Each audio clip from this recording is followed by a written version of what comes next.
He's the final boss of the biggest monster tower out there, and honestly, he's bored as hell for one simple reason. Every hunter who comes to defeat him is weak and dies before he can even enjoy playing around a little. They keep coming anyway. One overconfident old hunter shows up on his wedding anniversary and ends up with a funeral instead. A little girl pretending to be lost also tries to attack him but fails. He kills her too. More hunters come, men sliced apart, challengers desperate to prove their strength, but Baphomet defeats all of them effortlessly. Instead of satisfaction, he only feels disappointment. He longs to leave the tower, but the chamber door cannot be opened from the inside, so he has no escape and must wait for new challengers. To kill his boredom, he tries everything, even banging on the door. Then one day, a hunter's dropped phone buzzes. Curious, Baphomet picks it up. When the next hunter enters, boasting about becoming the greatest, Baphomet defeats him easily and asks about the phone. Learning that it unlocks with a user's face, he uses the hunter's mutated head to open it. While the man tries to attack, thinking Baphomet is distracted, Baphomet kills him without even looking. Baphomet then begins collecting every item hunters drop. These human objects fascinate him and teach him about the human world, their habits, and their stories. His curiosity grows,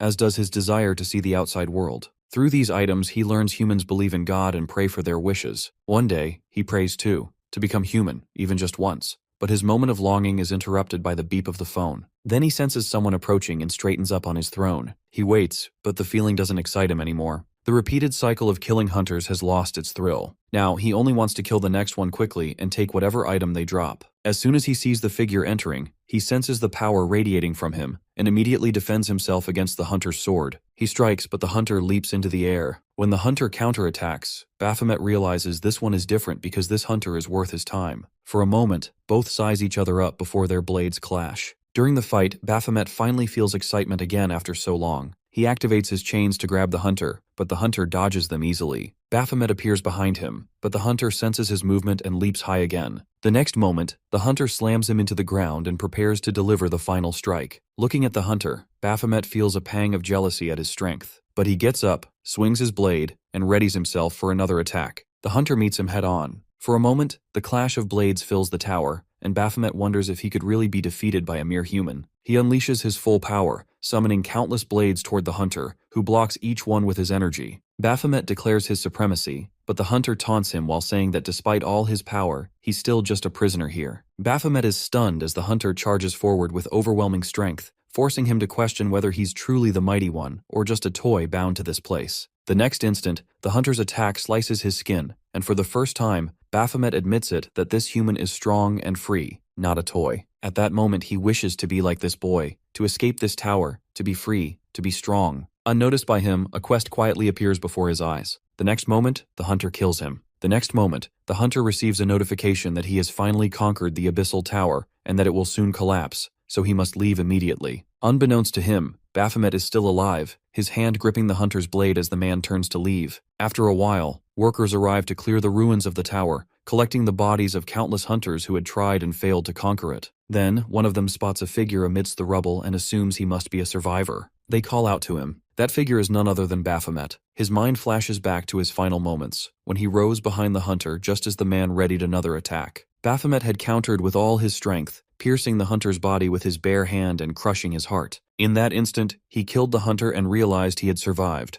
Now the workers keep asking for his name, but Baphomet is too overwhelmed, staring in awe at his new body. Then he remembers the main quest he had received, which is to kill the hunter, Raven, in order to fulfill his deepest desire. The quest is complete. He looks up and introduces himself by name and can hardly believe it that he is human. Hunters in this world are fighters who battle monsters from gates and towers, though the profession was not respected until the Gate Shock incident. When a tower remained uncleared, demonic beasts escaped into the real world, killing a third of humanity. Only after this disaster did people begin to take hunters seriously and train to clear towers. Baphomet, the terrifying final boss of the Abyssal Tower who had killed thousands, eventually becomes human just as he wished. People initially think he is the hunter who cleared the tower, but when he cannot demonstrate any strength, they call him a fraud. As a result, he ends up becoming the leader of a small back-alley gang made up of low-level wannabes. A new, inexperienced miner joins the workplace, and his boss reassures him that mining is simple and he'll learn quickly. The boy marvels at the massive mines, and the boss explains that hunters cleared out demonic beasts, making the tunnels safe. The boy is assigned to Area D, where rare gems are common. Just then, Baphomet arrives with his gang, his men clearing a path for him. When the boy asks who they are, the boss whispers that they're thugs with bad tempers, especially Baphomet, and it's best not to provoke them. Though the boy is shocked the manager tolerates them, the boss answers that the foreman personally wants them because they're extremely efficient. The said foreman arrives, pleased with their performance, and hands out salaries. Retro complains about his pay, while Baphomet flinches when the foreman mentions sending his salary to her. After the foreman leaves, the gang offers to treat Baphomet to food or a bath. One curious lackey asks what their boss does with his money, but another slaps him, warning him not to pry. Baphomet recalls the scammer doctor who treated him after he escaped the tower. Since he had no money, she told him to take up labor work to repay his medical debt, which he's still doing. Finding a job was difficult because everyone recognized him and mocked him as a fraud. After constant bullying, he eventually snapped and fought back, defeating everyone who taunted him. From then on, anyone who even looked at him wrong was beaten, and that's how he became the leader of a group of thugs. But despite his strength, this is not the life he wished for when he dreamed of being human. Suddenly, a monster appears and attacks a miner, but hunters save him just in time. They warn everyone not to enter this uncleared section. Watching their power, Baphomet feels a deep longing that strength is what he truly desires. He remembers how he lost all his strength and regrets the kind of human he's become. This isn't what he wished for. Instead, he thinks of Raven, the kind of human he actually wanted to be like. Baphomet's lackeys notice his gloomy mood and console him, insisting he's cooler than hunters. They mock hunters as overrated, saying their strength only comes from awakening and that without it, they're just ordinary people who could be beaten easily. Baphomet outwardly agrees but internally remembers Raven, a truly powerful hunter, proving the opposite. Another lackey mentions how hunters earn so much money they can live in penthouses. Baphomet doesn't understand why the top floor is special. Someone else adds that hunters don't even work hard for their money since their powers do everything for them, while people who earn through effort deserve more respect. This idea affects Baphomet deeply. For the first time, he understands the value of money, the meaning of earning something through one's own effort. One lackey notices Baphomet flustered and teases him, and Baphomet suddenly realizes that he's smiling. Their silly conversation genuinely amuses him. Excited, his lackeys start competing to make him laugh and even decide the funniest one will get the biggest share of their money. Watching them, Baphomet feels a warm sensation in his chest, a feeling he once associated only with battle when he fought Raven. It's joy. He realizes that, as a human, he can feel joy without fighting, and this thought finally makes him smile for real. He understands he doesn't need power to feel alive. One of his lackeys suddenly asks his name. Baphomet replies that he doesn't use it anymore. The answer startles the lackey, who says it actually makes him sound more mysterious. Then, the lackey offers Baphomet his own name instead, saying he's never lived up to the name his parents gave him, but he'd be happy if Baphomet used it. Curious, Baphomet asks what his name is, and the lackey reminds him that he's already told him many times before, but of course, Baphomet has forgotten. He's about to repeat it when, suddenly, a violent explosion erupts behind them. The next moment, the lackey is caught in the blast and swallowed by fire. After a while, Baphomet wakes up, pain searing through his side. Next moment, he's horrified by what he sees. People burning alive, screaming for help. The air reeks of smoke and blood. Among the fallen, he spots the charred bodies of his companions. He looks down and notices his hands are damp with blood. The body of his loyal lackey lies right beside him. For a moment, his mind goes blank, then flashes with memory. That same hollow disappointment he once felt when a fight ended too soon,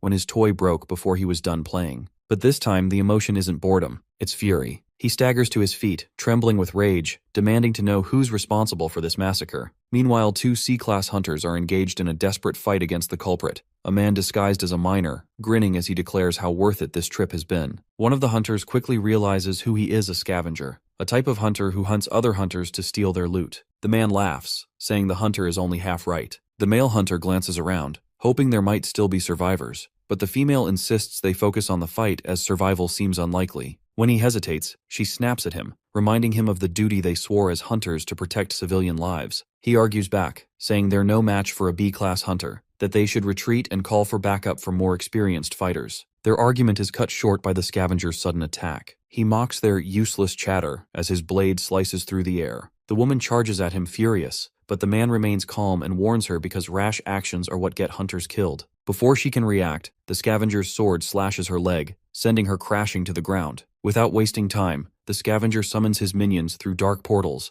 and they swarm the area like shadows. Then his gaze shifts to the injured girl. His grin widens as he notes how lucky he is to have caught one alive. She trembles in terror as she hears their laughter echoing through the burning mine. She asks about it in a trembling voice. The man grins and tells her that she's only half right. They pretend to be scavengers, but in reality, there's something far worse. What he reveals sends a chill down her spine. She screams at them, but some of the men are already closing in, while their boss casually lights a cigarette. One of his lackeys points out the expensive weapons the hunters were carrying, but the boss waves him off, saying to leave them. Those are bound items, useless to anyone except their original owners. Bound items lose all their ability, dropping to 0% if anyone else tries to use them. Meanwhile, the girl is still sobbing, which clearly irritates her captors. One of them growls at her to shut up, saying no one's coming to save her anyway. The boss chuckles darkly, remarking that she's already used up all her lifetime luck. But before he can finish his sentence, his head suddenly flies off his shoulders, cut cleanly by none other than our boy, Baphomet, wielding a bound weapon. He stabs another goon without hesitation and demands to know who's responsible for this destruction. Just then, a notification flashes before his eyes which is about a hidden quest. Feel rage on behalf of a human. The moment he fulfills it, power surges through him. He clenches his weapon and roars furiously, demanding to know who dares to break his toys,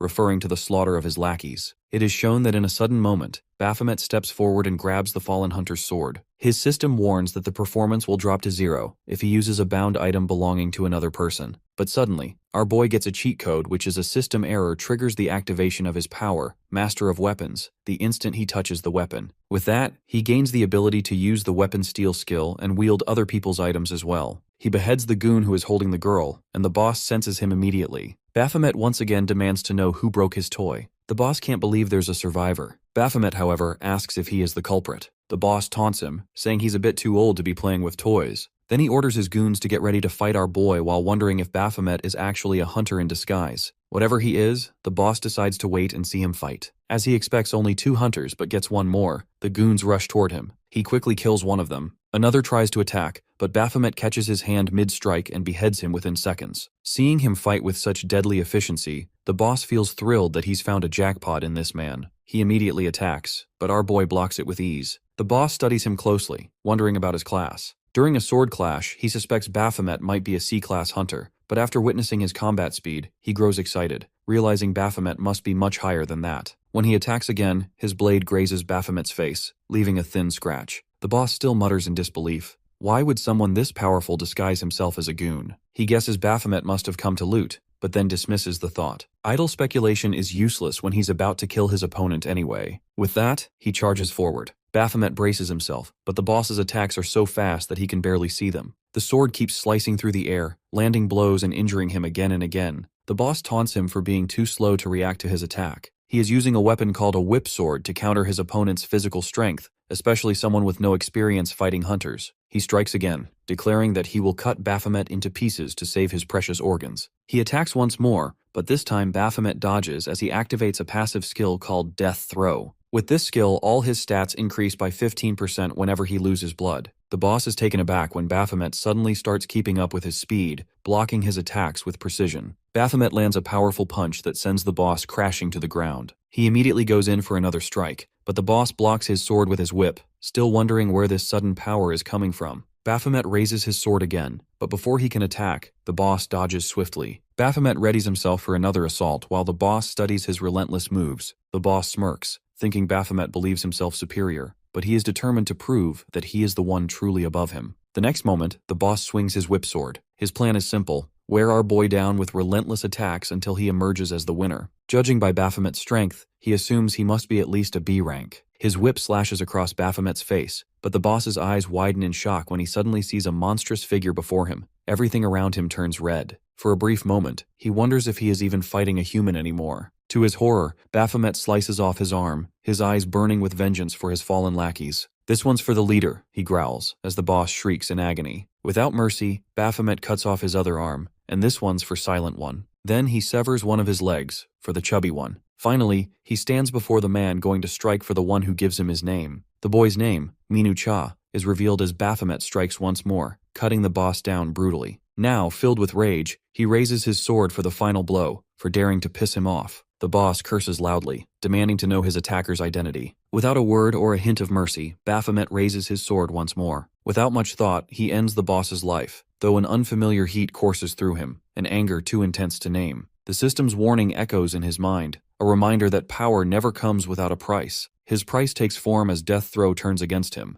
pushing his body into a state of berserk. The urge to kill grows louder than reason, twisting his thoughts into fragments of craving, for flesh, for blood, for anything that breathes. Movement behind him draws his attention. The hunter girl struggles to stand. Instinct takes over, the sword rising almost on its own. Somewhere deep within, a voice surfaces, cold and absolute, reminding him of his purpose, made to kill, made to destroy. A distant voice breaks through the haze, someone reporting to his superior about the survivors, unaware of what truly stands before him. Footsteps follow and the leader appears, ordering silence. His gaze falls on Baphomet with a flicker of confusion. This isn't the one they came for, yet something about the face unsettles him, as though a forgotten memory stirs. For Baphomet, he can only see the sight of more humans to cut down. He moves forward, but before he can reach them, the air around him shifts. Something unseen brushes against him. A whisper drifts through the madness. The world fades at its touch. Darkness follows, and consciousness slips away. The scene shifts to him as he sits on his throne, and his minions ask for his next command. He orders them to kill all humans on Earth. The scene then changes as he is now in his human form, his body pierced by Raven as he lies weak and meets his end.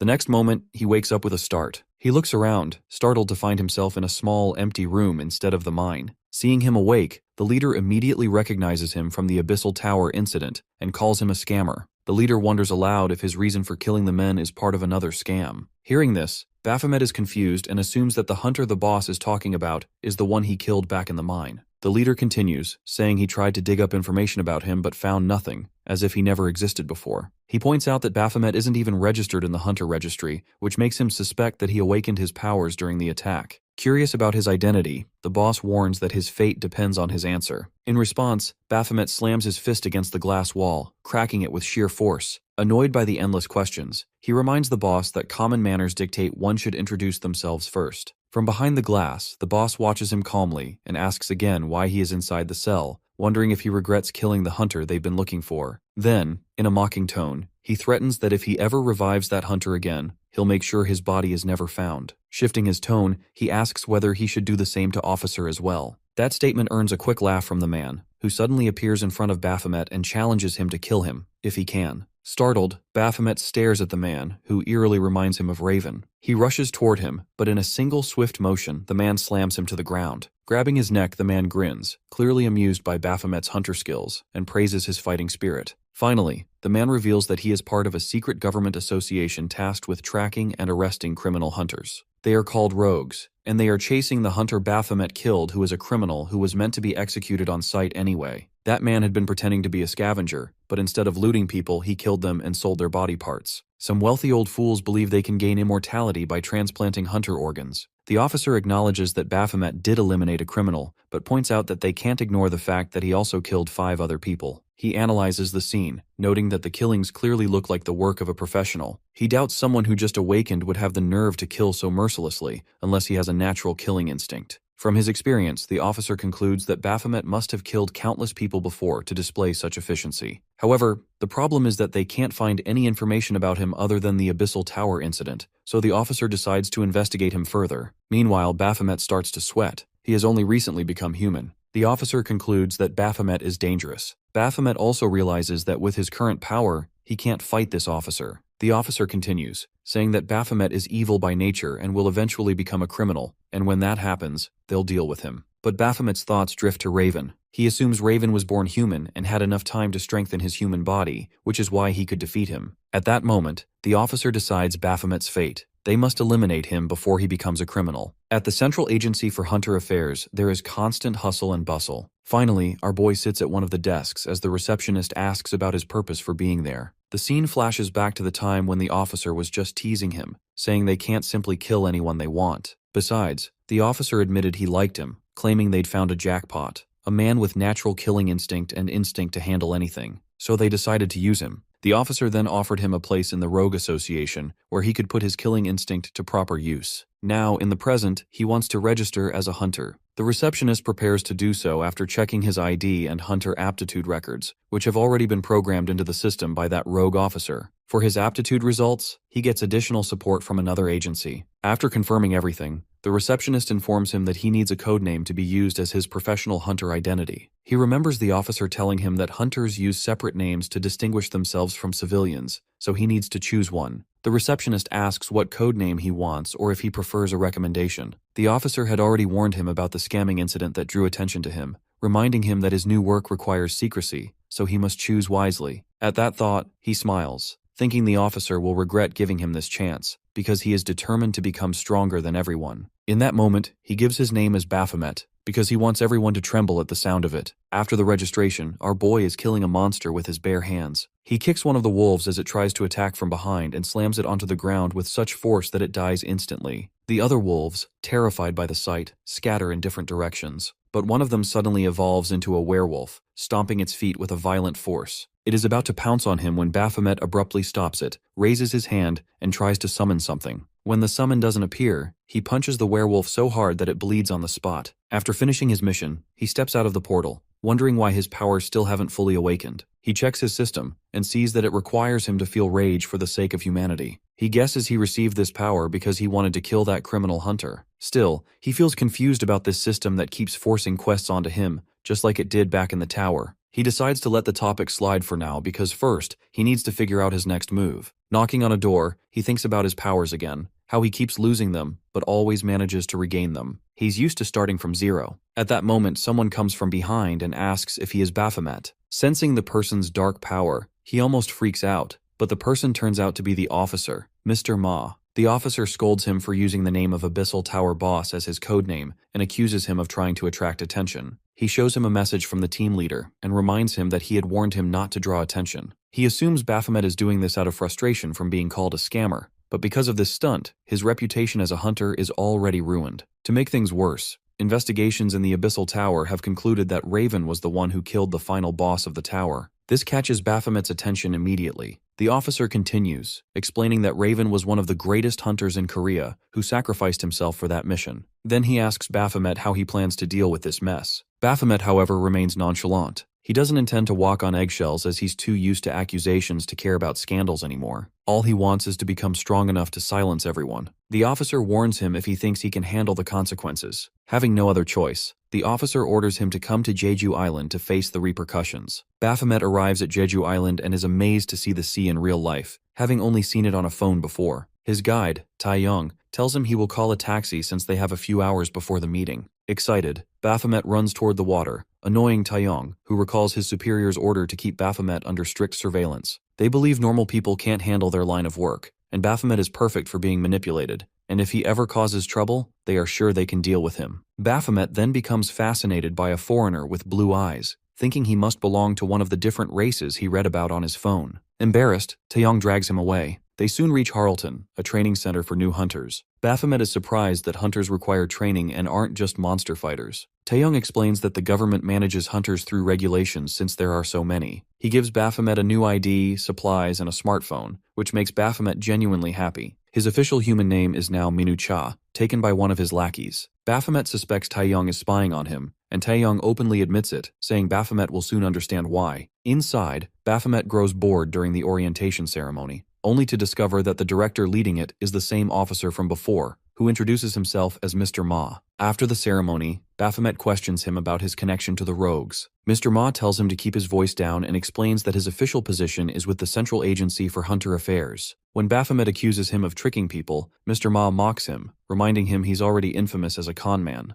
Around them, the crowd whispers, calling Baphomet a scammer and making fun of his codename. The director advises him not to associate with him in public, saying it could tarnish his own reputation. At that moment, a subordinate calls for Mr. Ma, and he happily leaves. Mr. Ma sits at his desk, and his subordinate asks what Baphomet wanted. Mr. Ma lies easily, saying Baphomet only asked about the schedule. One staff member complains that the government should blacklist someone like Baphomet, and another calls him disgusting for using the name of the tower's final boss as his codename. Mr. Ma reminds them not to speak ill of anyone since they're civil servants, and they apologize. Internally, he's pleased that the more people trash Baphomet, the more Baphomet will feel grateful to him for protecting his reputation. He notices our boy smiling to himself and assumes the boy is just a simple-minded brute, which suits his plans perfectly. But then the atmosphere changes. A group of A-class hunters enters wearing golden IDs. The hall immediately fills with whispers of admiration. Someone points out that A-class training wasn't supposed to start until next week, and another explains that schedules often shift, and it's probably just a mix-up. Mr. Ma, however, is delighted by the unexpected opportunity. He knows the presence of elite hunters will positively influence the newcomers. Except for our boy, of course. Baphomet is far too distracted, staring in wonder at the buffet of food before him, which are food he's only ever seen on a phone. Back in the tower, he never had such cravings, and after becoming human, he survived mostly on soup or instant noodles. This is his first time having a proper meal. He tries to recall what people say before eating, and finally remembers that he must express gratitude for the food. Just as he's about to dig in, one of the A-class hunters pours water over his head, taunting him about becoming the famous Baphomet. The hunter mocks how ordinary he looks, expressing disappointment. The man introduces himself as Leon, while his friend tells him to show some restraint since everyone is watching. Leon feels no regret, but his companion does. He apologizes to our boy while adding that Baphomet's name is to blame for adopting the tower's final boss identity, since that boss killed many of their fellow hunters. The name itself is provocative, and he recommends Baphomet should change his code name. Our boy doesn't listen. He flicks his food onto Leon's head, prompting a collective gasp. Mr. Ma grows visibly frustrated. Leon curses him loudly for his audacity. Baphomet demands to know why they're so upset over a name. He can't resurrect the monster by saying it. Leon reels at that. Baphomet counters that if they cared about their friends, they should have defeated the final boss sooner. Instead, their complaints sound like weakness. One of Leon's friends scoffs at the absurdity of his logic. Baphomet provokes Leon further, calling him weak and challenging him. Provoked, Leon launches himself at our boy. His physical abilities are amplified by an active buff skill, and he's furious that Baphomet killed Raven. Leon remembers how Raven encouraged him and showed confidence in him to pass the A-flag evaluation. He winds up to punch, while our boy calculates whether to block or dodge. Both expect the clash to end in blood. The fight is interrupted by someone else reminding them that fighting here is against the rules. Everyone falls silent at the newcomer's face, familiar even to our boy. The person reveals himself to be Raven's younger brother. There is quite a murmur about Raven's brother. Even our boy is taken aback by the revelation. It's revealed that the third boy, Griffin, is the youngest hunter ever to reach A-class. Leon's companion greets him immediately, surprised to see him attending this quarter's training session. Leon, however, remains adamant about fighting and presses Griffin on how he dares lecture him about rules after witnessing Baphomet's audacity. Griffin, however, agrees with our boy, saying that it was their own weakness that led to their deaths at Baphomet's hands. At that moment, Mr. Ma steps in, urging them to calm down as everyone is watching. Leon's accusations quickly shift toward the director, demanding to know how he could possibly approve someone like Baphomet as a hunter under the intelligence agency. Leon's friend sighs, realizing he's too stubborn to stop. Mr. Ma apologizes for not banning Baphomet earlier, then turns to our boy, asking to have a word with him. Baphomet tries to protest, but Mr. Ma's sharp whisper to shut the matter down silences him. As he steps away, Griffin watches him go quietly. Later, the orientation session begins. Their host, Yu Jong-han, leads the seminar about the hunter system. She explains how the blue system window appears when a person awakens, and how those unfamiliar with it can link their system to the program developed by the intelligence agency. Baphomet remembers his earlier conversation with Mr. Ma in the restroom.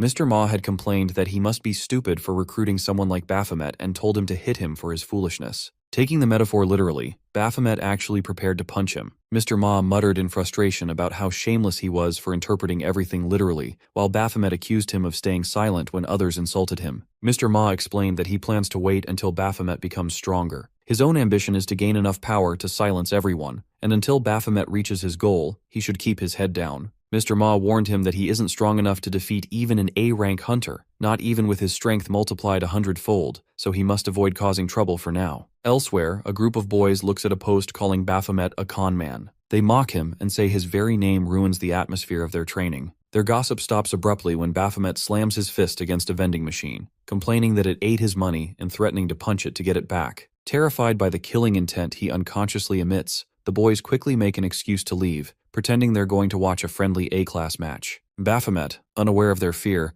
mutters that he didn't even cause a scene, yet people still treat him like a threat. Suddenly, the vending machine dispenses a cold drink even though he hadn't inserted money. He takes it and decides to go watch the friendly match himself. When he arrives, the first round has just ended, with Leon winning again. His opponent admits that he had a hard time against Leon but learned some new techniques from him. Leon in turn encourages him. The referee announces Leon as the victor of his 8th consecutive match and asks if anyone else wishes to challenge him. Leon calls out Griffin to have a match. Griffin agrees and states the rules. Whoever secures the blue band tied around their opponent's arm first wins. They are not allowed to use any active or passive skills since it's a scrimmage, and he will stop the match immediately if he senses danger. At that moment, Mr. Ma also arrives to watch. His junior remarks on how many spectators have gathered, and Mr. Ma agrees, saying it'll be a good lesson for new hunters while his eyes drifting toward our boy. Nearby, a group of girls chat about how handsome Griffin is, already planning to ask for his number. When one of them asks Mr. Ma about Griffin's age, he replies that Griffin has just started his second year in middle school, leaving the girls completely stunned. Meanwhile, Leon and Griffin engage in a fierce hand-to-hand match as Leon tests how much his rival has improved since their last encounter. Griffin kicks him. Leon swings and is about to punch, but Griffin ducks, dodging swiftly. Both of them try to snatch each other's blue cloth, yet each manages to evade and protect it. When Leon tries again, Griffin grabs his arm and pushes him back, noting the aggression in his movements. Leon spots an opening and reaches for Griffin's blue cloth, but before he can even touch it, Griffin vanishes and reappears behind him. Leon prepares to counter, but it's too late.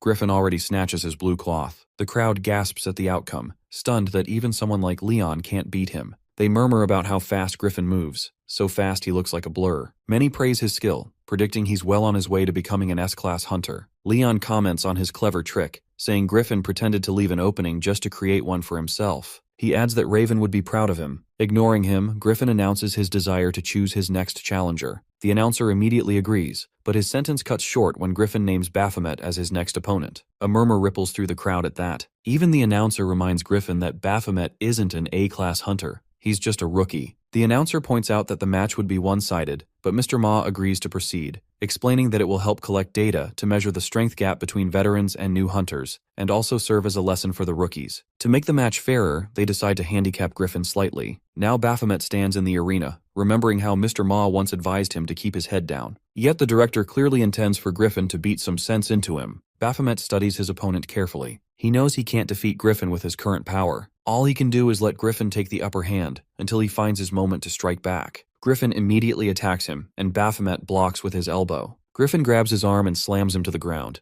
making him think he's barely going to survive this match. Griffin tries to punch him in the face, but Baphomet dodges. Looking at his opponent, he realizes Griffin has chosen him just to beat him into a pulp. The spectators also guess that Griffin is furious at Baphomet for using the same name as the monster who killed his brother. As Griffin continues pounding him, people remark that Baphomet is being used as a punching bag. Baphomet is badly hurt by Griffin's attacks. He leaps into the air and tries to kick him, but Griffin slams him into the ground again, grabbing his neck. Baphomet jumps back up, glaring at his opponent. He knows Griffin's skills wouldn't be a problem if he still had his previous strength. Griffin prepares to punch again, while Baphomet, even in pain, wants to see the full extent of his opponent's abilities, what Griffin can really do without any handicap. Even as he's beaten down, Baphomet grows more excited. But then he's taken aback when Griffin suddenly announces he's stopping the match, saying there's no point in continuing. The announcer supports the decision, reminding everyone that the match is only for show. He then asks if there's any other challenger. Meanwhile, Baphomet's heart is pounding with adrenaline because he still wants to fight. He remembers Mr. Ma's words, that he can't win against an A-rank hunter in his current state. He knows he's weak, but suddenly he feels as if he's drifting away from the earth. Or maybe he's just imagining it. The next moment, the monster inside him snaps. He raises his middle finger at Griffin and prepares to pounce. Griffin, sensing the danger, kicks him hard, so hard that Baphomet crashes through the window and falls straight into the pool below. The crowd, especially the girls watching, shriek in shock at the sight. Baphomet is stunned that he's defeated with a single blow. Yet amid the pain, he has gained a clearer grasp of his abilities. Still, he's determined one day, Griffin will kneel before him. Right now, though, the real problem is that he can't swim. As he begins to drown, a girl dives in to save him. Through the blur of water, he notices her blonde hair and striking blue eyes. The girl swims closer to him. Now on the verge of blacking out, he grabs her hair and begs her to help him out. Meanwhile, the girls outside are worried about the blonde who jumped in to save him. When they see strands of her blonde hair floating on the pool's surface, they panic and rush to call for help. Inside his fading consciousness, he finds himself in a strange mental realm. He remembers himself as number 18, whose senior once told him to start working instead of just standing around. Number 18 doesn't know what kind of work he means. The next moment, his companion transforms into a human and slashes him, declaring that his work is to be killed by humans. Suddenly, our boy jolts awake. He recalls the dream as it's a new experience for him since becoming human. Then he notices the blonde girl nearby and remembers that she came to help him. His gaze lingers on her until her friends notice and warn him that she'll gouge his eyes out if he doesn't stop staring. Looking at the angry women, he wonders about their identities.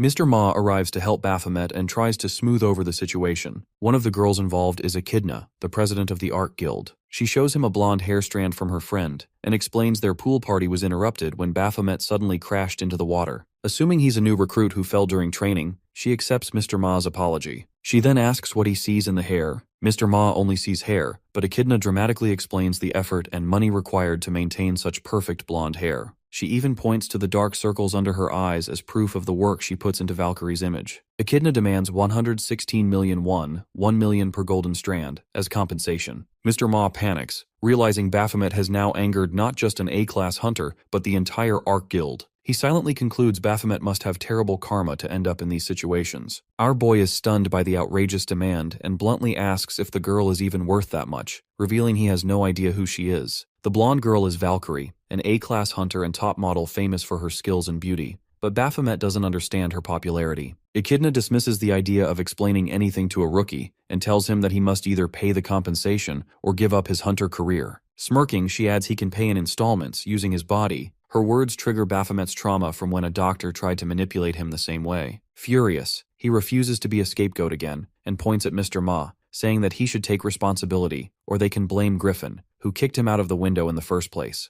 At that very moment, Griffin suddenly appears. The girls freeze in shock, instantly realizing they can't afford to mess with him as he's a member of the Nebula Guild, a group even the Ark Guild hesitates to cross. The president asks if Griffin is the one who kicked Baphomet, and he calmly confirms it. The staff also testify that the entire incident was an accident. However, the president remains stubborn, still insisting on compensation. With no other choice, Mr. Ma finally agrees to cover it on behalf of the agency. Now it's her turn to be surprised. The agency is getting involved. Mr. Ma explains that they can't compensate in cash, so instead they're offering the exclusive rights to a tower. It's a legal privilege granted to certain guilds, allowing them to claim ownership of one or more towers. With such rights, the beasts inside a tower respawn repeatedly until the guild clears it, providing an endless supply of demon crystals and rare items. Moreover, if the guild allows external hunters to enter, they can charge an access fee or take a portion of their loot. Some hunters criticize this system as unfair, but they're always told the same thing: join a stronger guild. Mr. Ma offers the Ark Guild a 1-year exclusive claim to a tower that has remained uncleared for the past year and a half. The president feigns reluctance, saying she'll have to discuss it with her guild first. One of Mr. Ma's subordinates quietly voices concern that he's making a major decision without consulting their superiors. But Mr. Ma shrugs it off, reasoning that if Ark Guild manages the tower, it will benefit the agency in the long run. Soon after, the president formally accepts his offer, her expression sly but satisfied, while Mr. Ma and his assistant both beam with relief. Later, Valkyrie regains consciousness, and the president immediately asks if she's all right. Once assured, they prepare to leave. Valkyrie casually asks about the central agency people's presence there, and the president promises to explain later. As the group heads out, the blonde glances back at Baphomet, giving him a playful wink and grin. It completely throws him off. He can't figure out what she means by it. Meanwhile, a weary Mr. Ma apologizes profusely to both Baphomet and Griffin for the chaos. Afterward, Baphomet reflects on the entire ordeal, muttering about how obsessed some people are with money. Then he remembers Valkyrie's wink and, in his clueless way, assumes she might want to fight him. Before he can think any further, Griffin appears, taunting him for being so weak that he couldn't even sense his presence. He then asks how Baphomet managed to remove the blue band from his arm during their match. It turns out that when Baphomet fell from the building, Griffin later found the band floating in the pool. Realizing the implication, Baphomet smirks and says it almost feels like Griffin wanted him to take the win.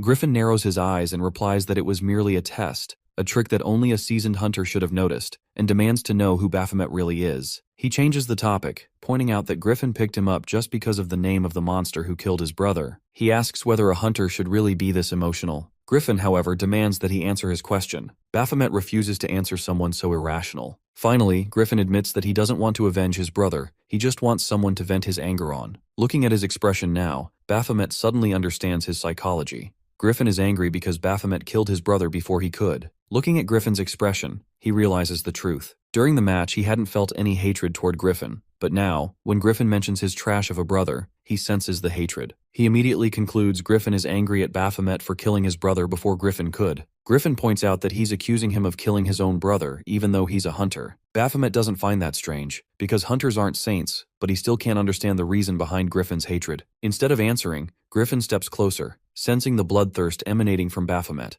so intense it could only belong to some apex demon. He wonders aloud how a human could carry such bloodlust. Studying him closely, Griffin concludes that Baphomet must be a demon disguised as a human. The statement first makes Baphomet grin, and then laugh out loud. He's thrilled that Griffin guessed so accurately. He asks Griffin what he would do if it's true. Griffin's answer is obvious. He would eliminate him as a hunter. Baphomet replies that if he's a beast and Griffin a hunter, then they're destined to kill each other. They're in the same boat. He challenges Griffin, warning him to grow stronger before that day comes, or he will kill him. After the orientation is completed, Mr. Ma leads him to the old neighborhood while commenting that he can't stay in the cafe, game shops forever, so he needs a proper home. To celebrate the completion of his training, Mr. Ma decides to give him a place to stay. He opens the door of his new home, calling it a spacious and environmentally friendly garden with a traditional Korean house. But to our boy, it looks more like a haunted place, which immediately annoys him. Mr. Ma, already expecting this reaction, isn't fazed at all. He explains that after the recent fiasco, Baphomet should live on the outskirts of Seoul to maintain a lower profile. Looking around, Baphomet finally accepts the place since it's spacious and decides to make it livable after clearing the weeds. Seeing his calm reaction, the director is taken aback and jokingly asks if he hit his head during the pool incident because he expected Baphomet to demand a luxurious penthouse. But Baphomet simply states he doesn't want to live high up. It makes him feel trapped. This reaction isn't what the director expects, but he accepts it anyway. Then Mr. Ma broaches the topic of whether something significant happens after the first day of orientation. He answers that nothing happens. However,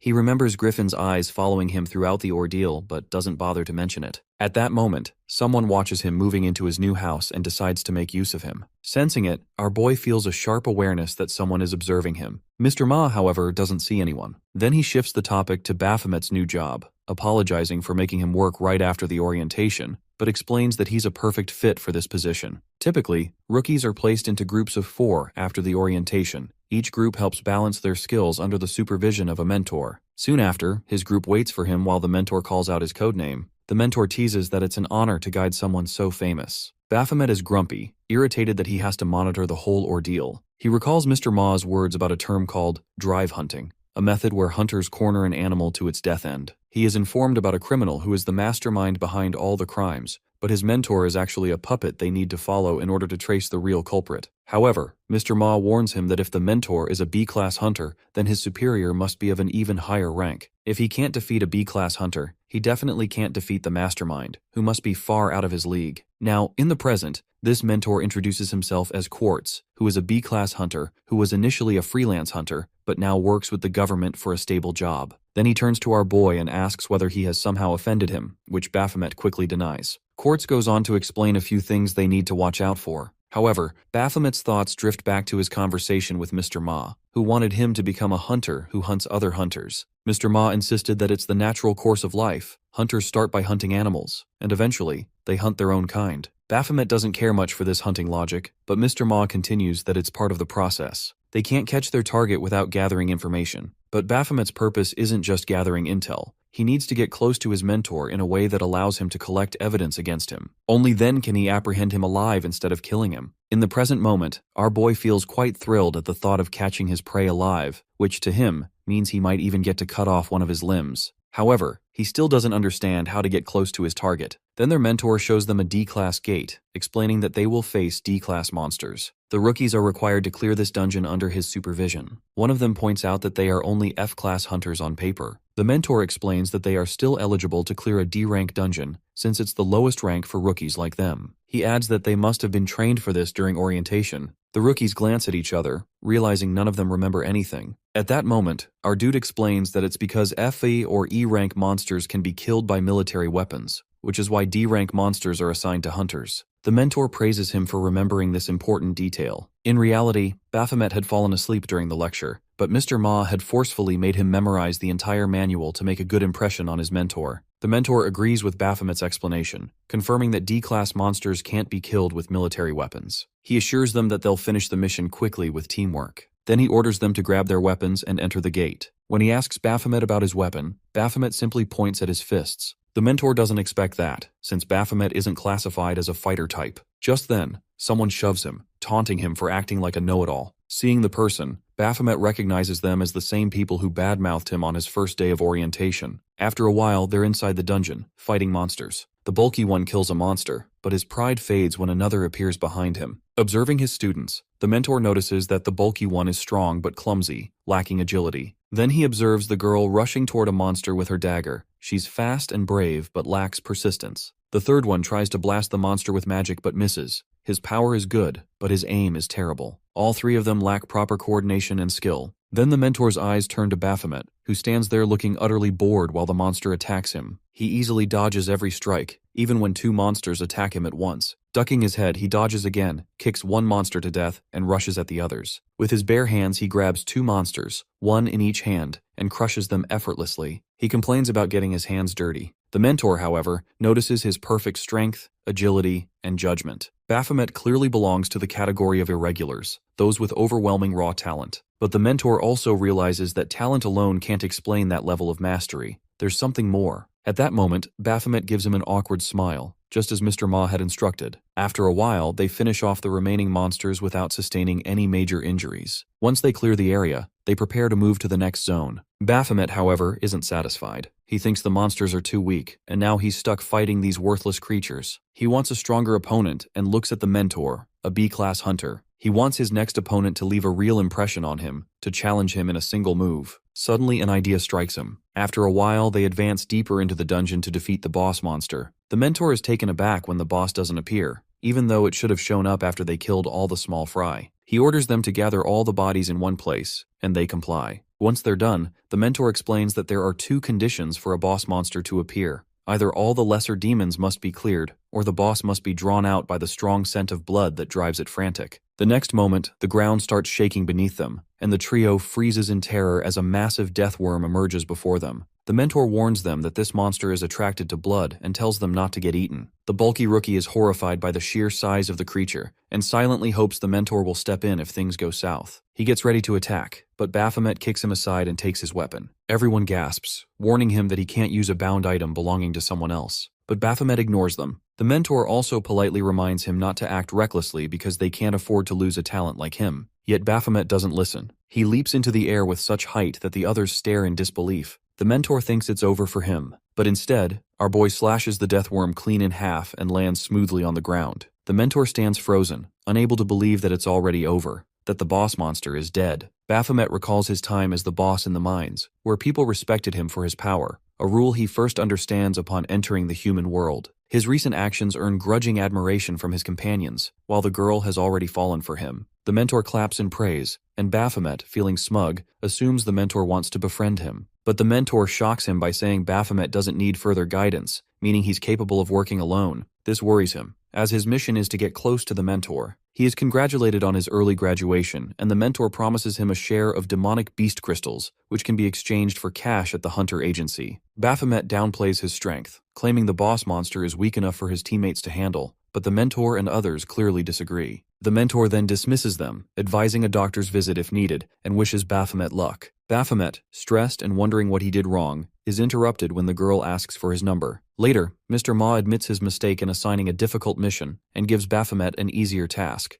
eliminate a C-rank criminal hunter, legally allowed since he's wanted, and slay the dungeon's boss so the body disappears with it. After completing the mission and collecting demonic crystals, Baphomet treats himself to a bowl of stew with steamed pork. Remembering Mr. Ma's earlier question about whether defeat frustrates him, he slams his fist into the wall, cursing Quartz in response. The next day, Quartz once again leads his team for another D-class dungeon clearance. Our boy, watching from a nearby wall, understands that the friendly pretense won't work anymore. He just needs to keep an eye on Quartz to find criminal evidence. He recalls the basic principle of hunting is to understand the prey. Understanding his activities, his relationships with other humans, Baphomet observes everything to get a clue. After observing him closely, he finds nothing suspicious. All Quartz does is work and go home. There's no trace of any criminal activity in this man. Now he understands why Mr. Ma suggested getting close to him. However, Baphomet's own methods of investigation are far more brutal. If this were the demon world, he would slice off his arm, bind him, and torture him until he spills every bit of information about his criminal ties. For a moment, he even considers doing it. At that moment, Quartz senses something and looks back, but Baphomet stays hidden. He now understands that he needs to solve this problem in a human way, but he has no idea how. Suddenly, he sees Quartz rushing somewhere and calling out for his wife, Yuhyun.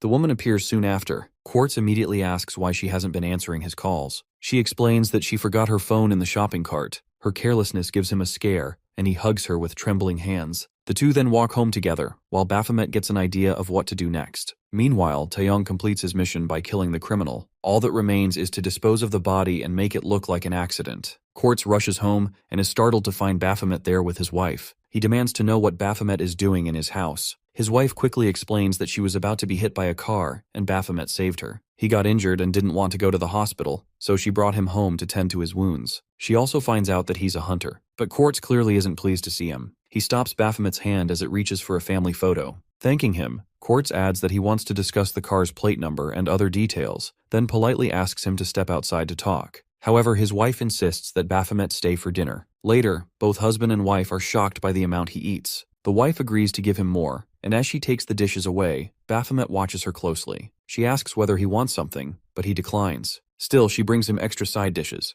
Baphomet, however, senses something otherworldly about her. Quartz asks him about his experience as an independent hunter. Baphomet taunts him, saying it wasn't good after all. Quartz graduated him early. Quartz defends himself, saying he did what he thought was right, as he could no longer be his mentor. Their conversation is interrupted by the sound of a plate falling. Quartz's wife tells them to keep talking, saying she'll handle it. Watching her, Baphomet comments on Quartz's caring nature toward his wife, slyly adding that he has already lost her. Quartz is startled by the remark. Baphomet quickly changes his tone, saying he meant that he can provide the car's plate number, and asks for a piece of paper. In reality, Quartz's wife has been dead for a long time. The story flashes back to Quartz and Yuhyun's life as childhood sweethearts. They are always together, in every school, through every phase of life. Later, they bind themselves in marriage, believing it will be their happily ever after. After marriage, Quartz discovers that he is an irregular hunter. However, Yuhyun isn't happy about his profession. It's a good job with great potential, but it puts her husband on the front lines, which is dangerous. Quartz, on the other hand, feels excited that he can become rich by obtaining rare and valuable items from gates and towers. But Yuhyun doesn't want him to risk his life for money. She just wants him to be safe. For her sake, he gives up the pursuit of fame and glory as a great hunter. Instead, he settles for becoming a mentor. Though the job isn't easy, sometimes he even mentors novice hunters older than himself. He hopes he'll eventually get the hang of it. One day, he brings home a teleportation device that can instantly transport someone to a designated area. He gives it to Yuhyun and asks her to use it in case of an emergency. Then their peace shatters when a gate shock occurs.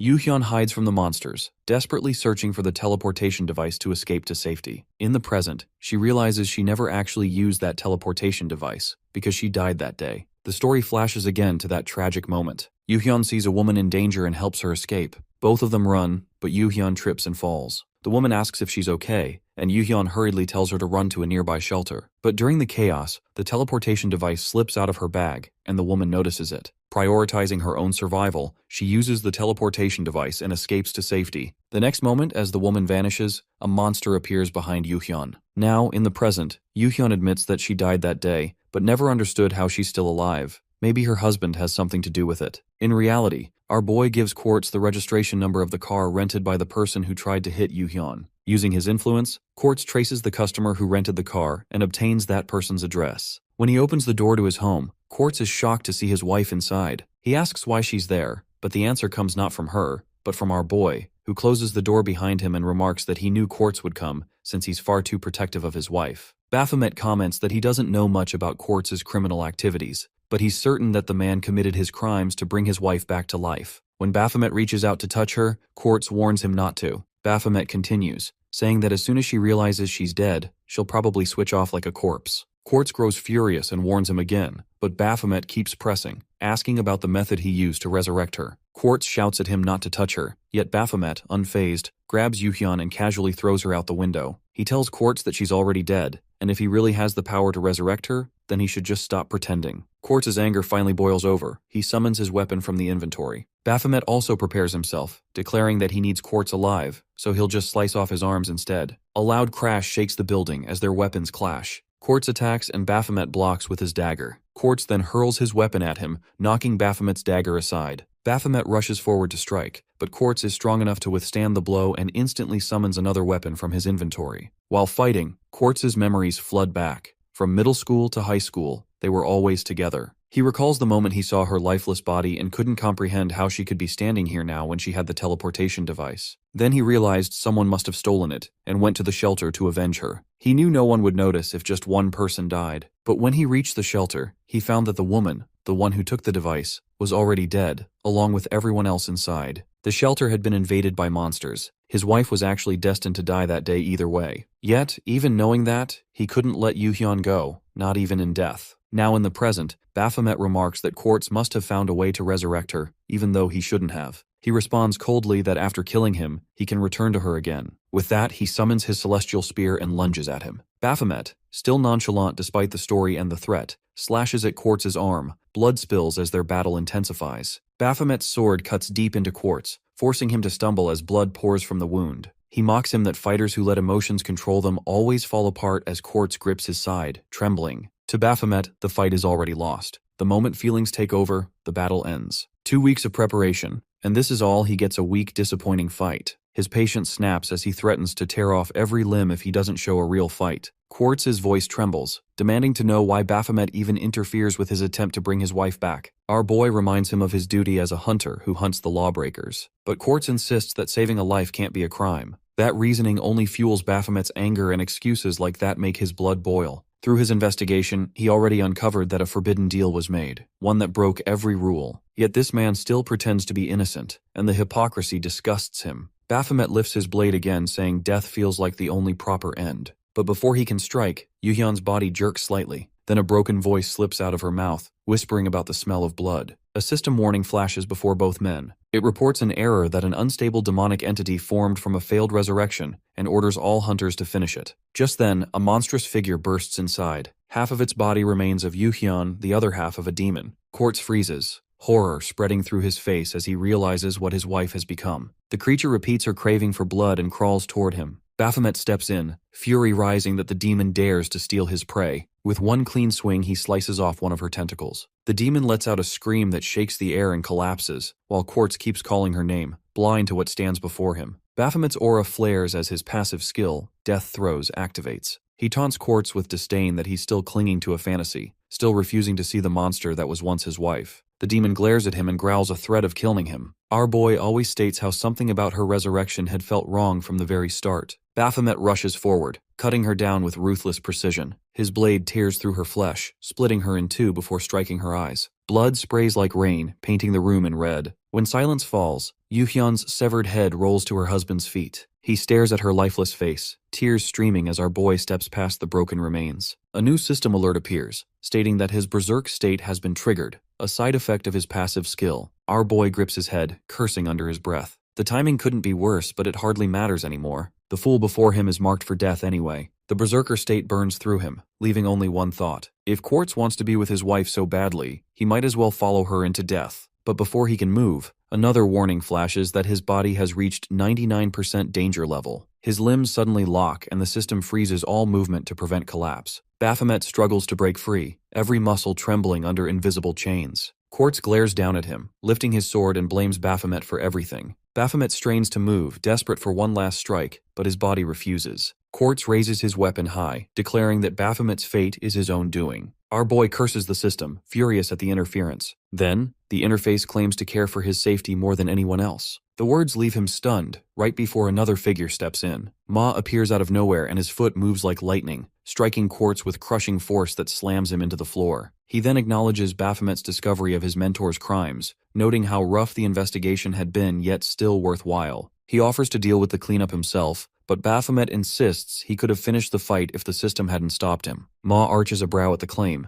and Baphomet repeats that victory had been in his grasp before the system's lockdown. Deep down, he knows the truth that if he were stronger, none of this would have happened. Ma checks his condition and asks whether he can still move. Then, hours later, Ma sits quietly in a car. Taeyong asks about Baphomet's state. He explains that he kept demanding an arm, so he handed him one before loading him into an ambulance. Taeyong mentions his own work went smoothly. Some hunters had responded to the system alert, but he sent them away with fabricated reports. Even so, something about the case feels wrong. A demon created from a corpse instead of a living host hints at something far darker behind the scenes. Taeyong promises to dig deeper. In the back seat, Quartz sits silently. Ma questions him about the resurrection. Someone powerful had turned his wife into that abomination. After a long pause, Quartz mutters about rumors, whispers of a new department formed to hunt down criminal hunters. He never imagined Ma was the one leading it. Ma admits that the job isn't easy. Every case means hunting people he once trusted. He presses further. Quartz had been ordered to betray new hunters assigned under him. Many disappeared while others died. In exchange, his wife was brought back in a twisted deal, calling it a crime beyond forgiveness. Silence fills the car. Ma understands the confession will never come. He turns to his driver, warning that the road ahead will only grow harder as criminal hunters never go quietly. The words barely leave his mouth before the car jerks. Taeyong is shocked, realizing the brakes have failed. Behind Quartz, the remains of the demonic being appear, informing they would not be able to catch hunters wishing them luck. Ma is in shock, but there's no time to react and the car crashes with violent force. Among the wreckage, demonic remains scatter across the ground. Slowly, they begin to crawl back together. There is a cat nearby as it slips through a nearby window and lands on a glowing tablet. The screen lights up with a hunter's profile, which is none other than our hero. Baphomet wakes on a hospital examination table, struggling to breathe under the weight of a white cat sitting on him. He recognizes the creature. Yunson enters, noting that patient 302 regained consciousness unusually fast, a number only one person has ever called him. Her teasing tone unsettles him, and memories of her earlier remarks about alternative payment methods cause him to scream. Startled, Yunseon cradles her cat and observes that his body is still restricted by a system lockdown. Baphomet calls her a fraud and demands to know why she's there. Yunseon reminds him that the hospital belongs to her, so by waking up there, he owes her a debt. She remarks on his service under Ma, finding it unusual, and confirms that she knows him personally. Yunseon smirks, teasing him and inspecting his healing progress by lifting his shirt with her foot, which makes him flinch. She notes that he has gained new powers since their last encounter, and warns that anyone overhearing might misunderstand. Baphomet insists she previously did something to him, but she brushes it off, claiming he needs a lesson in humility. Before she can act, Ma arrives, having asked the receptionist for Baphomet's location. Hearing shouting from the room, Ma rushes in to find Baphomet sprawled on the floor while Yunseon laughs, admitting teasing him always brightens her day. Baphomet accuses Ma of conspiring with Yunseon to trap him in government service, but Ma denies it, explaining their professional connection predates the guilds and that Baphomet's government involvement began earlier. The hospital is a government facility where Baphomet's power levels were once tested. After disappointing results, he was admitted as a patient. Baphomet acknowledges this but questions government interference. Ma then delivers shocking news. Quartz is dead, killed publicly by a mastermind using necromancy, leaving only charred remains. The investigation into corrupted hunters may eventually reveal the culprit's identity. Fury surges through Baphomet that all his suffering to capture Quartz alive now seems meaningless. Ma apologizes, but Baphomet demands permission to pursue the mastermind himself. Ma warns him not to act recklessly as his current strength is insufficient. Even Ma failed to detect the hidden presence within Quartz, which shows how dangerous and meticulous the mastermind is. He estimates the culprit's power to be near S rank. Our boy, however, dismisses the warning and mocks Ma's inability to handle the situation. He insists that if he had been informed sooner, he could have captured Quartz alive and forced out the truth. Ma grabs him by the collar, furious at his arrogance, and reminds him that this is not a game. Taking down the mastermind is far beyond a B-rank hunter's capacity. Our dude tears free and storms out of the room, ignoring Ma's calls. Without turning around, he raises his middle finger in defiance. Ma curses under his breath, clearly fed up with his attitude. Yunsun asks whether they fought again, and Ma admits they were just venting frustrations. She tilts her head, curious about his meaning, but he changes the subject by asking about her treatment methods. He accuses her of exploiting Baphomet's condition for money. Yunsun begins to protest, but Ma threatens to file a report against her for extortion. She quickly pleads for a chance to explain. According to her, government agents had brought in a blood-covered young man and instructed her to treat him, whether he lived or died. When she saw who it was, she immediately recognized him as our boy. The government had tried to turn him into a hero but failed miserably, as they had with countless others before him. Ma reminds her of his government ties, but Yunseon only smirks, asking if he still follows their orders blindly or hides his true nature. She explains that her receptionist warned the patient wouldn't make it, yet a red system window suddenly appeared, threatening her life if she failed to save him. The shock pushed her beyond her limits, forcing her to perform like never before. Realizing the command wasn't ordinary, Ma listens as she admits to keeping tabs on Baphomet by pretending he owed her money. He notes that the system acted as if it had its own will, while Yunseon, smiling faintly, describes it like a presence fiercely devoted to Baphomet himself. Meanwhile, Taeyong informs Baphomet that the system lockdown still restricts him and urges him to use the downtime to rest. He points out that other hunters face similar pauses and frames it as a brief forced vacation. His thought wanders to Ma, who commands him to keep watching our dude, but changes the priority from surveillance to active protection, since his data may already have reached the mastermind. Taeyong agrees to remain alert. In present, our boy then notices the earrings on Taeyong and wonders where to find similar accessories and gets them for himself. Later, at a restaurant,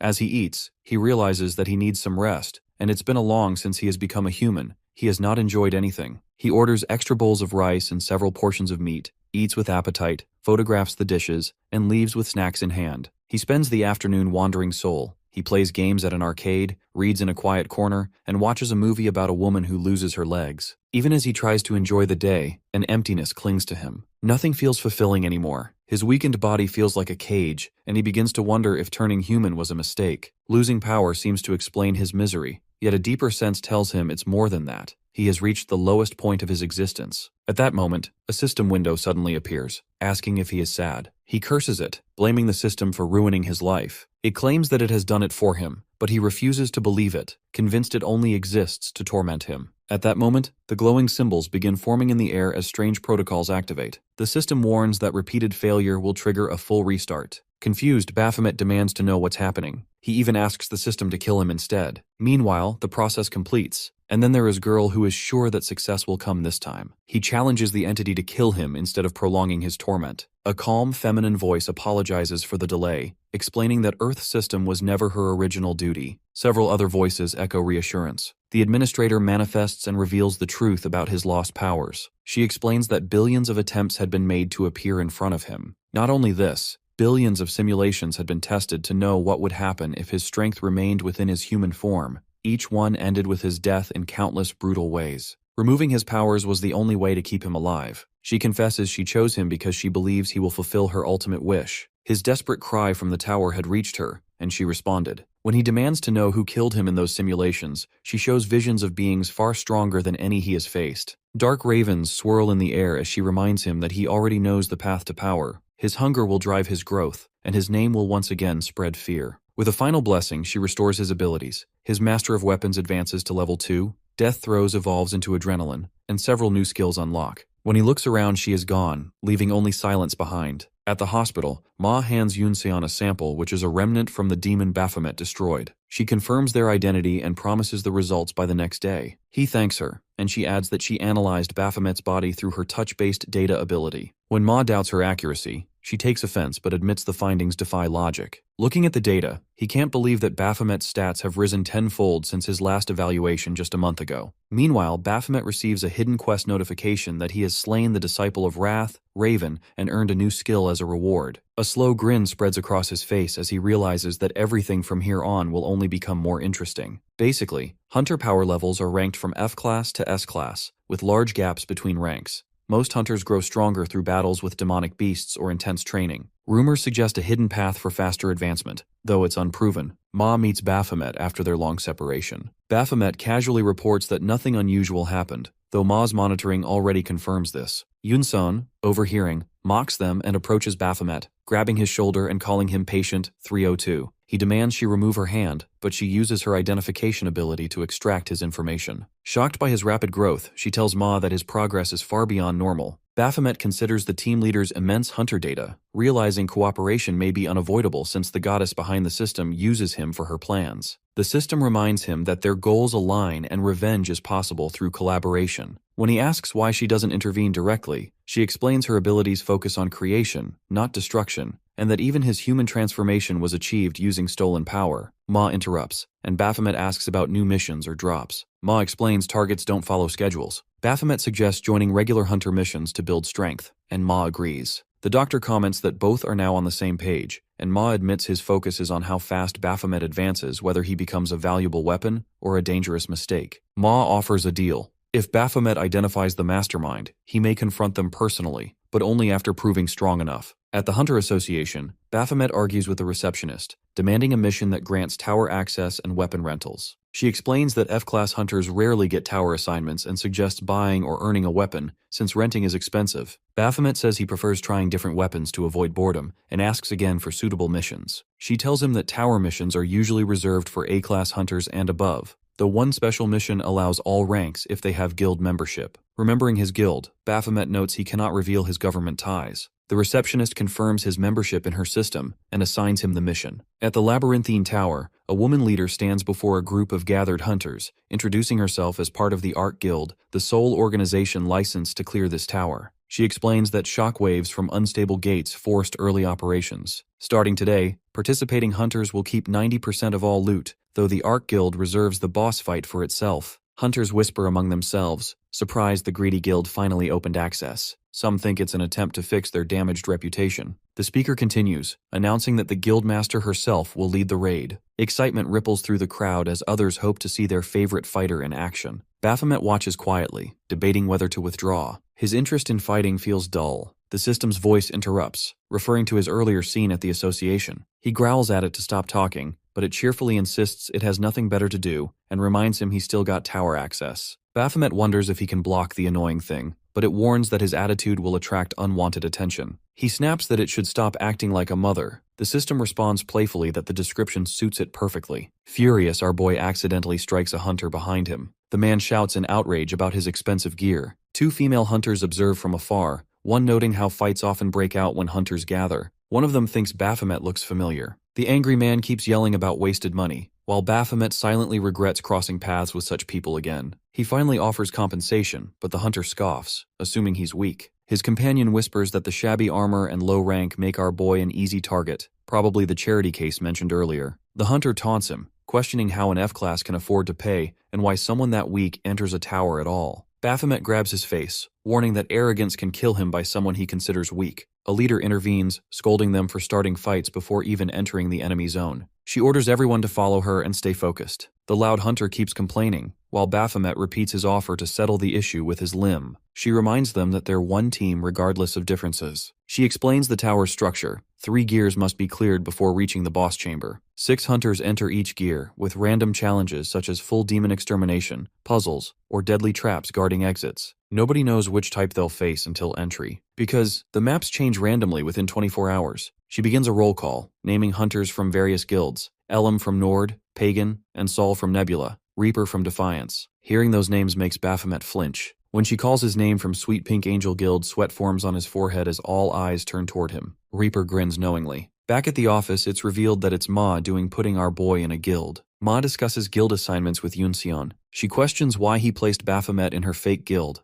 a front made only for draining government funds. Ma explains that Baphomet had no choice due to his contract with government. Yunseon bursts into laughter, pointing out how the sweet, harmless name completely clashes with his personality. Ma joins in, admitting that the joke alone made it worth doing. At the tower, Pagan laughs as well, saying the name fits perfectly. Others join the mockery, and Baphomet quietly vows to kill Ma someday for this humiliation. The leader restores order and reminds everyone that Arc Guild holds no responsibility for deaths inside. Once the gate opens, they're on their own. The massive doors rise with a deep rumble, revealing silent darkness beyond. One of them notes the stillness, and the leader confirms it rules out hunting maps. She throws a glowstone ahead, and a single demon appears in the distance, confirmation of a trap map. She warns the team to follow her lead and asks our boy to conserve his strength. She sprints forward, dodging traps as she identifies one after another. She senses someone keeping up with her and assumes it must be Reaper, whose agility matching her own. Then shock hits her when she notices Baphomet running ahead at full speed. He has activated his special skill, Advantage. With this skill, the light markers flash before his eyes. Every hidden trap and enemy reveals itself. Deciding to test the ability, Baphomet charges deeper into the unknown. Pagan stands frozen as one notification after another flashes before his eyes. Floor 1 cleared, then floor 5, and on it goes.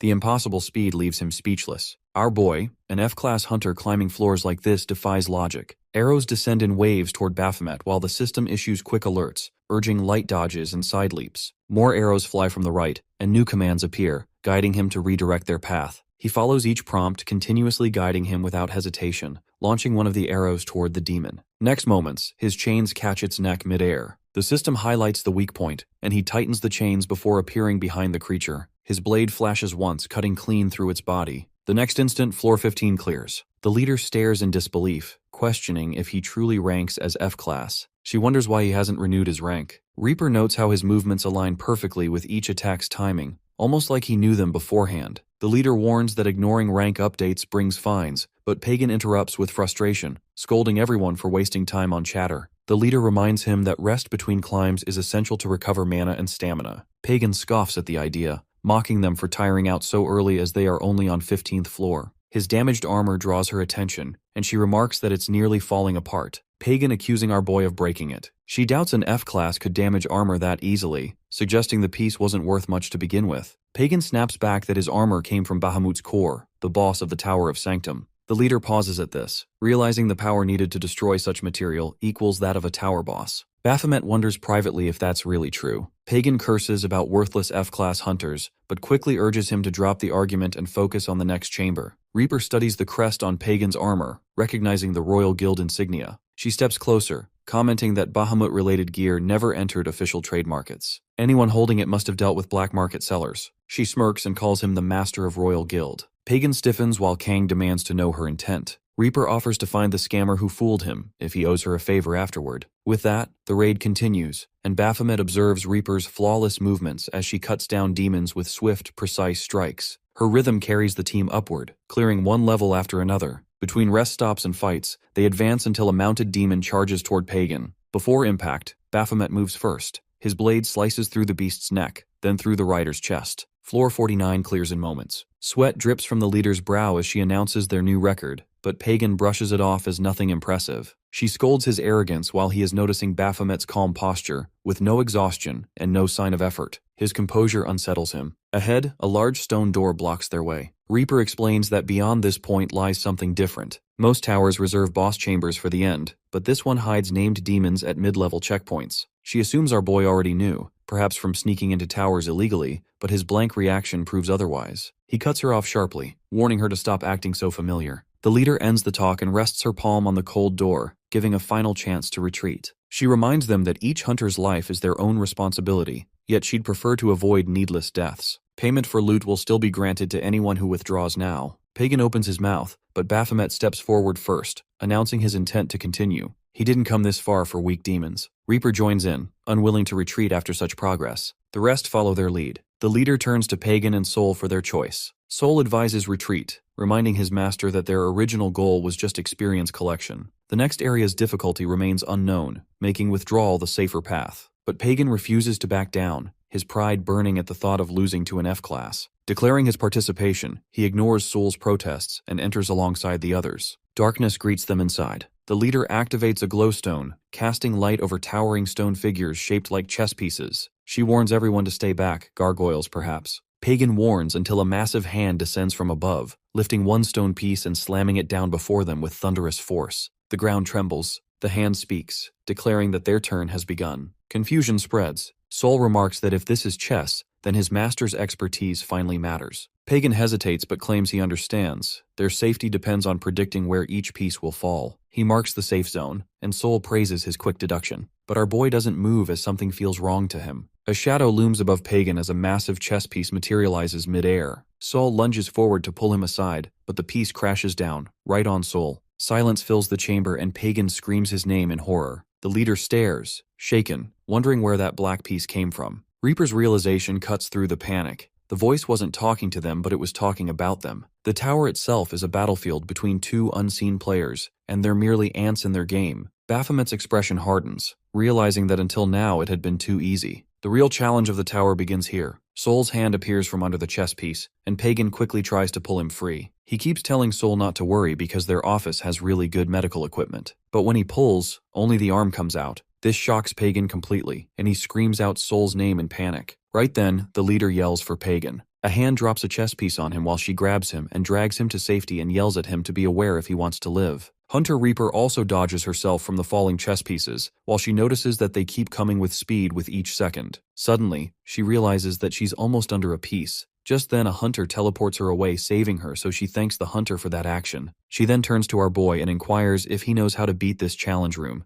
and mentions that everything happening so far makes it seem like he predicted all of this. She warns him that if they take this fight too long, they'll run out of energy and die. He responds by calling this strategy lame, and explains that they need to dodge attacks and stay alive until the game finishes completely. If at least one person makes it to the end alive, a demon will show up. Killing that demon will complete the chamber, and this is actually a trap. But before he finishes talking, a chess piece almost falls on him. He questions why they have to wait until the end and jumps up and smashes the chess piece hard, cracking it apart. His hand shakes from the impact and the hunters stare in shock. Baphomet suggests just breaking everything in sight, explaining that if they destroy all the pieces the enemy can use, they'll force the game to end early. Then the dungeon master will have to come out and face them directly. Hunter Reaper questions the plan, but Baphomet insists it's actually a great solution. The leader rushes forward and starts smashing everything and instructs Pagan to make sure he stays close to her. Reaper grabs a chess piece with her power and mutters that this is harder than it sounds. She barely holds onto it, then slams it down on the floor with all her strength to break it. It makes her realize that these actions drain so much energy. Meanwhile, Baphomet also breaks down a cracked chess piece. He then releases a powerful attack on it that completely destroys it with his chain weapon. The hooded person just stands there quietly. Baphomet smashes another chess piece that lands near him and jumps in the air and shouts for the enemy to come out. He looks around carefully and jumps forward to dodge as a massive hand crashes down in front of him. He evades another hand while shouting questions about the enemy's location, reasoning that it cannot possibly hide within this chaotic chessboard arrangement. He senses a peculiar energy coming from while jumping above the massive hands. He readies his weapon and declares he has found the target. He hurls his chained weapon forward with precision, and it strikes directly into the center of the branches. The figure materializes there and condemns him as a fool who dared to destroy its domain, promising severe consequences. He laughs and declares that it's about time before activating his Lord Baphomet's skill. Somewhere else, the editor thanks Echidna for doing the interview, despite the later hour mentioning its urgency. Echidna responds by asking if she is aware how to properly show gratitude. She assures her to exclusively publish favorable stories about the Art Guild, and requests her not to worry. Echidna indicates she will entrust this matter to the chief editor. A girl suddenly appears behind Echidna, informing her about an incoming call from Hunter Shining. Echidna questions whether Shining already cleared the Labyrinthine Tower since she went there earlier. She answers the call, and Shining reports that Baphomet now participates in the clearing mission for the Labyrinthine.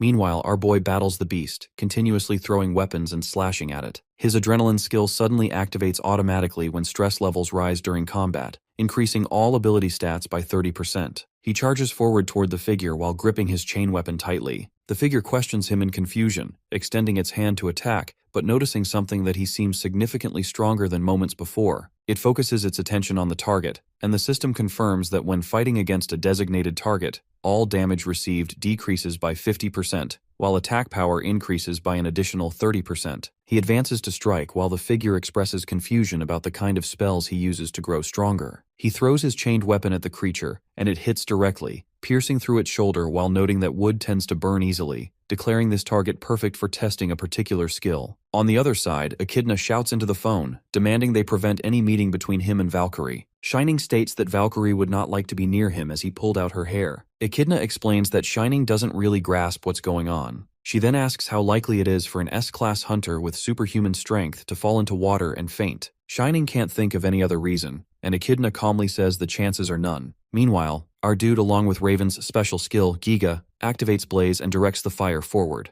The flames engulf the creature, who calls the situation foolish as the fire completely surrounds it. Our foolish boy bursts into uncontrollable laughter while Reaper smiles forcefully standing behind him. He declares that this finally feels like a real fight and urges the flames around him to burn hotter, wanting to pour all his frustration into this battle. The system mocks him, but he snaps back at it, while enjoying this fiery bonfire moment. Reaper realizes that she's only heard of hunters who live for battle, and she never wants to face such a hunter again after meeting one. Amid the chaos, he suddenly remembers he was supposed to roast sweet potatoes. Reaper, puzzled by his strange powers, wonders how a warrior class can wield magic so skillfully, assuming him as a sword mage. But the only person she knows with that kind of mixed ability is Raven. Just then, the ground starts shaking violently and cracks form beneath their feet, echoing like thunder. Someone shouts if the floor is collapsing, and Reaper spots an exit in the distance, yelling for everyone to run toward it. They run through the trembling area, but the ground splits open beneath Pagan, making him stumble. He reaches for Soul's hand, but it slips from his grasp, and without hesitation, he leaps after it in panic. Before he can fall, Baphomet appears above him with his chain snapping forward. He grabs Pagan's arm mid-air, catching him just in time. Meanwhile, far away, Hunter Echidna asks Shining over the phone how long it's been since Valkyrie entered the Labyrinthine Tower. She checks the time and informs it's been about an hour and a half since her entry, right after she cleared another tower. Echidna reasons that with Valkyrie's skill, she must have reached the top floor by now,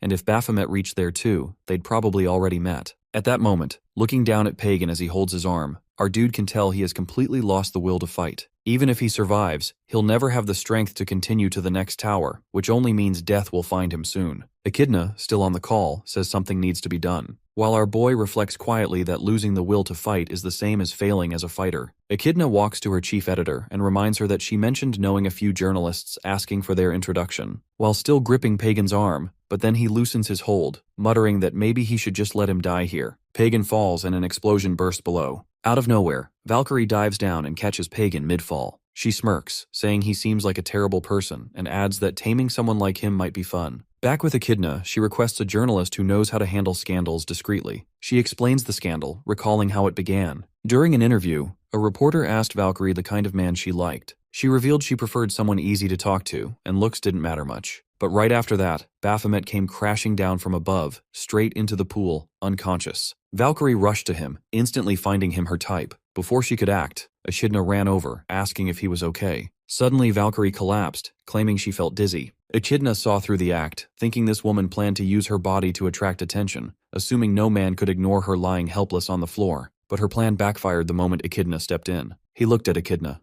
in confusion, wondering what she was doing and thinking it wasn't worth making a fuss over a few strands of hair. Meanwhile, Valkyrie, who had planned to fake waking up, accidentally fell asleep for real. Now, in the tower as Valkyrie enters, the hunters start to whisper about watching her in real life, calling her attractive, and their inspiration. She turns toward him and Reaper, apologizing for the earlier problem and jokes about his codename and calls it daring. He stares at her blankly without saying a word. She keeps teasing, asking about the worst thing he's ever done, and guessing it might have been what just happened. When he doesn't react, she laughs again, admitting she always likes bad boys. He stays silent, expressionless. She asks if he remembers her at all. He turns to Reaper asking for her identity, and Reaper questions him instead. Valkyrie looks surprised, certain she left a strong impression the last time. The girls around her glare sharply, clearly annoyed. Reaper reminds her to keep her personal and professional matters separate since everyone is already watching. Valkyrie just laughs it off, introduces herself again, and apologizes that they all had to go through so much problem reaching this floor, and assure them they'll soon enter the boss chamber to clear the tower. She explains that the Art Guild will handle the main battle while the others should focus on defense. Still, she warns them to stay alert because anything can happen inside. When she asks for updates, the hunter reports that parties A and B only have a few light injuries and are still fine. Valkyrie asks about Party C, and someone answers that Hunter Saul from the Nebula Guild has died in action. Valkyrie confirms that everyone is ready and opens the massive door ahead. A burst of bright light spills into the chamber. Before they can move, a loud voice commands everyone to get down.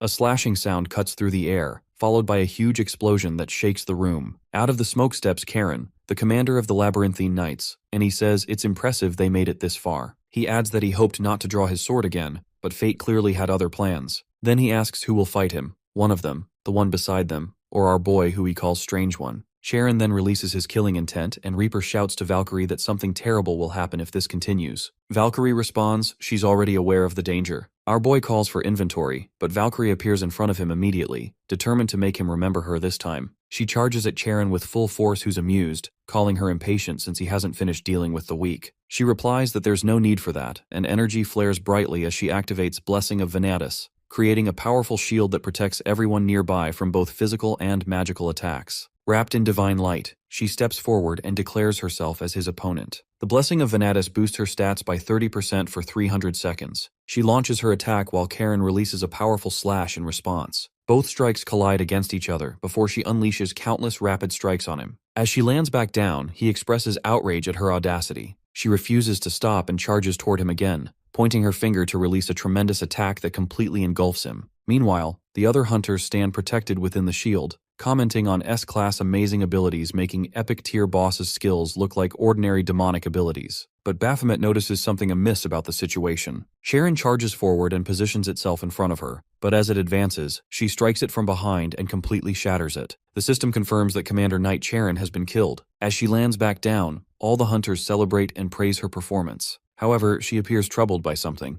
When asked what's wrong, she questions the weakness of the boss of Tower that even an armament scale wasn't needed for this battle. Others suggest maybe she's just got more strength recently, but she disagrees, pointing out that her last tower. She finds it odd that she defeated the boss but hasn't received any message confirming the clearance of the tower. They realize this observation is correct, and their eyes fix on the defeated commander as it suddenly begins releasing tremendous energy around itself, leaving everyone confused. Our boy wonders what's happening now. Someone asks in a panic whether she actually killed the boss or not, questioning if it was fake all along. Above the body of Prince Karen, someone materializes and cries while asking why the prince must face this situation in her place, begging them to leave them alone. Our dude realizes this figure represents the real boss. The figure creates a magical circle around them, and suddenly many magical circles appear above everyone's heads. Reaper shouts to move away immediately and declares she's been waiting for this exact moment. Other hunters shout in concern for her safety, but she deliberately moves under the magical circle and begins casting a spell. Our dude stands there motionless, and Valkyrie immediately runs toward him, urging him to move away. Just then, he disappears to nowhere. Later, Reaper regains consciousness while something drips onto her. She looks up and finds herself in front of a massive structure. Realization dawns. She smiles with excitement, happy for every coin she spent for this information.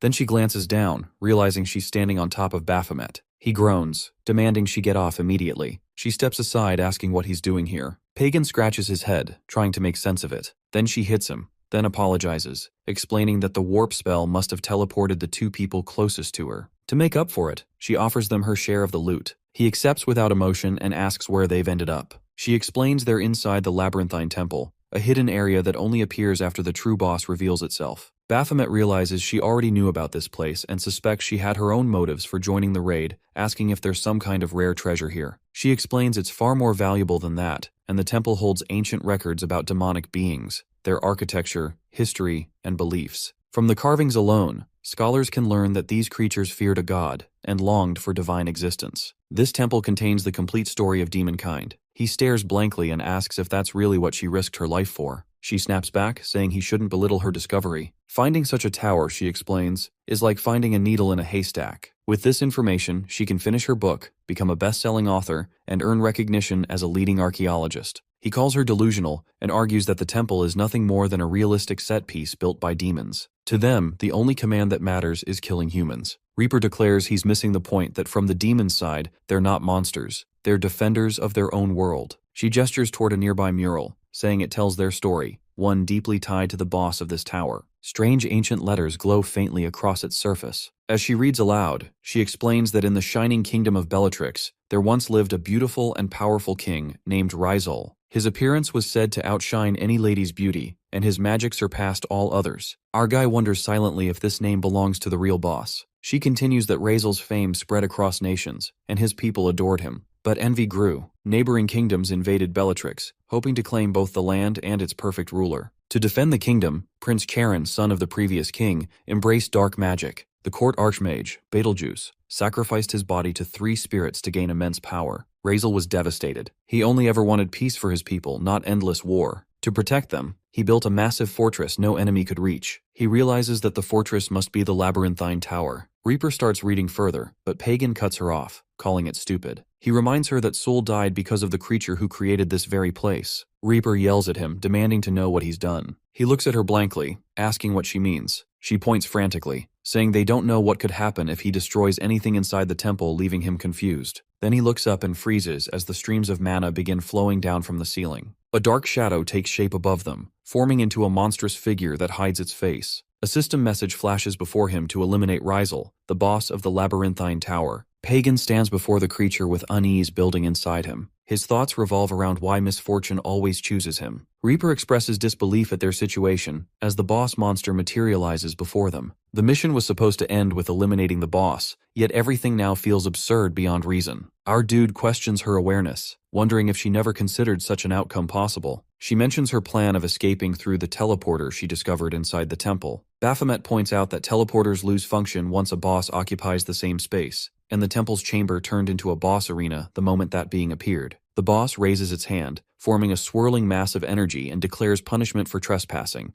reminding them that the chance to leave existed before they stepped inside. The energy releases with destructive force. Our boy finds this reaction childish, considering they only broke a single wall. Reaper reads the last inscription carved on the pillar. It speaks of a god of the labyrinthine tower, awakening as the savior of the world. The explosion throws them both backward, and realization strikes that this temple served as a shrine for worship. Their destruction naturally provoked the deity's wrath. Baphomet continues questioning why gods behave so sensitively over trivial acts. The boss gaze falls upon him as he suggests that divine beings need to relax more. She questions whether he truly believes that while another wave of mana erupts, scattering fire across the chamber. Through the flames, Baphomet finds himself lying with an unconscious woman resting in his lap. Confusion overtakes him as her face feels familiar, yet his memory offers no answers. God appears behind him, questioning whether regret fills his heart. The moment feels like a glimpse into the past, showing the greatest mistake of his life, ending someone precious, perhaps by accident. Baphomet refuses to accept this illusion. His thoughts deny the memory entirely that he never killed her. The boss expresses understanding, noting how difficult acceptance can be. It offers an opportunity to correct his mistake, claiming that its power can reverse everything and grant a new beginning. He questions the nature of this strange ability. The figure confirms that time itself can be turned back, but he rejects the offer immediately. Cracks begin spreading across the scene as rocks fall apart. He considers this entire setting a joke, a poorly made illusion trying to test him. He realizes this memory does not even belong to him. The figure wonders how his human form came to exist then. Baphomet recalls that the power for transformation was stolen,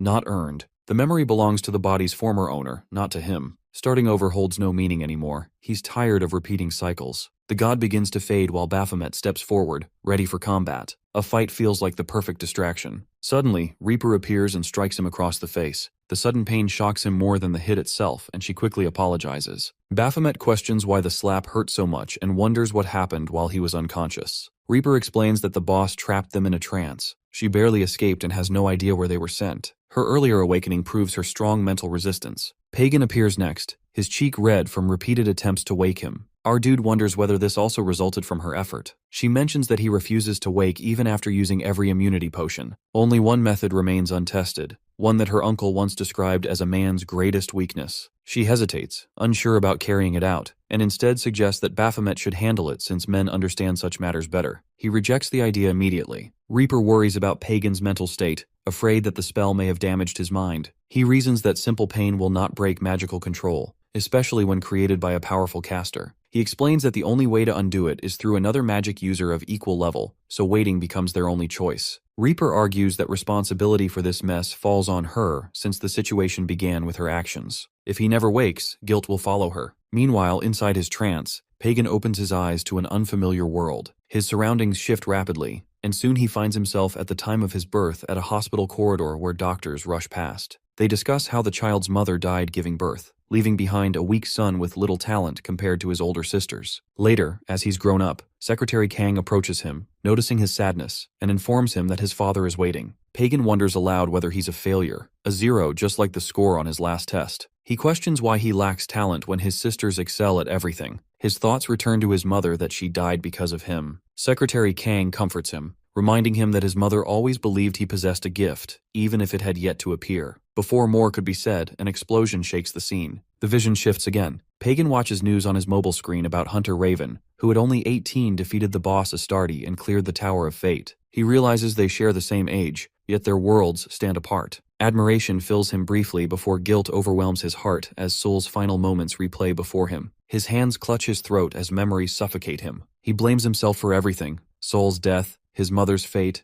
and the pain that followed. Tears stream down as he collapses, whispering that none of these tragedies would exist if he never had. The boss materializes behind him, claiming they share the same curse. Her creations too suffered because of her mistakes. She offers him the same gift she offered another, the chance to undo his sins and begin anew. Pagan's eyes glow as a magical circle forms around him. Outside the illusion, Baphomet and Reaper sense the sudden change. Energy flares violently around Pagan's body before a massive explosion erupts, throwing them both across the room. When the dust finally clears, neither human remains before them. A demonic figure stands in Pagan's place, its eyes burning with crimson light. Baphomet and Reaper freeze where they stand, realizing that their companion no longer exists. The transformation finishes as Pagan turns into a massive demon. Its tail slams the ground, shaking the area and startling both of them. Reaper's mind barely registers what happened to Hunter Pagan before the creature charges toward her. Baphomet's chain whips through the air before impact, wrapping tightly around the demon's tail. He drops from above, gripping hard as he drags the creature back. The demon slips free and vanishes before his feet hit the ground. He strikes again with powerful swings, but the creature reappears beside him, unharmed. He steps back as the demon materializes right in front of him. He starts to laugh as Reaper watches with confusion as he admits victory seems out of reach in his current state. Reaper questions his meaning, and Baphomet explains that while dodging poses no challenge, matching raw power remains impossible. Pagan's spell has boosted his stats far beyond normal limits. Defeating him can only happen through cooperation. Reaper wonders if stopping Hunter Pagan still counts as possible. Baphomet confirms it would if killing becomes an option. He deactivates his weapon and notes that only another caster can reverse such enchantments. Unfortunately, this one comes from the tower's boss. Only magic casters with power equal to that boss can undo it. Reaper questions whether he can perform that reversal. Baphomet denies it. His expertise lies elsewhere. As attacks close in, she keeps dodging while realizing that killing might be the only option left. She considers whether defeating the boss would end the spell automatically. Baphomet mentions that it could work, but finding the boss itself remains uncertain. Reaper decides that killing Pagan might be their only path forward. Baphomet then mentions one more possibility. He explains that she wasn't the only one with hidden motives for entering this tower. While dodging attacks, he admits one last skill remains untested. Its use demands reaching the tower's top floor. He swings again, explaining the second condition that is facing an unbeatable enemy. The final condition, however, must be fulfilled by her. The demon appears behind him as he murmurs something to her, and Reaper freezes after hearing it. She calls the idea absurd and risky. He reminds her of her dreams of becoming a great archaeologist. She hesitates as he continues that either this happens or he will kill Pagan himself. Murder seems possible with enough strength, though it feels cruel to end Pagan's life when he was dragged here unwillingly. Her thoughts whirl before landing on him again. She curses him under her breath, raising her weapon. Her blade slashes across his chest, sending him crashing to the ground.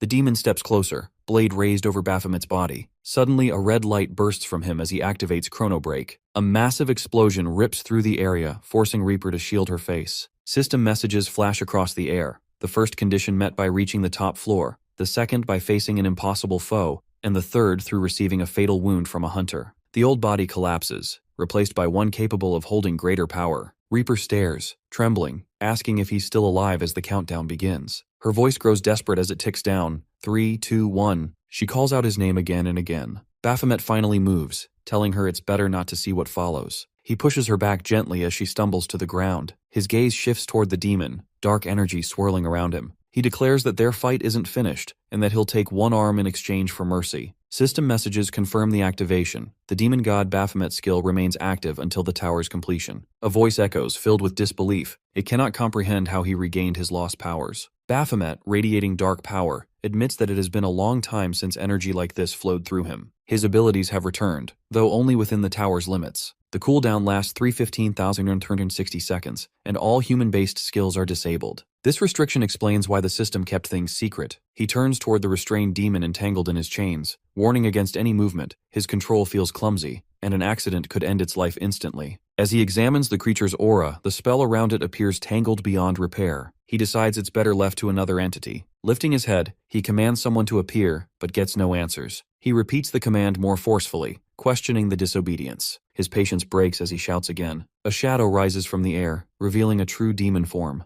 The being sighs about finally thinking freedom had come, only to meet Baphomet once more. He recognizes the presence of the previous boss of the Abyssal Tower, Beelzebub. Most assume he was always the tower's ruler, but that throne originally belonged to Beelzebub. Only after one fateful day did their roles change. Our boy stumbles slightly, groaning about the exhausting climb. He questions why Beelzebub stayed so high up, forcing him through so much trouble. He confirms if this indeed is Beelzebub, the boss himself. Beelzebub stares back amused, recognizing him as the gatekeeper Baphomet No. 18 from the first floor, questioning his ability to climb all this way. Our dude admits his rise came through brute force. He fought his way past everyone. He nearly drops his weapon before steadying his grip again. Beelzebub calls the display pathetic and gestures toward a spread of weapons, telling Baphomet to choose one for his own death. The battle that follows ends with Baphomet victorious. As Beelzebub lies broken, he warns that his death would collapse the tower entirely, taking Baphomet down with it. The structure now recognizes him as its core. To avoid mutual destruction, Beelzebub offers another deal. Baphomet can become the tower's boss instead. Until the system accepts the transfer, Beelzebub will obey without question, and even assist against difficult hunters. Magic expertise could prove useful. Perhaps Baphomet might learn something new. Later, when Raven killed Baphomet, Beelzebub assumed he had vanished forever. Now Baphomet commands Beelzebub to undo Pagan's spell. Beelzebub sighs at the order, wondering why he should help a mere human. Baphomet's glare sharpens, questioning disobedience once more.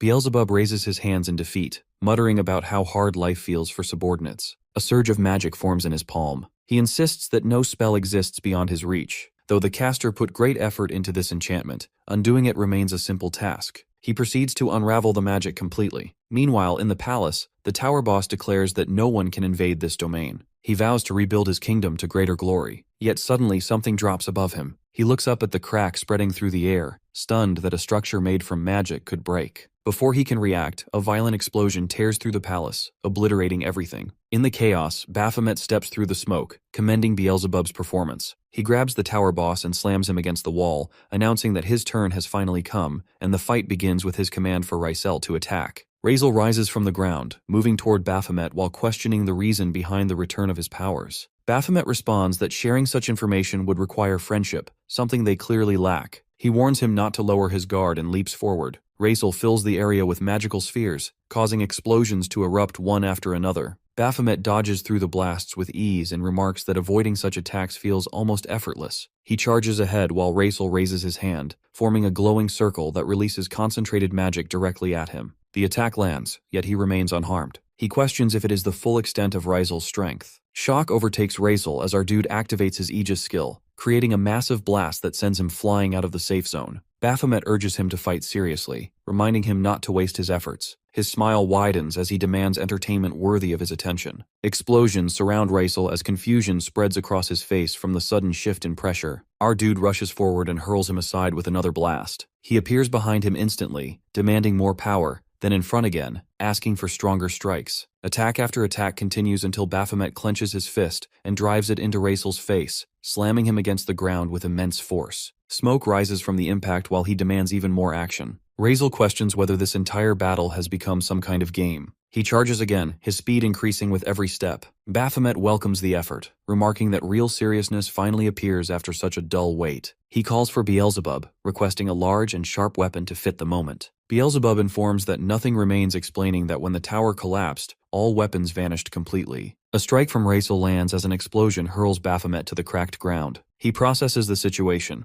realizing that everything he collected over time has disappeared. Looking upward, he sees Raisel mounted on a massive dragon circling above. Baphomet leaps away from the dragon's incoming attack, cursing under his breath about losing those weapons he gathered with such effort. He blames Beelzebub for negligence, but Beelzebub argues that tower mechanics caused this loss. It was unavoidable and certainly not his problem. Baphomet grits his teeth at that response. Beelzebub continues, explaining that the skill he uses only functions inside towers, limiting their encounters to short moments between cooldowns. Before Baphomet can retort, chains wrap tightly around him as Raisel launches another assault. The ground shakes from the impact. Realizing an opening, Baphomet abandons the idea of searching for his weapons and decides to borrow one instead. He snaps a nearby weapon into action, but it breaks instantly under his strength. The system notifies that the equipment has been destroyed due to excessive power. He mutters in frustration that normal weapons never handle his energy. They always shatter too soon. The tower boss questions the meaning behind his actions, asking whether he truly views power as a toy for amusement.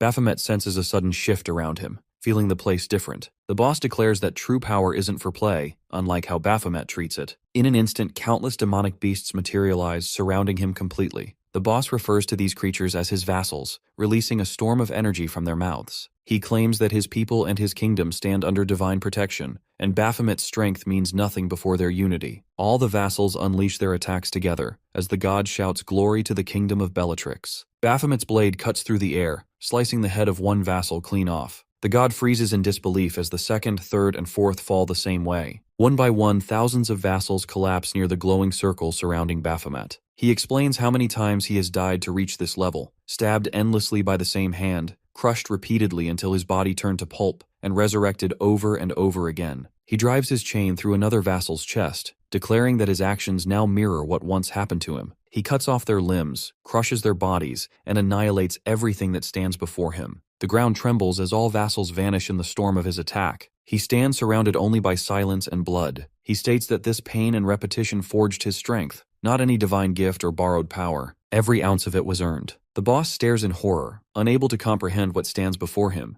and questions the being's true identity. Baphomet appears before him in an instant, his eyes glowing with an unearthly red. He declares his identity clearly and firmly, that he is Baphomet, who was a boss. In the past, even he was a low-level beast. Our boy repeatedly asks his companion whether the tower truly has a peak and what awaits there. The companion grows slightly frustrated, reminding him that the ultimate boss stands at the summit. The boy wonders if he can reach that height, but his companion warns that climbing further requires overcoming enormous obstacles, the next of which is defeating the gatekeeper, Baphomet. He confirms that this mirrors the usual path for hunters, but notices something unusual. Our boy's stutter has disappeared. This change prompts him to decide to challenge the gatekeeper. His companion immediately objects, convinced he would almost certainly die, as Baphomet's power far surpasses his current abilities. He then explains the difference between ordinary demons and bosses. Bosses have a single life, while regular demons can revive endlessly as long as their boss lives. He then reveals his plan. He will repeatedly fight the gatekeeper, growing stronger with each rebirth until his power surpasses Baphomet's. Only then can he claim victory and take the designation meant for Baphomet himself. The scene shifts to present. Baphomet receives a system notification confirming his successful clearance of the tower after defeating Raisel. Raisel's body lies motionless in front of him. Baphomet reflects on how few hunters could truly challenge him, and the idea of opponents who might actually defeat him fills him with an excitement he rarely experiences. Suddenly, Raisel's voice breaks through the silence. Despite appearing dead, he refuses to accept death and drags himself forward, clutching at Baphomet's feet. At first, Baphomet assumes Razel has survived even without a demonic core, which would demonstrate impressive determination. But a moment later, he clarifies the grim truth. The kingdom Razel imagines himself ruling never existed. Everything he believed in was nothing more than the tower's manufactured illusion. Razel's confusion only deepens when Baphomet confirms that the kingdom of Bellatrix never existed. The system had never assigned Razel any real royal authority. It simply created him as another combat tool meant to strengthen hunters. The truth shatters him, and he refuses to accept that he is nothing more than a demon boss programmed for their growth. Two disguised figures appear behind Baphomet just as this realization lands. A critical system error strikes without warning, and Razel's data disappears entirely. Baphomet barely comprehends the deletion when a sudden flash erupts before him. Turning around, he finds a hooded hunter sitting close by. He had sensed something strange earlier, a presence beyond his own and the boss's, but chose to ignore it because the newcomers posed no threat. Now the hunter looks startled under his direct attention. Baphomet steps closer and recognizes the person as a member of Party C. The hunter remains frozen, uncertain why they are being confronted, their confusion and nervousness plain. At the labyrinthine tower's core, the leader hunter releases Snowflame from her hand. An exit portal forms behind the group, pulling everyone's attention. She questions why a portal suddenly opened and why the system claims the gate has been cleared. Valkyrie shares the same confusion when another exit portal appears. Through one of the portals, Baphomet emerges carrying 3 disguised hunters, 2 in his arms and 1 held in his teeth. The scene shifts to Manga Medical Center, where Sangha arrives with her subordinate. She immediately demands to know her brother's location. Her subordinate leads her toward the VIP patient room and updates her. Pagan survived but permanently lost an arm. Sangha cannot understand why surgery still hasn't begun. Her subordinate explains that Pagan refuses treatment, which she finds absurd. She enters the room to confront him. Pagan lies covered in bandages, dismissing her concern and insisting nothing is serious enough to justify her rushing over. She counters that she would have come sooner if she hadn't been stopped, and she demands to know why he is rejecting surgery. His answer shocks everyone. Soul died, yet only Pagan lost an arm. Soul had warned him about the tower's dangers, but Pagan pushed forward anyway. He believes he should have been the one who died. Losing an arm means nothing when Soul lost his life and future. Pagan says he can recover his arm eventually, but Soul cannot return. He then asks about the hunter who nearly died rescuing him. The perspective returns to Baphomet, now eating happily inside a hospital room. Mr. Ma enters, questioning why he is here. Baphomet is surprised to see him, and hears Mr. Ma complain mildly that someone in a luxury VIP room should at least close his mouth while eating. Baphomet explains that he is not injured, yet the hospital staff insisted he stay. Mr. Ma asks for details. Baphomet mentions Royal Gold, who informed him that he rescued their young master and arranged everything for his comfort. They asked what he wanted, so he requested food. Mr. Ma is stunned that the Royal Gold group became involved. Baphomet says he initially disliked their air, but now finds him tolerable, noting that people who provide free high-quality food rarely have malicious intentions. He then asks how Mr. Ma located him. Mr. Ma explains that tower clearances automatically notify the government system. Those with high clearance, including himself, receive the information instantly. When he heard the labyrinthine tower was cleared, he checked and saw Baphomet's name. He leans closer to the food, skeptical that Baphomet actually cleared the tower. Baphomet responds defensively, wondering if he is being accused of deception.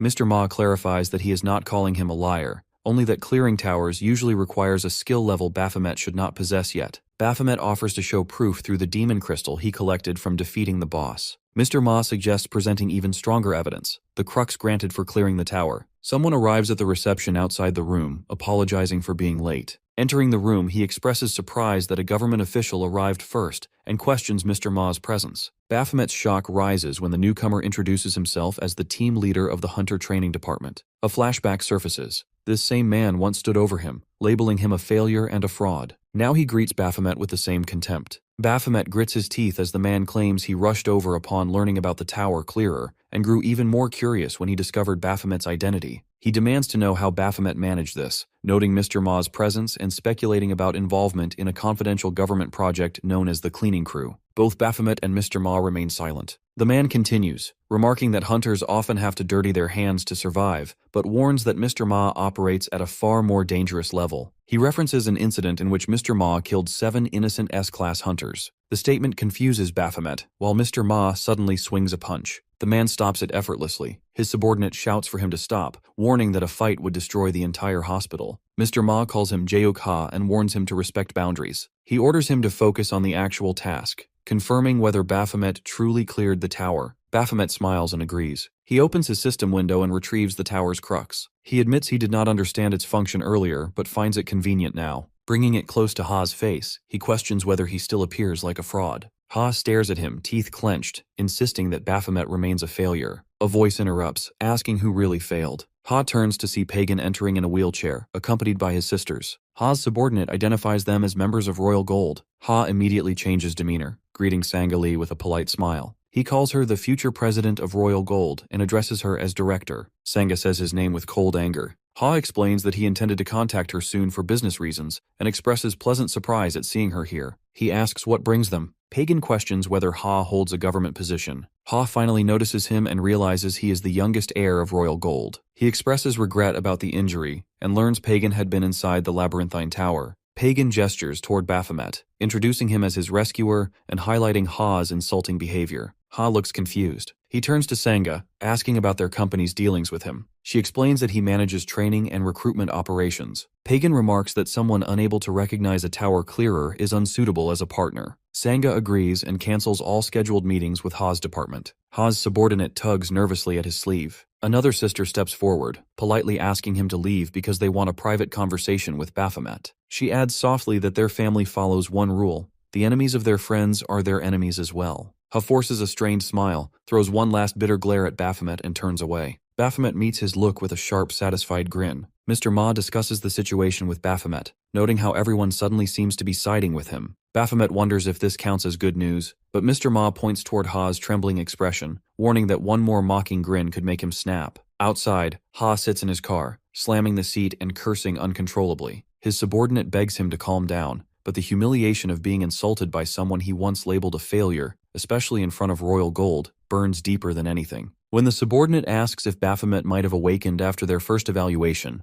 Ha freezes. The idea unsettles him. His pride suffers at the thought that his instincts, the foundation of his career, might have been wrong. Grinding his teeth, he orders a full investigation into Baphomet's past. Something feels off, and he intends to uncover it. Inside the hospital, Pagan thanks Baphomet, surprising both him and Mr. Ma. Pagan admits Baphomet had every reason to abandon him in the tower after how poorly he treated him, yet he saved him anyway. Baphomet's expression stays blank. In truth, he had planned to drop the arm and walk away. One sister quietly suggests giving them privacy, and Sanga agrees. She turns to Mr. Ma and shifts to business, wanting to discuss government-linked welfare projects. Mr. Ma accepts, and they leave together, locking the door. Alone, Baphomet admits the rescue was never his idea. He only intervened because Reaper blamed herself for trapping the group and begged him to save Pagan. He agreed after forming a deal, never expecting Pagan to survive. Pagan responds that survival wasn't his concern at the time, only relief that others escaped safely. The mindset confuses Baphomet, who cannot understand risking oneself for others. His tower instincts revolve purely around survival. When he asked if Pagan came just to apologize, Pagan refuses. Saving his life demands repayment, and he offers anything within his capabilities. Baphomet replies that Pagan already repaid him through the hospital arrangements, though he still wonders aloud whether he may finish the food before leaving. Pagan reminds him the food is his to keep. Baphomet then brings up the armor he broke in the tower, but Pagan says Reaper explained it wasn't real. When Baphomet asks if Pagan has a lot of money, Pagan looks confused. The story shifts to another hunter struggling against a demon, wishing for raid members. Suddenly, Mr. Ma's voice blares through an advertisement promoting a new party matching system,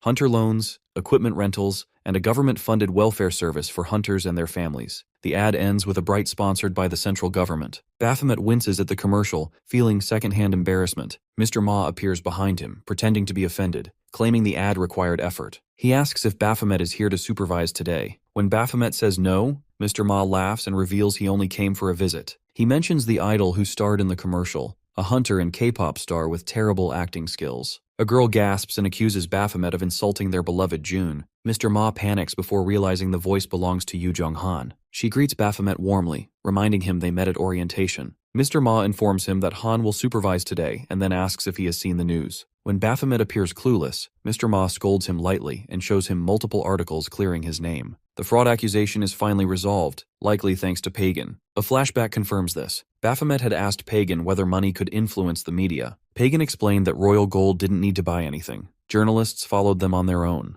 Baphomet requested coverage that cleared his name, but avoided revealing that he had cleared the labyrinthine tower. He didn't want attention while dangerous enemies still searched for him. Back in the present, Mr. Ma smiles, saying the story is spreading fast. Baphomet worries about potential backlash toward the department, but Mr. Ma dismisses the concern. They are used to taking damage, and this time the target is someone else. He leaves Han in charge. Han watches him go and notes how unusually protective Mr. Ma seems toward Baphomet, wondering why. Baphomet offers no answer, and she turns the conversation toward the tests ahead. Baphomet expresses surprise that the building has testing facilities, and Han explains that her team shares responsibilities with the training department. She guides him to the elevator and introduces him to the doctor. Chaos fills the testing room. The doctor swings wildly at a bug, which escapes as the door opens. Lunging after it, he accidentally knocks Han over. She scolds him, and he apologizes repeatedly, explaining that bugs in the wiring can crash the entire system. Turning to Baphomet, he remarks that Mr. Ma had warned him about Baphomet being a strange one, and mutters that Mr. Ma insults him everywhere. The doctor introduces himself as Useo Kim, and explains that today's test will determine Baphomet's true rank through combat rather than statistics, given that he managed to clear a tower despite being low class. 3 stages await, and he asks if Baphomet is ready. Stage 1 activates. Blue and red orbs fill the room. Baphomet must touch only the blue ones. He moves instantly, weaving through the red lights and leaping high to grab an orb floating near the ceiling. Stage 2 loads next, projecting a virtual landscape filled with monsters. The doctor proudly calls it the night hunt of the White Walkers. Baphomet draws his weapon and cuts through the beasts with violent precision, slashes, thrusts, counters, until every creature falls. Stage 3 begins. The doctor announces a boss-class summon to measure destructive power and promises to terminate the test if it becomes dangerous. A massive hand tears through the void, followed by a towering beast. Baphomet freezes for a heartbeat, recognizing it immediately. A slow grin forms. This is the enemy that once crushed him when he was weak. Raising his blood-stained weapon, he prepares to show the creature how different the outcome will be now. Han watches the battle and instantly recognizes something familiar in Baphomet's movements. His attacks explode with sharp precision, each strike heavier than the last as a blazing aura burns around him. He drives his sword into the monster's core and triggers an explosion that engulfs the area. The demon turns to ash, leaving Han shocked. Usiok quietly notes that restoring the boss after such total destruction will take time, while Han keeps wondering why Baphomet fights exactly like Raven.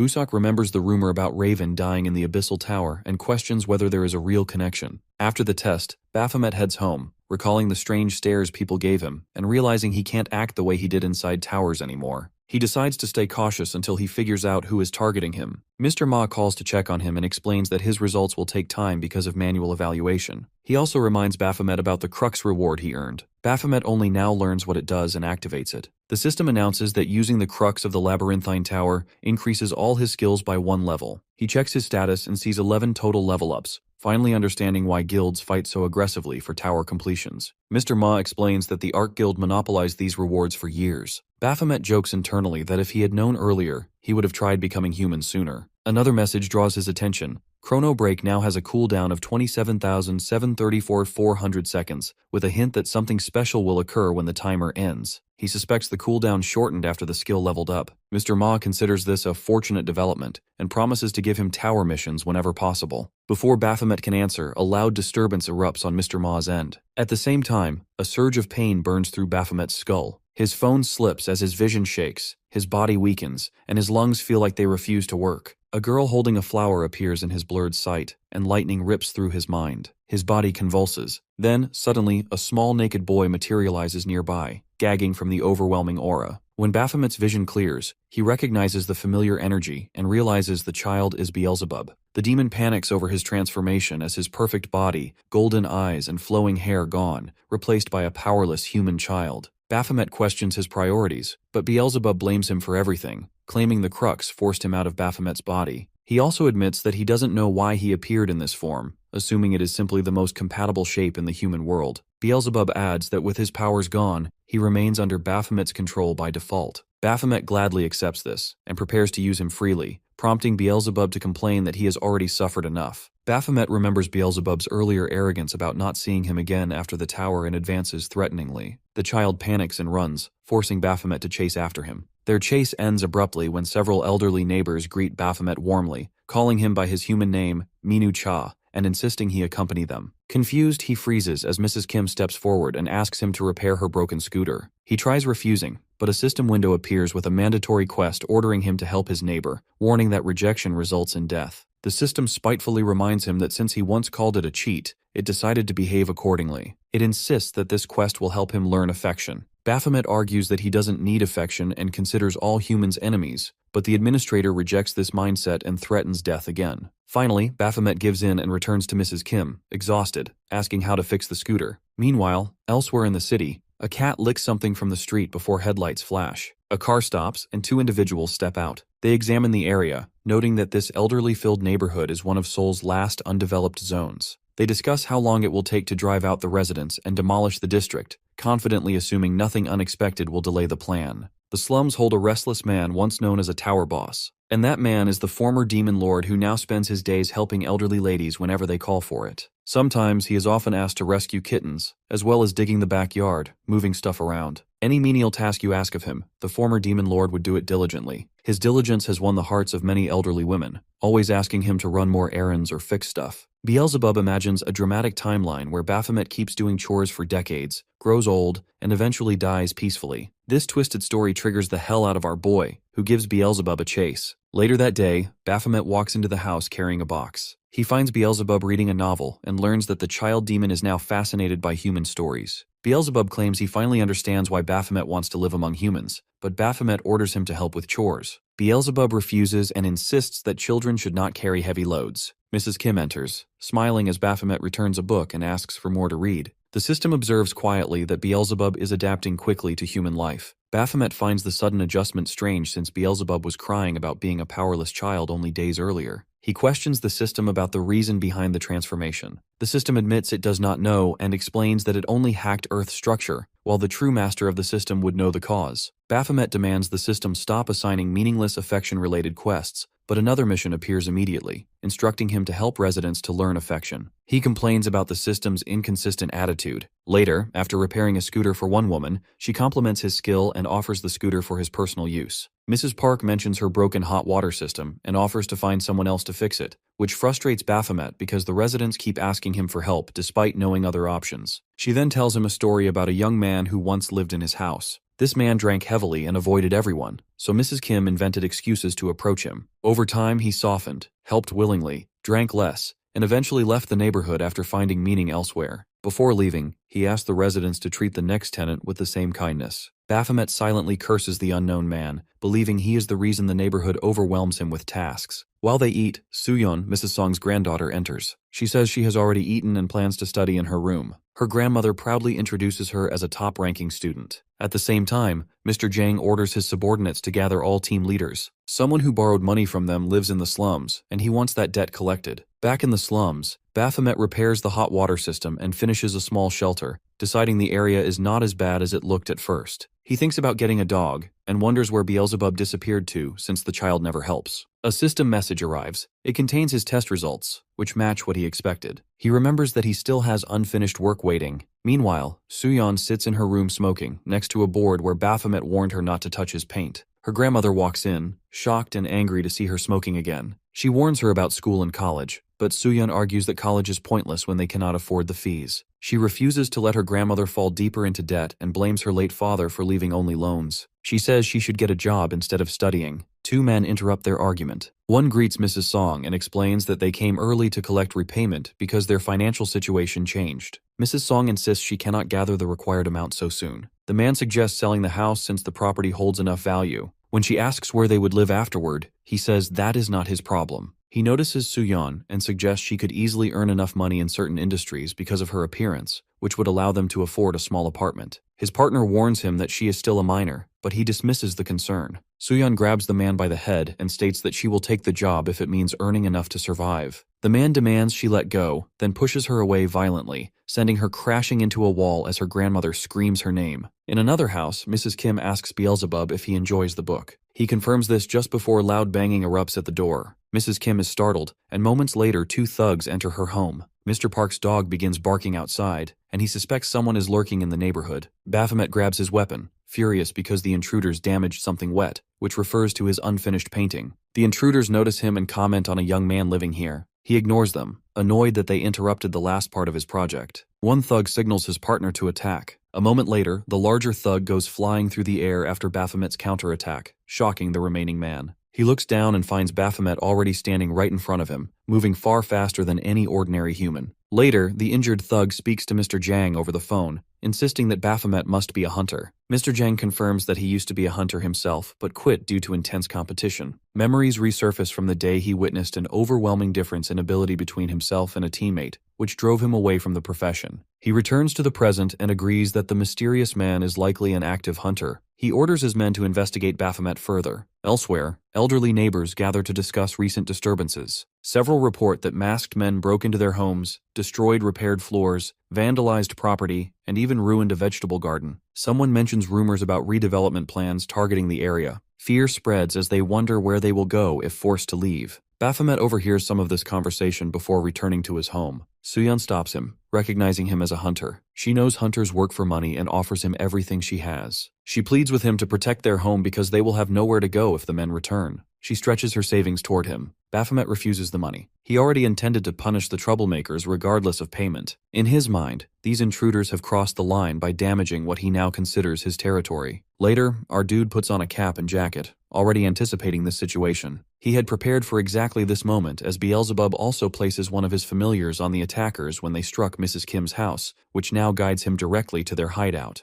Taeyong stops him before he leaves, reminding him that killing people outside official missions remains strictly forbidden. Baphomet wonders if this rule applies even to worthless thugs, but Taeyong confirms that civilians cannot be killed under any circumstances. After some negotiation, Taeyong allows him to beat them up as long as no deaths occur. Baphomet rushes off immediately. Taeyong contacts Mr. Ma through his phone, informing that Baphomet just departed from home. Near Central Electronics, the thug who broke into houses hands payment to a man for his services. The man accepts gratefully and offers his assistance for future jobs. He notices injuries on the thug's face, but the thug dismisses them as minor. Their conversation ends politely, but chaos erupts behind them as someone attacks the crew. Baphomet grabs his face and slams him into the ground with tremendous force. His knife flashes out, severing the man's arm. The remaining thugs freeze in shock and terror at this brutal display. The leader orders everyone to attack Baphomet together. Multiple fighters charge at once, weapons drawn, but Baphomet cuts through them with a single sweeping strike that removes all their arms simultaneously. Blood sprays everywhere as he continues his assault, moving through the group and dismembering anyone who approaches him. The leader recognizes Baphomet as the hunter who defeated their rookie earlier. His recognition comes too late as Baphomet instantly appears before him and removes his arm as well and reminds him they met previously. Our boy throws a large bag at the stunned man, instructing him to fill it with all the severed arms from the ground. The terrified man complies, gathering the arms while questioning his terrible luck. Baphomet notices one arm remains missing and points out that the man forgot to include his own, leaving him horrified. Later, Baphomet visits the rookie's location. Their boss receives a silent phone call that seems like a prank, but moments later the rookie comes flying through the air like a projectile and crashes to the ground. Baphomet enters and drops the bag of arms onto Mr. Jang's desk. He suggests Mr. Jang can reattach them like puzzle pieces, warning him to be careful not to mix them up during the process. Mr. Jang smiles, commenting that the slum hunter apparently enjoys violence. He interprets this as a territorial warning. Baphomet confirms this represents just a light punishment for trespassing into his area. Jang laughs at the concept of territory coming from a hunter. He mentions sending people to investigate Baphomet's background and discovering a child at his residence. He speculates about the child's identity, suggesting perhaps a younger brother since the age difference rules out a son. He reveals his men probably arrived at the house already. Our boy starts laughing uncontrollably at this news, confusing Mr. Jang. Moving closer, Baphomet advises him to worry about his own men instead. At the residence, Beelzebub sits reading a book while his magic traps all the intruders. Thin strands of compressed magic surround them like laser beams. One man lies on the floor screaming about his severed legs. Beelzebub explains the magic system to them in simple terms, comparing the deadly strands to lasers. He warns them that any movement results in injury, demonstrated by the legless man. Beelzebub admits this magic technique requires tedious effort and lacks efficiency, but remains necessary since Baphomet would get angry if they damage the house. He tells the frozen intruders not to move until he finishes his book. Mr. Jang tries calling his team, but the phone remains unavailable. He draws his sword and blocks Baphomet's attack, revealing his past experience as a hunter. He planned to gather more information before making his move against the slum hunter. Their brief exchange convinces him this situation could escalate dangerously. He considers the risk of fighting without knowing Baphomet's exact rank. His phone receives a message revealing Baphomet's rank. Mr. Jang immediately drops his weapon and surrenders completely. He promises never to interfere with that neighborhood again, and offers to forget about his men's severed arms if they can part peacefully. Our boy smiles and cuts off his arm anyway, blood spraying out. Mr. Jang realizes negotiation failed entirely. Later, during a phone call, Mr. Jang explains to his subordinate that he cannot continue the job after learning the target holds A-rank status. His arm sits wrapped in bandages, The subordinate questions why A rank matters so much. Mr. Jang explains that starting from A rank, hunters receive special government management due to their potential to reach S rank. More importantly, A rank and above hunters stop being human and become monsters wearing human skin. One wrong move could bring disaster upon 3 entire generations of a family. He mentions his critical condition from the severed arm and ends the call. The subordinate keeps trying to reach Mr. Jang, but the call disconnects. Another Jang questions whether terminating the deal creates problems. He responds that continuing means certain death. He wonders who sent the warning message. He believes the same person made the earlier prank call warning him about the hunter's approach, noting the voice sounded familiar. Someone clearly knows that hunter very well. The mysterious messenger turns out to be Mr. Ma, currently visiting Mrs. Kim's home. Mrs. Kim greets him, wishing she had known about his visit so she could prepare food. Mr. Ma politely declines, explaining he already ate lunch and just wanted to visit briefly. Mrs. Kim checks if he drinks too much lately. He assures her he only drinks during important occasions or company dinners. She praises Minu Cha for his skillful hands and reliable work, though she wishes he complained less while working. Mr. Ma finds the word reliable surprising but agrees after thinking about it. Our boy discovers his quest cleared but without any reward. He complains that even the old ladies in the neighborhood give him something for his efforts, questioning what kind of god operates this cheaply. Mr. Ma's actual request to Mrs. Kim involves taking good care of Baphomet going forward. The scene shifts to a man staggers backward after receiving a stab wound in his stomach. He tries to remind the woman beside him that they agreed to split the tower rewards. He cannot believe she broke their deal so casually. She remains unmoved and considers his death an accident that simply allows them to take his share. The injured man hurls curses at her and lunges forward in desperation. She raises one finger, and the dog behind her responds instantly. The creature leaps at the man, ripping him apart as blood splashes across the ground. At the Hunter Agency, Baphomet arrives at the reception desk and hears that he owes double the rental fee. Before irritation can form, the receptionist clarifies that she is joking. First-time damage to rental weapons never requires payment. She only wants to emphasize that hunters should buy their own weapons, because future breakage demands both rental fee and full replacement cost. Baphomet silently agrees that owning equipment would avoid unnecessary complications. He takes out a crystal from his inventory and offers it for sale. The receptionist freezes when she recognizes it as Boss Reisel's crystal. She briefly explains their system. Crystals from tower bosses usually go to auction so hunters can bid through the network. Those who want immediate money may request direct purchase after appraisal, but auction sales typically generate higher profit. Baphomet decides the auction will serve him better. She prepares to send the crystal to the auction department and tells him the system will notify him once bidding ends. Curious, Baphomet asks about the price Boss Baphomet's crystal fetched. He expects a staggering number due to the mythic rank. She surprises him by saying it sold for less than Reisel's. The information stuns him. She explains that crystal value depends entirely on mana content. Reisel belonged to a magic-based demon category, so his mana level was extremely high.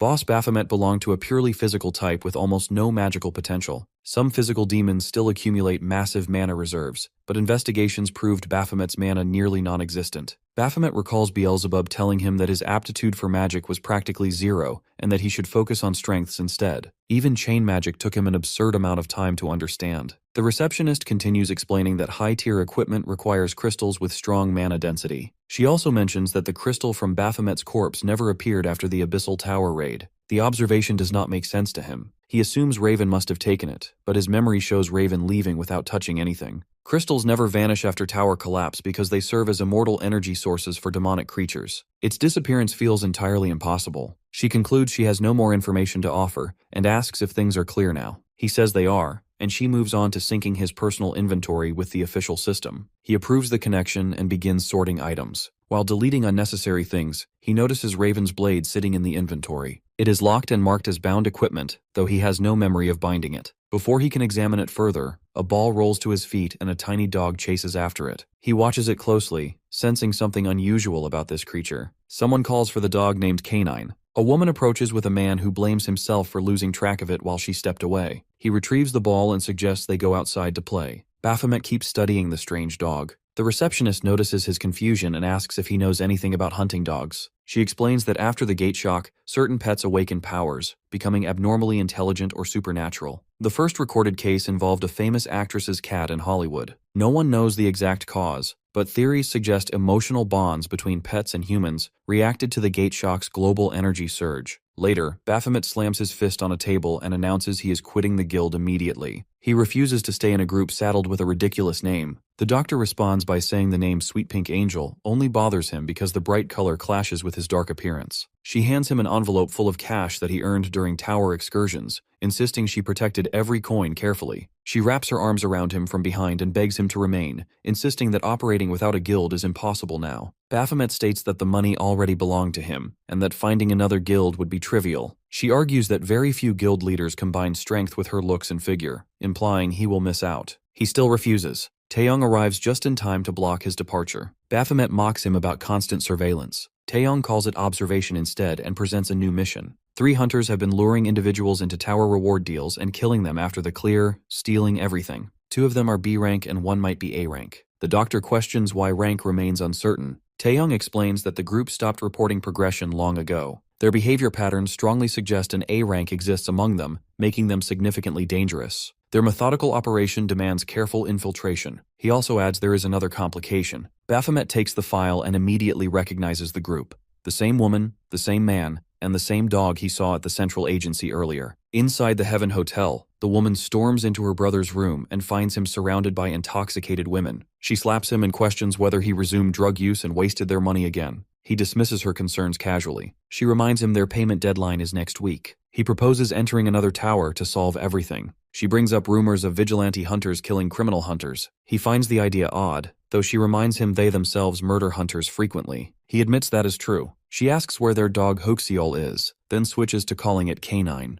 Seeing the dog near her, she strokes its head and mentions their next tower job. The dog barks. She warns they might need to kill again. It barks again. She quietly promises that their group of 5 will reunite soon. The dog seems pleased at the statement. Outside the Tower of Moonlight, the siblings stand with their dog. She questions her brother's preparation quality. He defensively repeats that the target is unfamiliar, and his checking found no threats of retaliation. She asks about rank. He estimates the target sits barely below A rank. While the dog sniffs nearby plants, he reports that the target already entered the first floor alone. She finds it absurd that anyone would run a floor without support. She checks if he explained their usual half-split deal. He confirms he did. Moving deeper, she keeps wondering why the victim works alone. He interprets it as gullibility, making it easier for them to finish their job after the target retrieves loot. She accuses him of pretending he will perform the actual killing. He laughs and looks at the dog for validation. The dog barks as if agreeing. She decides loot quantity will determine whether they kill the person. He complains that teamwork means dividing everything fairly and sparing the target if the hall is small. She touches the tower entrance. He keeps insisting they gain nothing unless someone dies.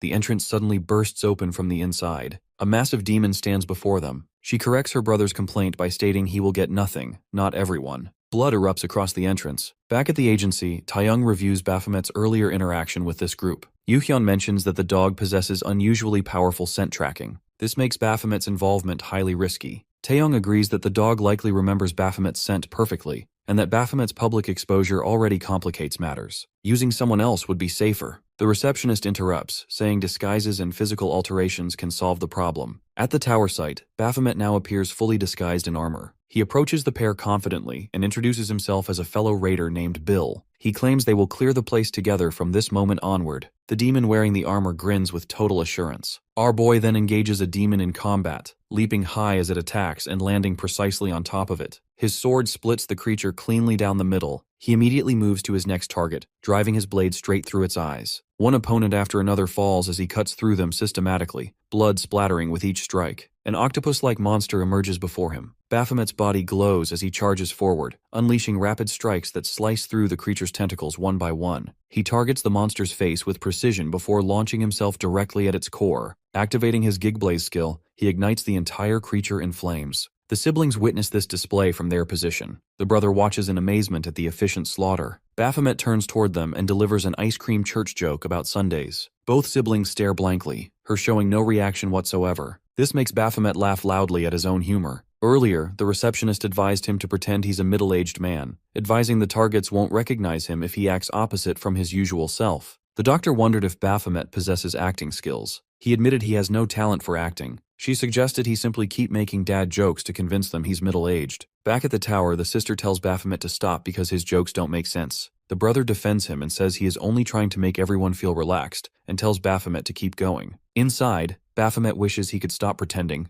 As they walk forward, the canine comes toward Baphomet. He realizes this is the first time he has ever met a hunting dog. The brother explains that these dogs live almost as long as humans, around 70 to 80 years, and they can even eat chocolate safely. He asks if he can pet it and then reaches out his hand. The dog suddenly moves back and avoids his touch. The sister notices the dog's strange reaction right away. Earlier, the doctor had given Baphomet a special perfume made for him. The scent cannot be smelled by humans, but animals with a strong sense of smell find it horrible. She said this perfume would stop the dogs from recognizing him. The dog's reaction shows that the perfume works. The sister looks worried and calls the dog's name many times. The group keeps walking through the dark area together. Suddenly, our dude takes out his weapon and attacks. The brother turns to his sister and asks what she thinks about Baphomet's power. He wants to know if Baphomet could beat K9 in a fight. The sister looks surprised and reminds him that they agreed not to fight today. The brother says that Baphomet seems stronger than they thought. When she asks him to explain what he means, he smiles and reveals that he has a good idea. Later, they sit together near a campfire. Baphomet listens while they explain their plan.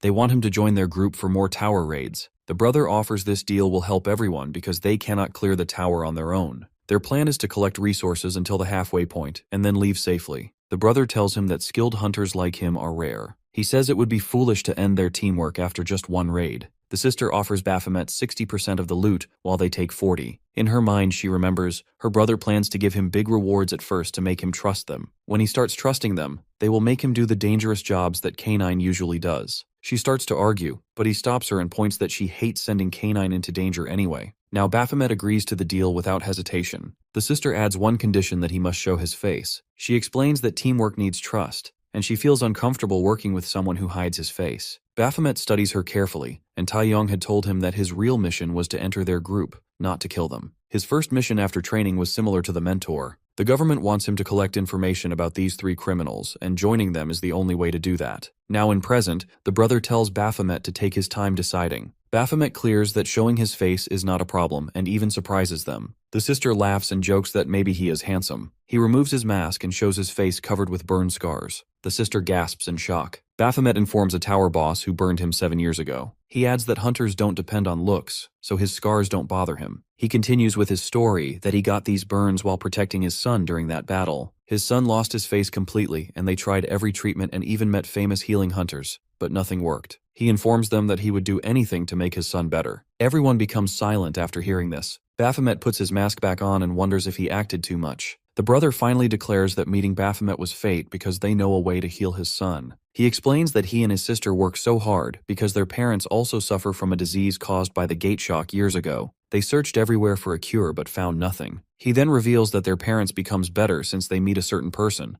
and that working with him again could help cure his son too. Then, as Baphomet keeps his mask on, 2 females appear when a door opens. They give off a strong energy and fly wildly around the floor with their masks spinning. Then a man in a robe steps out from the chaos. Everyone screams and runs toward the figure calling him father. The system tells Baphomet that the main quest condition is complete, and the new goal is to eliminate the target. The robed man pulls back his head, revealing a mask on his face. Baphomet finds the scene strange, and the system identifies the man as the disciple of lust. In a flashback, Beelzebub presents Baphomet with a book listing the 7 deadly sins, explaining that Raven once held the title of Wrath's disciple. He reminds Baphomet of the goddess's earlier vision in which 6 shadowy figures appeared as future threats. Baphomet realizes Raven and those remaining figures complete the full set: wrath, pride, sloth, envy, greed, gluttony, and lust. Back in the present, the disciple of lust stands before him. A mother approaches with her daughter in a wheelchair, explaining that the girl's leukemia worsened despite every treatment.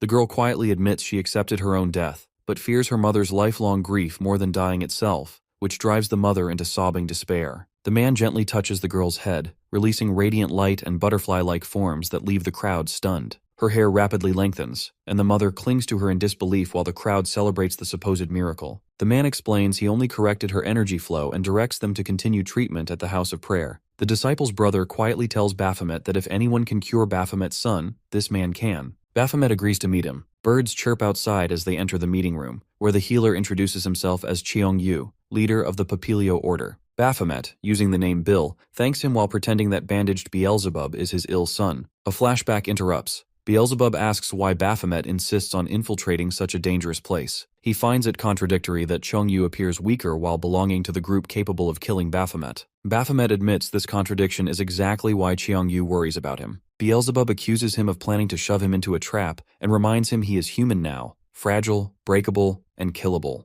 He explains Baphomet only revived after Raven killed him because the system still counted him as a demon beast at the time. With the tower gone and that loophole closed, death is now final for both of them. Baphomet dismisses his concerns, forcing Beelzebub to reluctantly cooperate. Back in the present, Cheongyu inspects Beelzebub and senses what he assumes is a severe curse. He compares it to the darkness he once sensed on Baphomet. He explains the treatment requires time, money, and weekly prayer attendance. If Baphomet is too busy, he offers an alternative, leaving the child at the facility full-time. He summons 2 female teachers, identical twins, who step forward immediately. Beelzebub panics, clinging to Baphomet and promising obedience, meals, and early sleep while internally begging not to be abandoned and mentally threatening to curse him if left behind. Baphomet, unmoved, allows the teachers to take him. As Beelzebub is led away, Baphomet internally thanks him for his sacrifice. Cheongyu ends the meeting, satisfied with the arrangements. But during their parting handshake, he comments on Baphomet's unusually soft hands and long fingers with unnerving interest. This sends a chill through Baphomet. Cheongyu's sister interrupts, reminding her brother they must leave to visit their parents, and she advises Baphomet privately. She tells him to focus only on his son's treatment and to avoid getting entangled in the religious aspects of the order. She warns him directly not to sink too deeply into this organization. Elsewhere, the teachers inform Beelzebub that books aren't allowed because they hinder healing,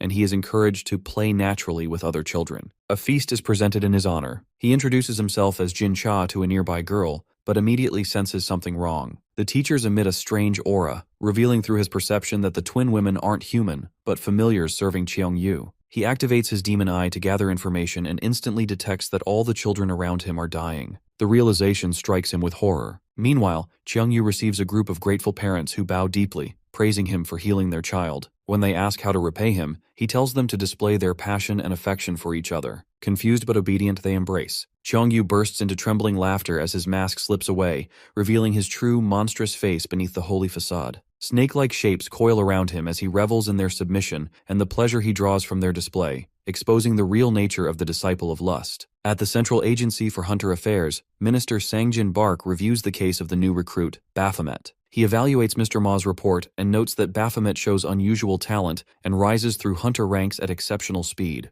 Mr. Ma describes him as hardworking, but secretly hopes he does nothing unpredictable. The minister warns him that overly restricting unstable hunters can backfire. He advises maintaining control while giving enough freedom and trusts Mr. Ma to balance both. During the drive afterward, Mr. Ma asks Taeyong for new information. Taeyong reports that Baphomet already infiltrated the enemy base and is progressing with alarming speed. He also reveals he monitors the mission more closely than Mr. Ma expected. When asked who will oversee the next phase, Mr. Ma states he will handle it personally. Elsewhere, Beelzebub contacts Baphomet through an insect and reports the next target. He explains that Cheongyu is an illusionist who has cast a massive spell over the entire residence, masking every trace of the truth. Cheongyu appears weak only because he devotes most of his power to sustaining this illusion. He lures desperate families with promises of healing and kills every one of them while they remain unaware. As Beelzebub continues observing, he senses a child's death inside the illusion and rushes away to investigate, promising to contact Baphomet again once he understands the situation. At that moment, Hunter Haiti arrives to join Baphomet. She explains her delay came from urgent work and is ready to continue. As they walk, Baphomet asks about her brother and their dog. She mentions they went to visit their parents and adds that the patients made an exception for the dog because most dislike animals. While climbing the stairs, she checks if it is fine for only the 2 of them to go. Baphomet tells her it is easier to manage this way since they plan to go only halfway before descending. Inside the illusion, Beelzebub witnesses one of the twins announcing that a girl named Dakyong has fully recovered. The humans clap enthusiastically, and Beelzebub joins only to blend in. His vision breaks through the illusion. The girl is dead, and her limp corpse is being moved like a puppet. He realizes the humans participating in this are as cruel as beasts. The parents arrive, joyful at their daughter's supposed recovery. The twins greet them politely and mention preparing a farewell party. The mother gratefully offers help. The twins ask her to assist with heavy lifting. The illusion instantly twists into horror. Beelzebub watches them release a dark aura and decapitate both parents in one motion. The heads fly as he stands frozen in shock, recognizing the twins as monstrosities worse than any demonic beast he has ever met. One sister lifts a headless body and asks the other if she wants to eat it. Her form distorts, her neck stretching unnaturally as she slithers closer to him. She licks his face, taunting him for not smiling, fully aware he can see reality. The grotesque closeness unsettles him deeply. Meanwhile, Hadi battles fiercely inside the tower. She cuts through a beast, dodges its counterattack, and lands heavily on the floor. When she looks up, Baphomet is already ahead, calmly pursuing another creature. He tells her they will clear 2 more floors before descending. As they climb, he brings up her warning about the Papilio order. She explains it is far from a normal religion. She supports them only for her parents' sake. The order claims the more money one gives, the more effort they put into healing. She insists Cheongyu truly has power, and his abilities give her hope that her family will be whole again. She considers herself fortunate to work near someone like him. Baphomet asks what Cheongyu expects from people who cannot pay. Haiti explains that such followers must entertain him with offerings that satisfy his standards. Baphomet recognizes these demands as extreme, and Hati agrees. She adds that ordinary people cannot earn the required sums legitimately. So many end up offering their bodies instead. Baphomet reacts visibly, disturbed. She notices and questions his disgust, reminding him he once declared he would do anything to heal his son. She challenges him not to judge unless he plans to abandon his child. She pushes open the next chamber door as she finishes. They enter together. Baphomet responds sharply, pointing out that she is disgusted with herself, not him. Her confusion grows, and she asks what he means. Before she finishes processing, Baphomet launches an attack. She barely dodges, and his strike splits the floor. Shocked, she demands an explanation. He stands tall and states that her brother remains unaware, but she knows exactly what atrocities she supports. Her conscious participation repulses him, and he questions how she can continue without guilt or self-respect. She stares in disbelief. Baphomet advances and warns her to defend herself or die. He drives her into the ground and clamps his hand around her neck. Sweat pours down her face as she struggles for breath. He removes his mask, revealing his true identity. She freezes in shock. He comments coldly on her surprise and tells her to cooperate. His mission is to destroy their so-called father. At Cheongyu's residence, the parents greet Huxeol warmly, thinking the dog missed them. They call him closer. Huxeol stands still with tears running down his face. The brother notices and assumes he is overwhelmed with emotion. Huxeol shatters the illusion, revealing the truth. Their parents are already dead. He sees their real bodies slumped lifelessly in wheelchairs. The brother demands clarity, unable to believe it. Huxeol cries and points at Cheongyu, blaming him for the deception.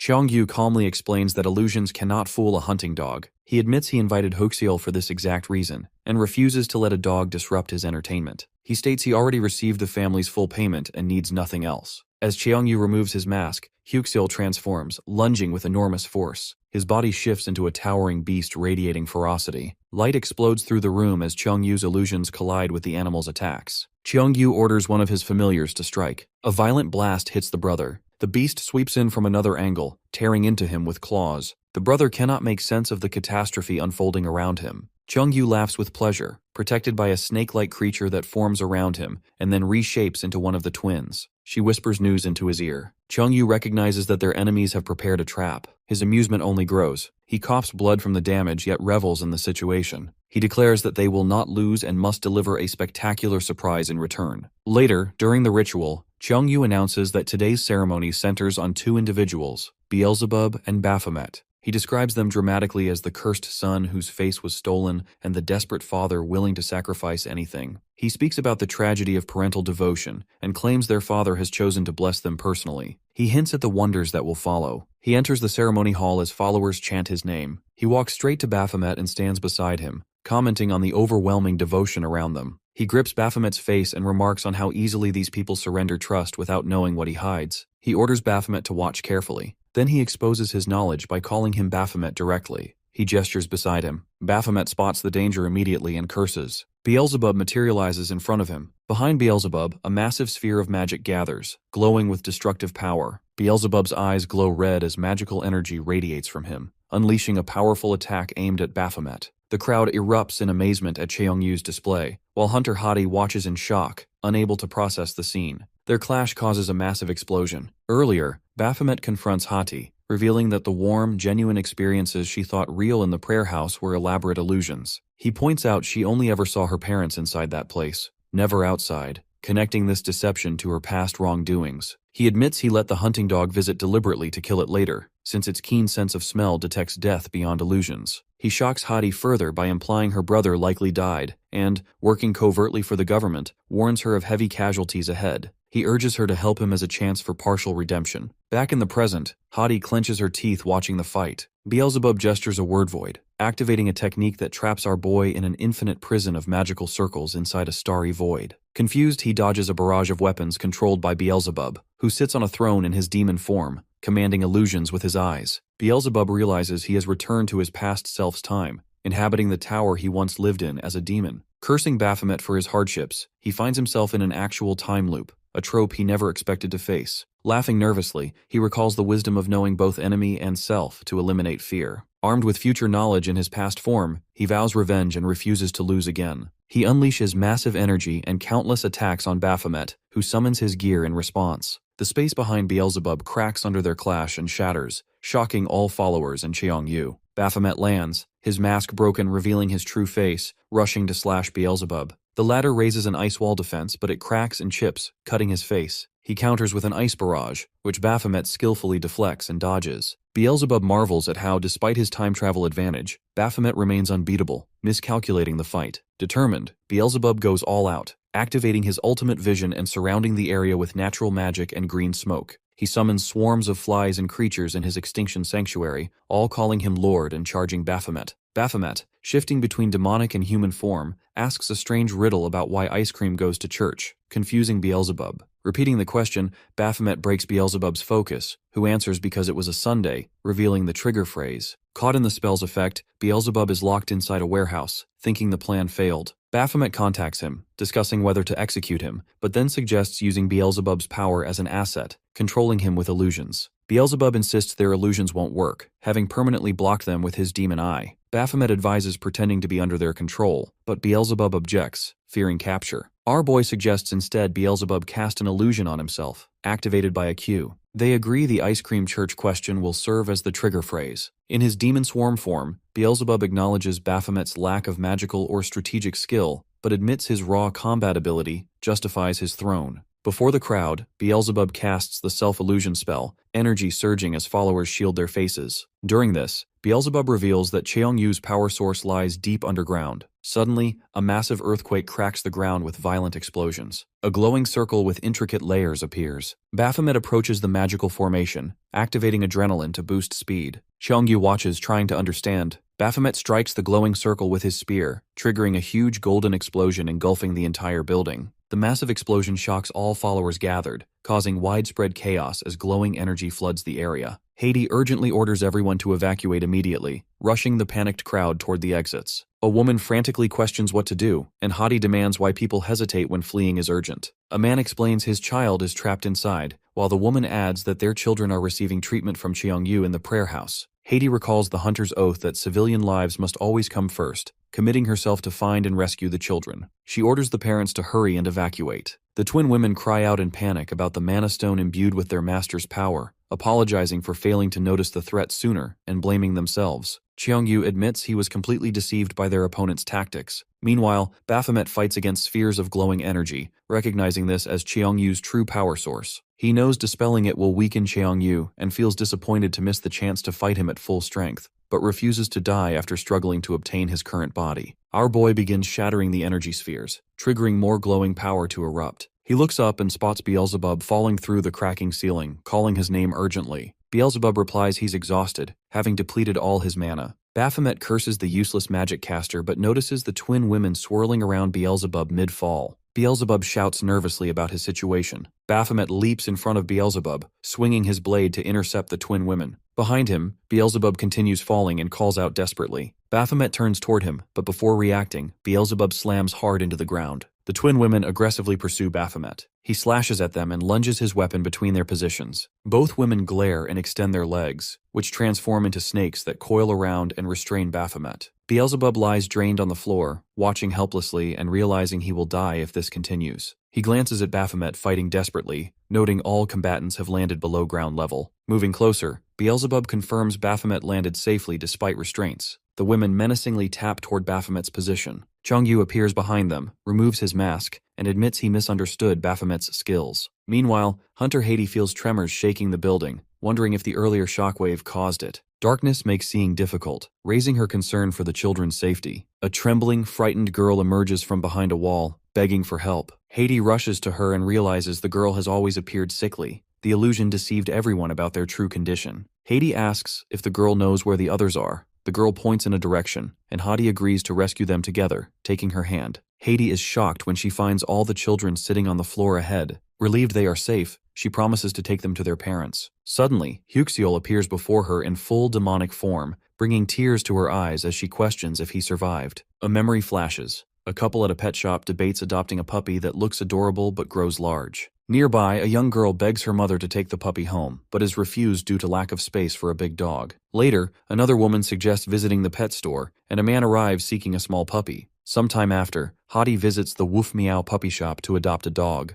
The shopkeeper remarks on Huxiel's large size and that no one has adopted him. Surprised, Hottie smiles and softly calls him home. Huxiel meets her gaze with a spark, beginning their close bond. Back in the present, Huxiel stomps before Hottie. Her tears fall as she sees him. His eyes suddenly glow bright red, shocking her as he attacks a nearby child. Meanwhile, Cheongyu addresses Baphomet, claiming a person's eyes reveal hidden thoughts and the life they've lived. He senses a familiar scent and questions if Baphomet's actions are truly justice, accusing his eyes of harboring more darkness than light. Baphomet denies any resemblance to Cheongyu, calling him a filthy exhibitionist. Cheongyu rebukes him, stating his purpose is righteous deeds. Baphomet taunts him as a pretender to nobility. Cheongyu warns him to stop insulting, and Baphomet responds he'd love to erase Cheongyu's smile permanently. Baphomet boasts his evil is pure and flawless, unlike Cheongyu's filth. He promises to prove it and charges with a spear ready. Cheongyu stays calm, faintly smiling. Suddenly, K9 appears behind Cheongyu in giant form, roaring loudly, stunning Baphomet. A faint voice urges Baphomet to kill the beast. He turns to see Hottie trembling, hurt, and pleading for the creature's death. Hottie admits her greed drove her to murder countless innocent people. She recognizes her responsibility to make things right and pleads with Baphomet to put Huxiel out of his misery. She leans against a stone while begging him to release the transformed creature from its torment. An enormous explosion erupts between them. K9 extends its sharp claws fully and rushes straight at Baphomet. The hunter sidesteps the charging attack. He springs away to gain some space. K9 leaps after him with powerful momentum. Baphomet times his counter perfectly before seizing the monster's head. He drives it straight down into the ground hard enough to splinter the floor. Baphomet launches his knuckles toward the creature's gaping jaws to finish it quickly. Instead, K9 springs upward and snaps its teeth around something. Baphomet soars higher and snatches his blade. He aims precisely at the monster and drives the steel down onto its hide, and the attack produces no effect whatsoever. Our boy understands the Shadow Shield defense triggered on its own to block damage. K9 responds instantly by triggering Shadow Needle Barrage as a counter. Razor-sharp spikes burst from its body and encircle Baphomet from every angle. K9 whips its enormous paw at Baphomet. Fractures start running through his blade's metal, leaving him stunned. He recalls the receptionist cautioning him previously about equipment destruction. She clarified that breaking a borrowed blade twice meant paying its entire value, plus the original rental charge. Right now in front of him, the steel splits completely in half. Baphomet swears at the horrible luck. K9 crashes into Baphomet with brutal strength, triggering yet another massive detonation.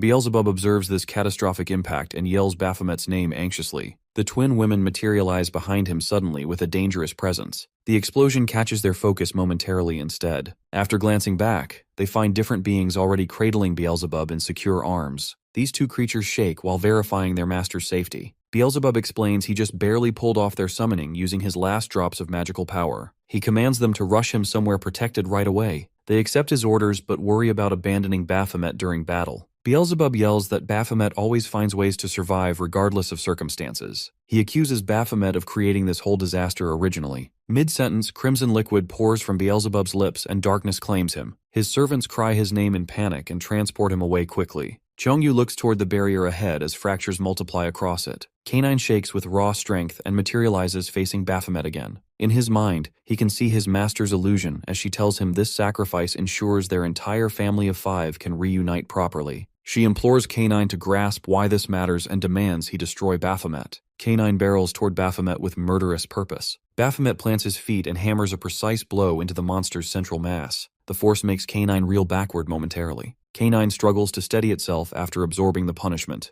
Baphomet tosses aside the shattered blade entirely and lifts his empty hands up. He gestures at K9 and announces he'll battle with nothing but his raw strength now. He dares the creature to come test him directly. The beast snarls at this challenge. Our boy draws back his knuckles and hurls a devastating punch at the closing monster. K9 appears puzzled, seeing the human abandon weapons completely. The creature advances to exploit this seeming disadvantage. Baphomet whips another blow with his leg, smashing into K9's throat region. He chains together multiple punches without pause. Examining the outcome carefully, Baphomet detects the creature now shaking from the mounting injuries. He roars with wrath and hurls himself at K9 with complete power and fury. He hammers endless strikes into the monster's frame relentlessly. His gaze burns with iron will throughout the onslaught. K9 stares back at Baphomet despite the continuous beating. He can still see Hottie screams from where she stands, commanding K9 to finish Baphomet off. The creature bounds upward and generates massive energy wrapping around its whole body. K9 triggers its supreme ability named Forest of Shadows. Baphomet prepares himself for whatever comes next. Behind Baphomet's position, K9's pupils flare wide with sharp concentration. 3 cutting strikes appear instantly and carve 3 bloody gashes through Baphomet's arm. Numerous additional cuts materialize surrounding him from various directions. Baphomet struggles to process what occurs before K9 narrows the gap between them. He avoids another strike heading his way successfully. Additional cuts slice past perilously near his body. He dodges once more with sharp instincts. Cuts shoot past him continuously as he advances through the lethal storm. Baphomet throws himself toward K9 while considering the creature will shred his arm completely soon. He concludes he's had plenty of entertainment from this clash. Baphomet triggers his adrenaline ability to enhance his physical limits. He locks onto his objective and charges straight at K9 instantly. The creature bounds toward him at the same instant. Our boy hoists his weapon with exact timing. He rushes toward the meeting point while declaring his plan to conclude this battle. He triggers Blaze Geiga ability. An immense inferno detonation explodes outward and traps K9 inside the flames. Baphomet screams for the creature's death while fire swallows its form. Burning alive, K9 recalls Haiti instructing him to destroy Baphomet. Memories cascade through his consciousness, displaying every moment that led to this final order. Without warning, Baphomet detects something horrifying occurring. His entire arm tears away from his shoulder and flies upward through the air. Now K9 engulfed in flames holds our boy in its mouth. Our boy thinks back to his days in the Abyssal Tower where he fought using only basic tools like claws and teeth. He recalls a moment when a demon pleaded to be spared, but his weapon had become too blunt to end things cleanly. He understands now that natural weapons wear down over time, turning fights into chaotic messes. Since enemies would just come back to life anyway, the whole thing felt wasteful and revolting. That experience showed him how crucial good equipment is for proper fighting. His mind returns to what's happening right now. He feels confused about why old memories keep popping up while he's trapped inside the K9's mouth. It seems strange to be thinking about random stuff from his past during such a dangerous moment. Earlier, he used Raven's skill and landed a solid hit, but the damage wasn't nearly enough. The attack failed to take down his opponent like he expected. Fear creeps in when he understands how much he'd been counting on Raven's ability to fix everything. K9 shakes him hard, making things worse. He remembers Beelzebub talking about how death can be real and final. The person at the reception desk kept stressing the importance of buying your own gear. Suddenly, that advice clicks in his brain. He focuses on the idea of having proper tools for battle. An image of Raven flashes through his thoughts while the creature growls and snaps at him. He pushes both feet against the monster's teeth, forcing the jaws apart with everything he's got. This creates enough space for him to drop out and hit the ground hard, with just one working arm left. He opens his inventory right away as another strike pounds the spot where he was standing. He can't believe how stupid he was to depend entirely on Raven's skill. His whole fighting style used to revolve around actual weapons, not borrowed powers. Inside the inventory sits Raven's blade, the exact same one that beat him when he was at his strongest. This weapon stopped his most powerful moves and finished him off. Since Raven used this as his main tool, it has to be top-tier quality, way better than the trashy rented stuff he's been using. But he notices the item won't activate, and he gets more frustrated as K9 charges at him again. He keeps trying to unlock it over and over while jumping out of the way. Then K9 plants itself right in front of him, staring directly into his face. He throws out a warning about what happens if it ends him, then fires off a long-range blast. Something bright appears out of nowhere, a weapon floating in the air before him. A voice comes out of it, half joking about threatening him and noting how he seems more interesting than past owners. The thing introduces itself as an ego weapon and decides to let him use it even though it's earlier than planned.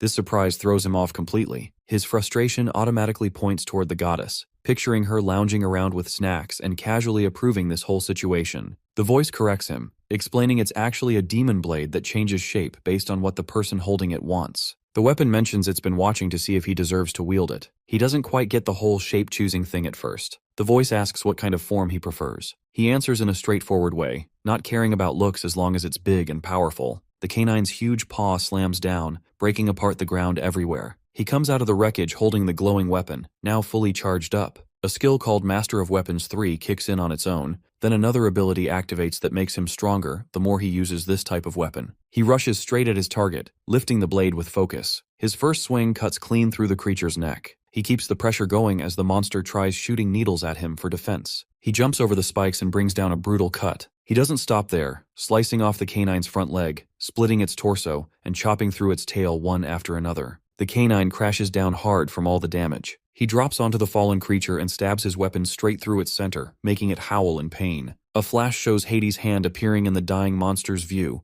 then her whole body shows up calling its name. He backs away for a second as K9 shakes and jumps into the air for one last attack with its mouth open wide. Hades' form shows up again, ordering the creature to stop. The monster pauses just long enough for him to slice it apart completely. As the K9 fades away, it sees itself as a young pup standing with its family. They invite it back home with warm voices, and the little canine runs toward them happily. Understanding it can finally be with them again brings comfort before everything goes dark. Next moment, a blast erupts as everything in the background cracks and crumbles. Our dude looks around at what's left and shifts his focus to the next opponent, challenging the show-off jerk. Later, Mr. Ma stands at the location where our boy is supposed to be. Looking around at the destruction surrounding him, he slaps himself, wondering what really happened there. Then he spots our dude, drenched in blood, and asks him the same question. A few hours earlier, our boy prepares to challenge Qiangyu, who mocks him, asking if he's calling him an exhibitionist. Baphomet rushes toward him with killing intent. One of the twin snakes, worried for her master, attacks Baphomet, but he blocks her bite with his blade. With trembling strength, he pushes her away, sending her body crashing into the wall. Her sister immediately steps in to take her place, but she too is knocked out by Baphomet, who warns them to stay down before turning back to his real opponent. He leaps into the air and slashes at Qiangyu, slicing his body clean in two, but butterflies erupt from the wound, revealing it's just an illusion. Moments later,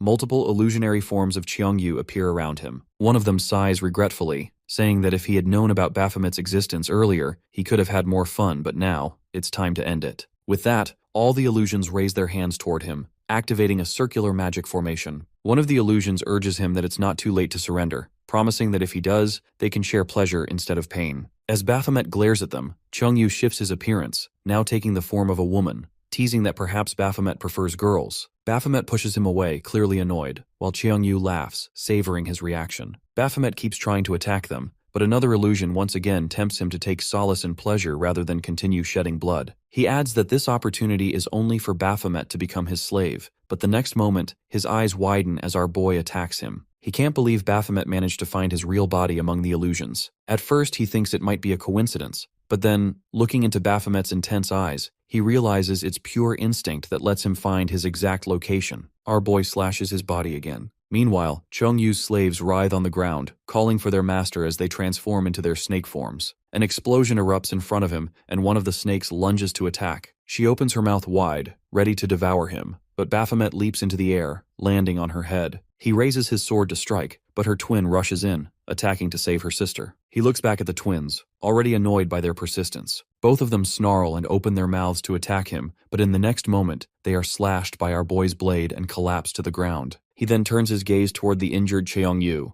Meanwhile, one of the twin snakes, worried for her master, calls out to her sister. Getting a weak response, she quickly tells her their next course of action. As Baphomet points his sword toward Qiangyu, flashes of memory strike him, the time when Qiangyu killed him and the unbearable pain he suffered. With a final strike, he prepares to attack, determined to make him suffer in the same way. But just then, one of the snakes rushes at him. Annoyed, he slashes her with an explosive blow, yet the next moment, his eyes widen as he sees her twin taking Qiangyu into her mouth, carrying him away. Rage burns in him as he watches all his effort slipping away with his prey. He rushes forward to strike, but the remaining sister blocks his path. She tells her twin to escape while she holds him off, buying her time. Both face each other, and the next moment, an explosion erupts. When he gets up, one of the twins stands behind him, mocking that he must have prepared hard for this battle. She warns him that someone like him can't possibly interrupt her master's plan. But instead of responding, our boy starts laughing. Confused, she wonders aloud if he's gone crazy. The next moment, he lunges at her and kills her instantly. Blood splatters all over him. Now, in the present, he is being investigated by Mr. Ma,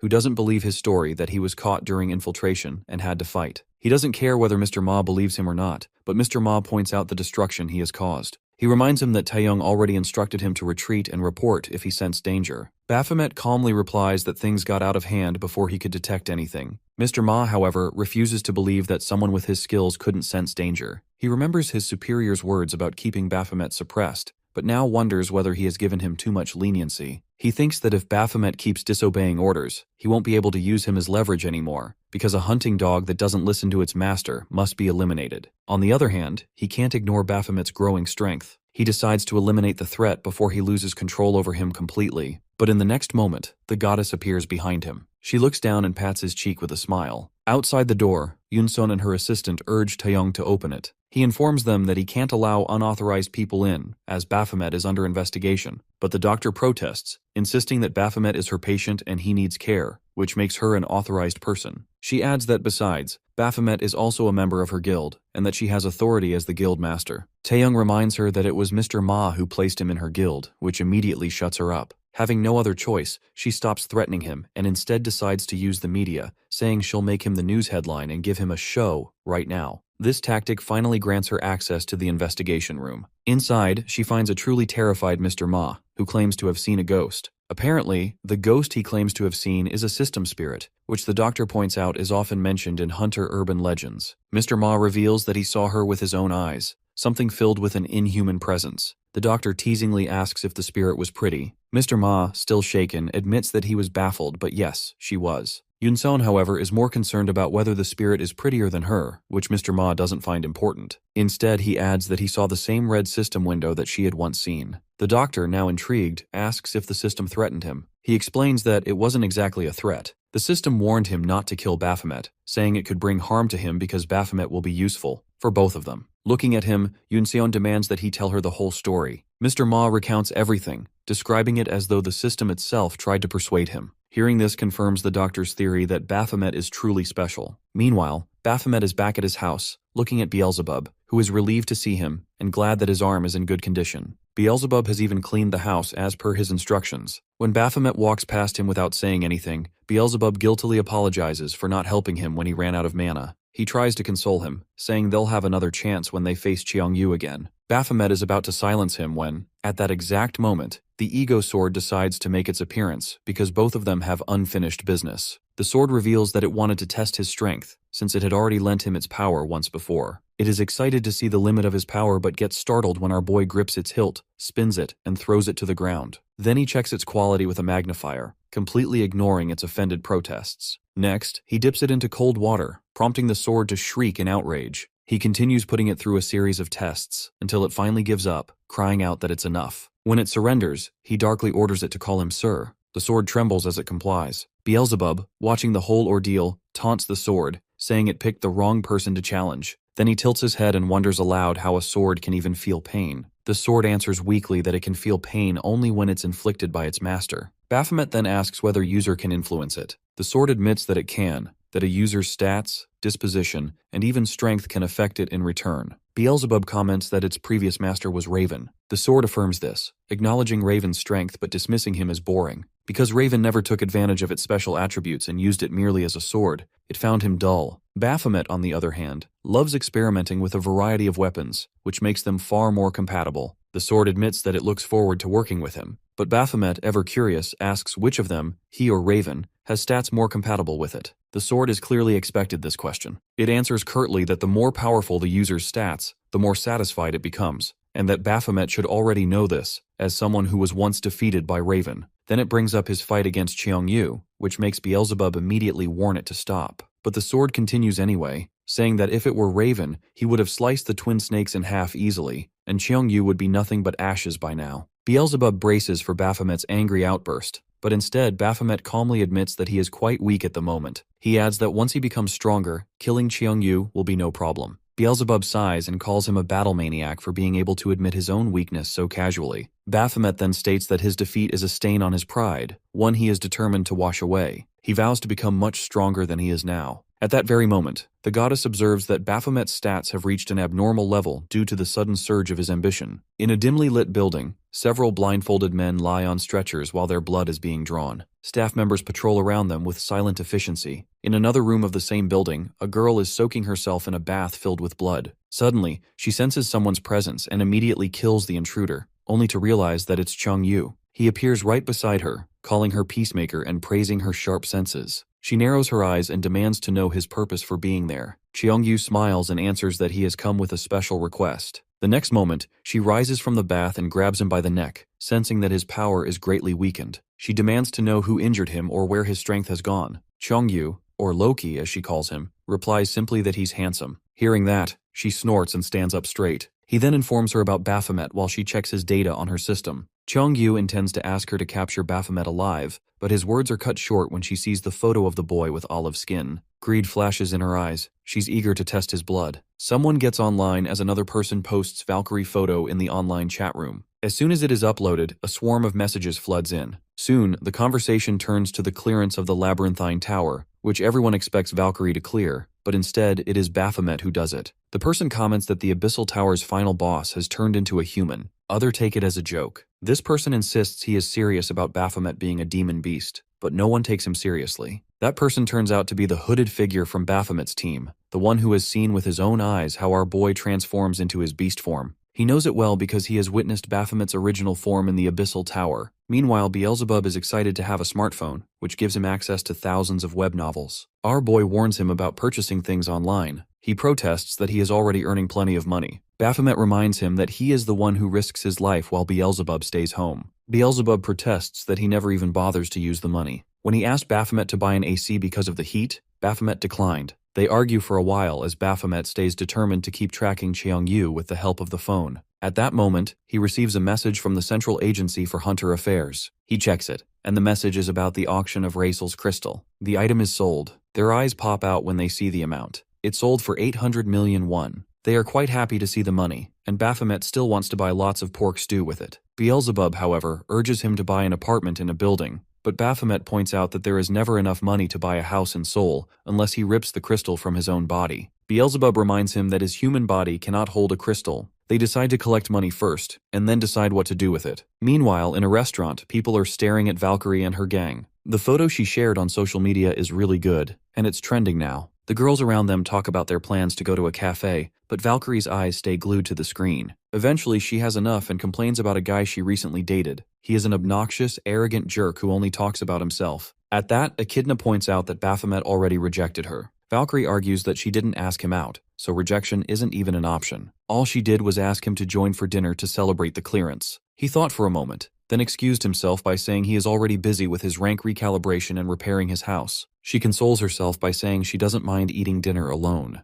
The girls look at her in annoyance, thinking Baphomet even understands what dating is. They guess different things about our boy, including his sexual preferences. Echidna clearly states that maybe Valkyrie is not his type at all, which makes her sullen. Maybe he has already started dating someone when he first met her. Meanwhile, our boy is approached by Reaper. Later, they settle down at a table full of dishes. Reaper even urges them to order more if they want. Baphomet asks what's the event, but Reaper explains that she wants to express her gratitude for him saving everyone. When he left the hospital, she didn't know how to approach him, so now she is taking the opportunity to thank him. He doesn't understand why she is so friendly to him. She declares that as age fellows they can become friends. He reminds her that she doesn't even know his age. Then he asks seriously whether she has checked his background. Instead of answering, she asks whether he is the one who cleared the tower, as she has investigated but no one gives her a clear answer, which makes her conclude it must be him, though she still has no proof. After a pause, she offers to hire him as her mercenary. She explains that she went to the Central Agency to find one, but now she has found him, the one with incredible ability, fighting skills, and knowledge of tower clearance. She assures him that he will be paid for his work. He asks about the danger of the tower if she needs a mercenary. She admits that it is a dangerous tower, equal to the labyrinthine tower. She urges him that they can discuss details regarding payment and other things later. But suddenly, he tells her he wants 800 million, which makes Beelzebub choke on his food. She stares at him. He states that this is the worth of his life, as he will have to risk it for her. She agrees easily, which he does not expect, and he asks whether she is really that rich. She is about to answer when some frantic men enter, asking why she didn't inform them about her arrival.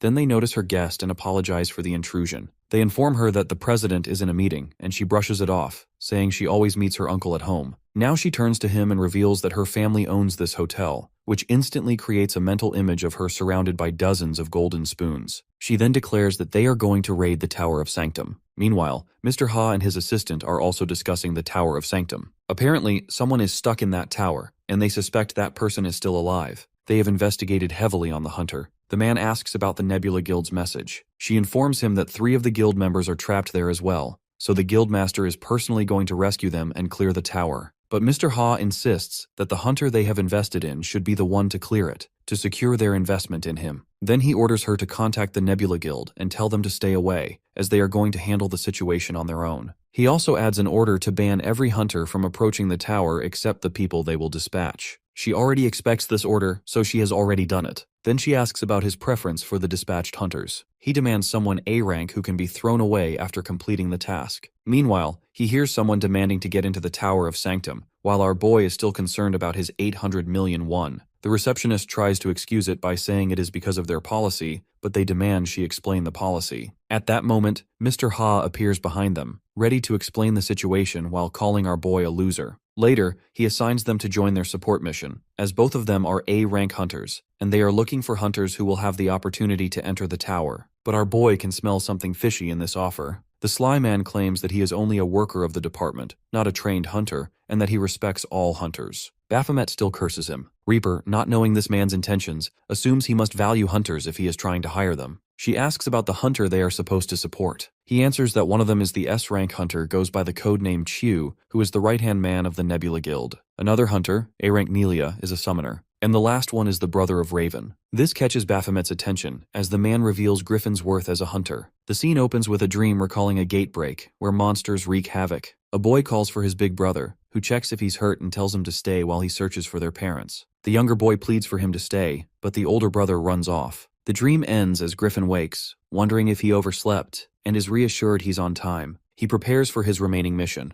Meanwhile, Baphomet tests his arms while Yunseon checks his condition. She credits herself for treating him free of cost, though he notes the government covers his medical expenses. She urges him to stay in her guild, but he replies that entering the towers leaves him no choice. Their conversation shifts to the newly appeared Tower of Sanctum. She hopes he won't fight, though he joins the mission. Yunseon mentions they have no information on the tower and asks about Ma, who Baphomet hasn't seen, assuming he's cleaning up his own mess. She senses something unusual but doesn't comment and wishes him luck. She then takes his hand to work her magic, revealing small spirits aiding his arm's healing. She explains she's a spiritualist, a supportive buffer rather than a combatant. Elsewhere in a church, a pastor gives a speech about faith, emphasizing gratitude for life over personal gain. A peacemaker girl in the audience asks about his source. It's revealed the pastor is Cheong-yu with dyed hair, who previously enchanted a mother-daughter duo to take care of the former pastor role. She reassures that Baphomet hasn't been interfered with, and that everything is proceeding according to plan. At that moment, Reaper is angry at him for reaching there late. He points out that he is 10 minutes early, but she wants him earlier. Looking at her face, he points out that she is just excited to explore her archaeologist curiosity inside the tower. She admits it, as they are the first hunters to enter it aside from the advance party. She expresses her excitement to explore the tower, which is not explored yet. He is quite annoyed by her excitement. Then she informs him about the preparations she has done in advance, as she has covered the basics besides having some scrolls and equipment to support the combat. She even purchases inventory expansion because she has stuffed too many things inside it. When she mentions that she has brought 3 years of supplies for each person, including the advance party, he loses it, asking whether she plans to live there. She clears out that she wants to be prepared, especially given that 2 A-rank and an S-rank enter the tower and are not able to clear it. She prefers to stay long-term, but still she comes there to support the advance party to clear the tower. Then he mentions the condition they agree on, in which he will not use any active or passive skill. The scene flashes to the time when he tells her this condition, which she finds strange as he always loves to fight. He explains that he wants to be stronger and wants to have higher quality fights. He concludes that he cannot get stronger while depending on his skills. Now in the present, she annoyingly asks whether he shouldn't prioritize her safety as his client. He consoles her that for the sake of money, he will keep her alive no matter what. Then he wants to enter the tower, but Reaper informs him that they are waiting for one more person, which annoys him. At that moment, the third party member arrives. It is shown that this person is Jihyun, the assistant of Mr. Ha, who wants her to go with Baphomet's team as the third party member. She is hesitant, but her superior reminds her that she needs to keep an eye on our boy, as she is still unable to find any information regarding him. Sensing her hesitation, he asks whether it is because it has been too long since she was in a tower. She declines it, saying she is confident in her power, but is worried that Baphomet will sense their real purpose. Her superior is not worried about it, as he wants Baphomet to think about him. He can also flaunt his power in front of her and eventually let his guard down. It is their way to collect information regarding him. Now she introduces herself as Zest and greets them. Reaper greets her enthusiastically, while our boy already suspects that she is here to keep an eye on him. She doesn't deny it, adding that her power can contribute to the team as well. Reaper agrees with her, while our dude is not convinced, but they decide to head on anyway. Stepping ahead, they spot the tower floating in the air. Zest points out a warp-like device that helps them transport into the tower. Both girls look at the device, then look at our boy, who takes the cue and grumpily agrees to go first. He is thrown toward the tower as soon as he steps into the device. Reaper can't believe that it flings a person like a spring. The next moment, Baphomet returns with information that he is transported to the waiting room,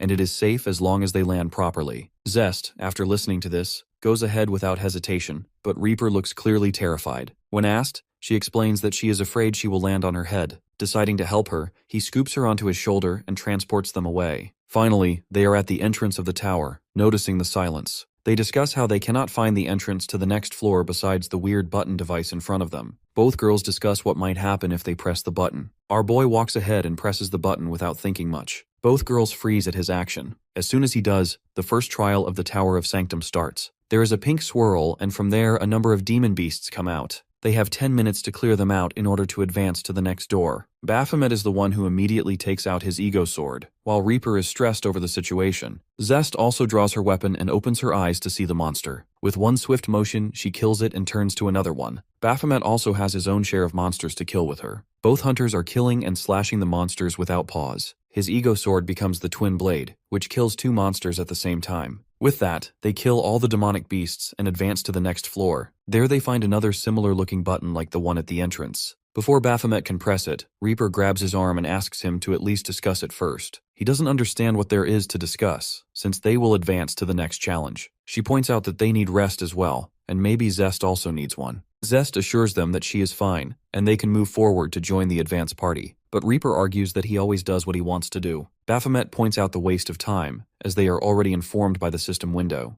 In the system window, they are warned that if they fail to clear out the demonic beasts within the time limit, they will have to reattempt the clear chamber. He points out that if they need to reattempt, they will be wasting more time. They should understand that if this is the same condition applied to every floor, they should know why the advance party with 1 S rank and 2 A ranks couldn't clear the tower. Zest answers that it is because they couldn't complete the quest in time. He agrees, so they need to progress fast in order to join them. Reaper protests that they need to consider their safety as well, because if they are in danger, they can't help anyone. He shuts her up by reminding her of her fiasco at the labyrinthine tower. She apologizes while explaining that she doesn't want things to repeat from the labyrinthine tower. Meanwhile, Zest is observing our dude, who has good judgment in the tower and even shows efficiency during combat. She wonders how he improves this much in such a short amount of time. When he looks back at her, she observes that he is not showing all of his power. Then they reach the next floor, and finally, after some effort, they clear it, but it takes them longer than the previous floor. Zest agrees, because she can sense that stronger demonic beasts are swarming,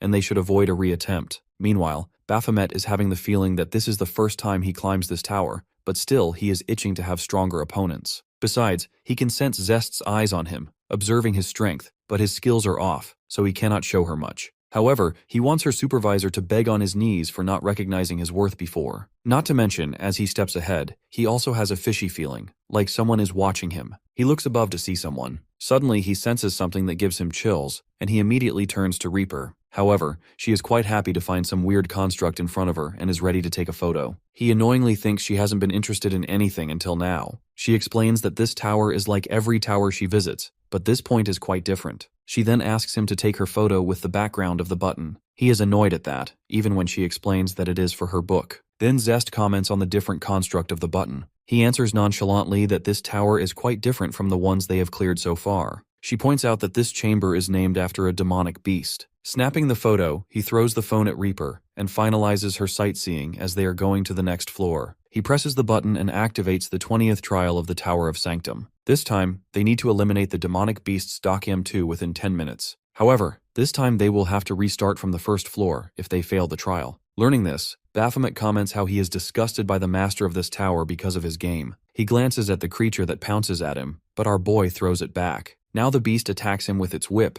but he dodges the attack and leaps away. By dodging each attack with his sword, he gets on the monster and tries to pierce his sword into its skin, but it is protected by the golden shield. He lands on the ground, and after thinking about the shield, he orders his companions to hit the monster with everything they've got because they won't be able to kill it if they can't break the shield. They try their best to pierce through the shield as time keeps passing until only 10 seconds remain. Then suddenly the shield cracks at one point. Reaper desperately calls for him, and he asks them to stay aside as he is going to take it down in one go. Then he throws the weapon at the monster, but when it is about to hit, someone interrupts and smashes the monster with a fist at the last second. With that, the elimination is completed, though our boy is not happy, as it was supposed to be his final blow, and the golem ruins it. He observes that the golem doesn't look like a demonic beast. Then they are taken back and see a person beside it. Zest recognizes her as Hunter Nelia, who is part of the advance party. Baphomet, however, is still angry that she stole his kill. Before she can say much, she collapses on the ground, which worries Reaper, who accuses him of not catching her.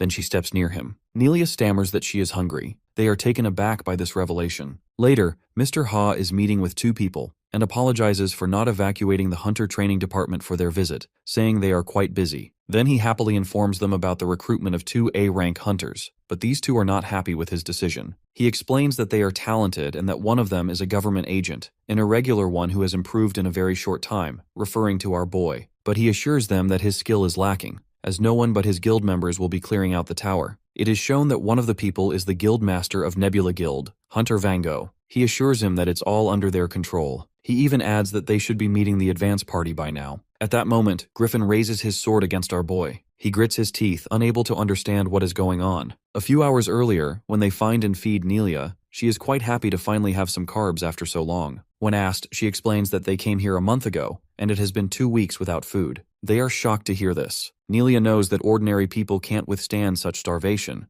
but her body is the body of a hunter, so she can endure. Reaper doesn't understand why they didn't leave the tower to restock, but she points out that she wanted to do it, yet it would hurt the pride of the guys on her team. So she went back on her own to find some supplies when she ran into them. Zest raises a question, saying she should be able to teleport with a device. She is about to answer, but Baphomet cuts in, saying that teleport devices can't work in this tower. She agrees, adding that some towers deactivate teleportation devices. Zest agrees as well, mentioning that the government is trying to come up with better teleportation devices. Then it is shown that Nelia comes from the 49th floor, which they assume means they have cleared half of the tower. Nelia reminds them that they don't know if they've cleared half. Maybe there is more. They are shocked to hear this. Nelia informs them that they've heard this tower has more than 100 floors, and they are stuck at the 49th. Then our boy whines as Nelia bombards him with questions, from his name to his height to his weapon type, which is annoying him quite a lot. Finally, she lets the matter go and thanks the party, saying they now have a good chance to clear this tower. She is brimming with confidence as she asks them to gather around. When asked, she explains that she has a unique O-tier skill, which alone is enough for her to reach A-tier. Then she asks them to hold each other's hands and they comply, forming a circle. She tells them to imagine the place they want to be. Before Baphomet can protest, the dimension magic activates. They feel the gate invert, and there is a flash of light. Meanwhile, Griffin is in front of the gate, thinking about Mr. Ha, who states that Griffin's stats are not improving at all, which will make it difficult for him to pass the S-rank test. He explains that hunters like Griffin, who are irregulars, usually have a special driving force that pushes them to reach their strongest point. He points out that it seems Griffin has lost his driving force. He needs to find it again, otherwise he will remain stuck here. Now in the present, he is thinking about his problem. Then suddenly he becomes alert as he senses an evil force. He looks around to find its source. Turning back, he raises his sword and finds our boy standing there. He remembers Baphomet's words that he needs to get stronger if he doesn't want to be killed by him. He doesn't understand why our dude is here, then looks at Nelia, who is coming down to find supplies. She explains that she was on her way when she found them, who are the support party sent by Mr. Ha. When they greet each other with animosity, Nelia realizes they already know each other. The moment is interrupted by the third member of the advance party, Hunter Chu. However, this man turns out to be quite lively, laughing as he listens to the entire ordeal. He is very happy to get food since he is almost running out of stamina as well, and he thanks them for their support. Reaper whispers that she heard Chu is Vango's elder brother, and she feels the age gap is quite big. Zest answers that Vango was born late, adding that they belong to a famous hunter family, as all the siblings are well-known hunters, but Vango stands out the most. Now that they have support, they decide to start their raid once again. Nelia suggests sending Baphomet into one of the doors. Baphomet asks whether he is going alone, but she explains that he will go with Griffin, because Griffin will be entering the opposite door over there. So in order to clear this floor, they need to clear both demonic beast rooms at the same time. He doesn't mind going in but wants to know why she is specifically sending him inside. She shows confidence that he won't have any problem fighting the demonic beast and tells him to go ahead. She will explain the rest when he returns. Then he goes ahead and immediately starts fighting the monster. But when he comes out, he is grumbling about how weak the monster was. He is shocked to see Griffin already there. Nelia explains that Griffin comes out a minute earlier than him, which makes Baphomet want a rematch. She assures him he will get one, but they don't understand why they still aren't moving to the next floor even though they killed the demonic beasts. At that, Nelia guesses that both chambers are interconnected with identical beasts. She explains that the timing affects the clearance of the floor. Chu adds that they probably need to take down the demonic beasts to the millisecond for successful clearance. Now Baphomet understands that she wasn't flirting when she asked those questions earlier. She agrees, saying he needs to be similar to Griffin in order to increase their chances of success. With that, she declares that both Griffin and Baphomet are going to have a cooperative mission. Reaper is surprised to see Baphomet finishing all of his food rations, though she expected it since she'd already seen him eat at the hotel, which is why she brought extra. What shocks her even more is how much Griffin has eaten. She reasons it's due to his growing power and having been starved for 2 weeks, and now wonders if she should bring even more food. Zest offers to help Reaper clean up, and while doing so, she asks whether both hunters can clear the floor trial. Reaper explains the trial requires them to succeed simultaneously, likely why they're stuck. Zest notes they're relying on Baphomet, which makes Reaper suspect she's here to keep an eye on him. Zest doesn't deny it. Reaper explains Zest isn't good at lying and has researched Mr. Ha, understanding the animosity between him and Baphomet, which is why she was assigned to watch him. Reaper admits it's tiresome for someone gentle like Zest to work under Mr. Ha, but Zest counters that their goals align, and anyone opposing him becomes her enemy too. When they finish collecting trash, Zest wonders where to dispose of it. Reaper reveals a void cube, a mythical item that erases anything thrown inside. Zest is surprised that Reaper owns such an item, and Reaper smugly explains she uses it to erase secrets. Zest asks to borrow it, and Reaper agrees. Meanwhile, Baphomet is discussing a way to defeat the monster at the same time as Griffin. He suggests setting a timer, but she objects that there is a special condition preventing them from using electrical and digital items. He then suggests they should just strike the beast as soon as they enter. Chu objects that it isn't possible because every person has a different level of skill. He suggests again that they should just beat the monster to death. Griffin interjects that he should just do what is necessary, as the advance party knows more about this tower. Baphomet grumpily asks whether he should just shut up and follow orders.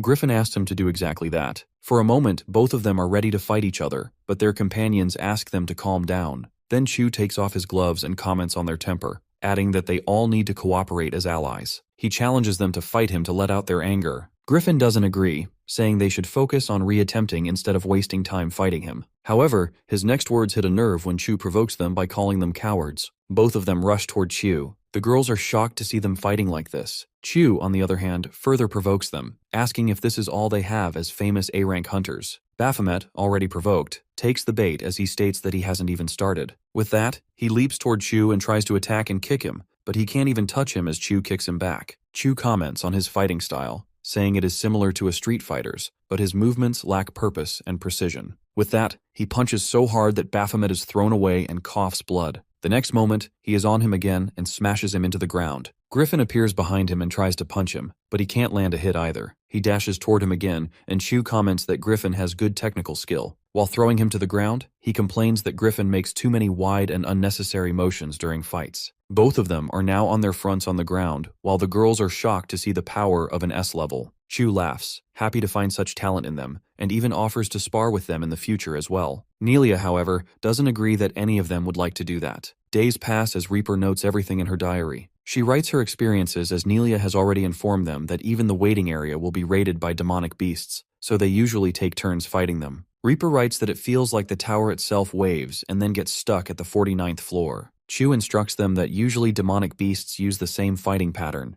To improve their chances against them, they have to create their own pattern instead of depending solely on their different fighting styles and skills. Now their victory depends on the success of Baphomet and Griffin, because only one person can enter each death chamber. Baphomet finally admits that he will align his fighting style with Griffin, which shocks him. He reasons that Griffin has already fought the demonic beasts hundreds of times, so he should be the one who knows when they will die. So he asks him to display the fight to him so he can learn to follow his moves. With that, he dashes toward him and tosses a rod at him while clarifying that he doesn't need to copy the exact movement. He doesn't even think Baphomet can pull it off. However, in the next moment, Baphomet's eyes are red as he displays movements identical to Griffin's, which shocks everyone. Seeing this, Reaper hopes they will make progress with it. But even next time, Griffin takes slightly longer than Baphomet. After that, they make a number of attempts until they tire themselves out. When Nelia notices it, she asks them to take a short break. When Baphomet is about to go on his way, Griffin teases him, saying that he thinks he can do it, but he would be faster if he aligns his moves to Baphomet's.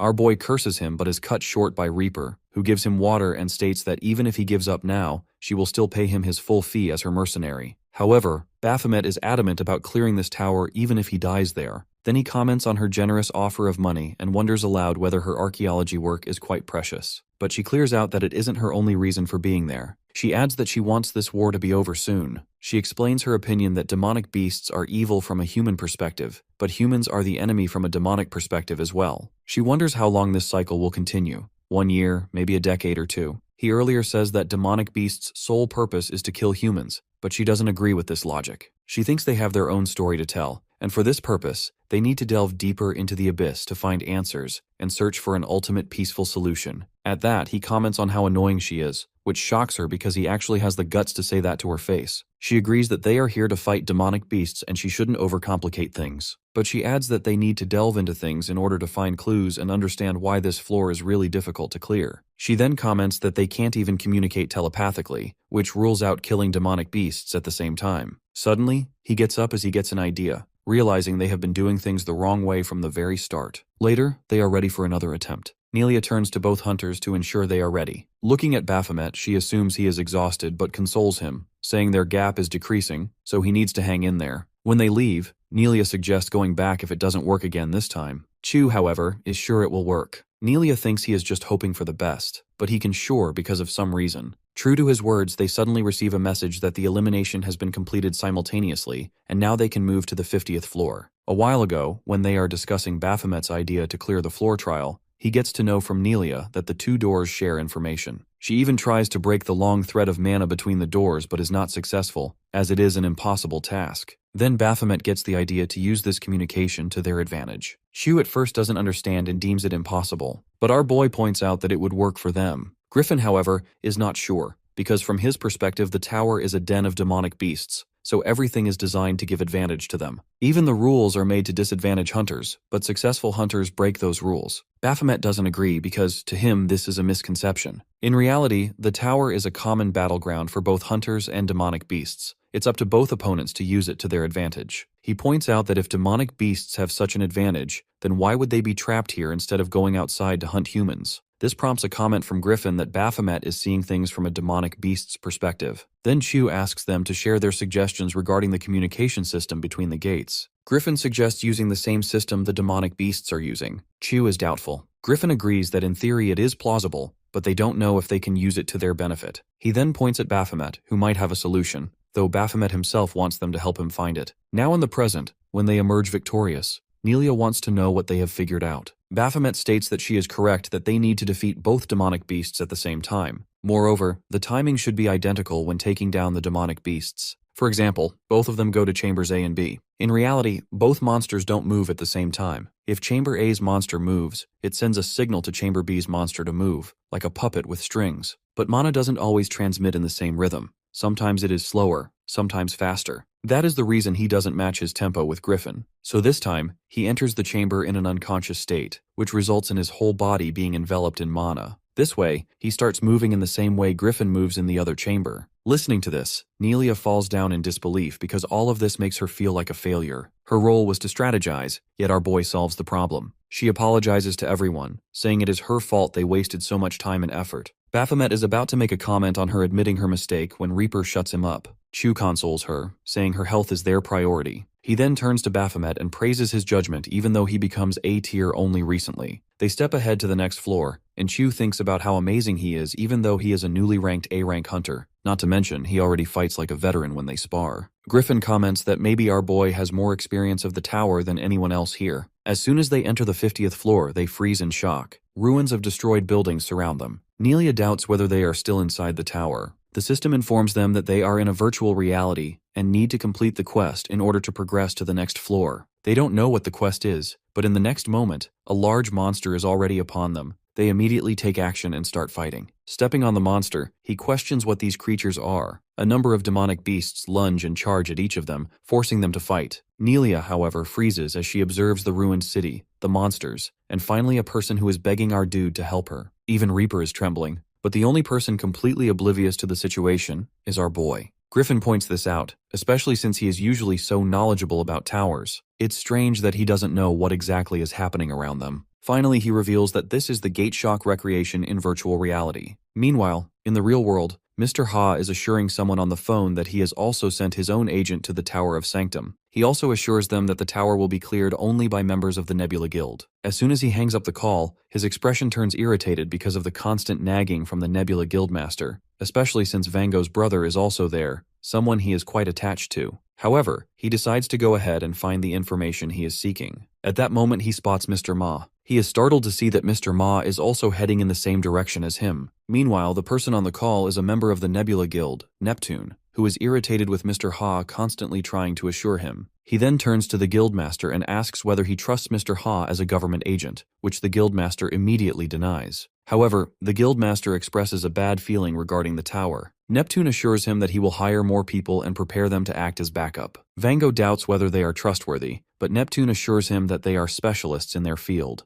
Those specialists appear as hooded figures when Neptune reveals that they can do anything. They receive a message from the guild and wait for the third-party member. Then that person arrives, known as Hunter Dokebi, who is actually Cheongyu's companion in disguise. The leader informs her about their mission. They mention the advance party and express concern that they can't do much if the support party has already met up with the advance party. This catches the girl's interest, and she asks if Baphomet is part of the support party, but the others have no idea who he is, so she urges them to go ahead. In reality, it is their first time meeting this particular hunter, so they don't know that she has already killed the real party member to take her place among them. Beelzebub's neighbor comes over to borrow a ladder so she can climb into her house after the battery on her door lock dies. Instead, he hands her a 9-volt battery and shows her how to open it by touching the pins to the pad and entering the password. She's amazed, and he proudly admits he learned it from the internet. Inside, she notices he's reading and asks why he isn't in school. He casually answers that he just doesn't go. She insists he should, both because it's the law and because he could make friends. Beelzebub isn't interested. Then she decides she'll talk to Baphomet about it when he returns. Suddenly, Beelzebub snaps to alertness, eyes glowing red. He states that while helping her, someone broke into his house. The intruder, a hooded hunter, has found Baphomet's address and entered the home, furious that Baphomet is pretending to be human and planning to expose him. Unbeknownst to the hunter, Beelzebub is hovering right above him. Inside the tower, everyone is doing their best to complete the quest. Chu rescues the girl whom they are about to drop 1,000 yards straight ahead. Nelia spots a safe spot, and he jumps into the air to reach that place, managing to rescue 1 out of the 10 people. Now that they have finished the first part of the quest, Nelia asks them to focus so they can rescue others from the center. At that moment, both Griffin and Baphomet have killed 1 monster. Our boy complains about his new equipment soaking in blood. Suddenly, both of them spot the rainbow, which confuses them, and then they see Nelia, who has come to reduce the threat, though apparently they don't need it. Meanwhile, Chu notices the demon deterrent device with Zest, which she confirms is used for pulsing waves that prevent the monsters from detecting them. In this way, they can have time to plan their next move. He praises her preparation, but she points out that Reaper is the one who comes this prepared. They look at the girl who is feeling down and checking the notification screen.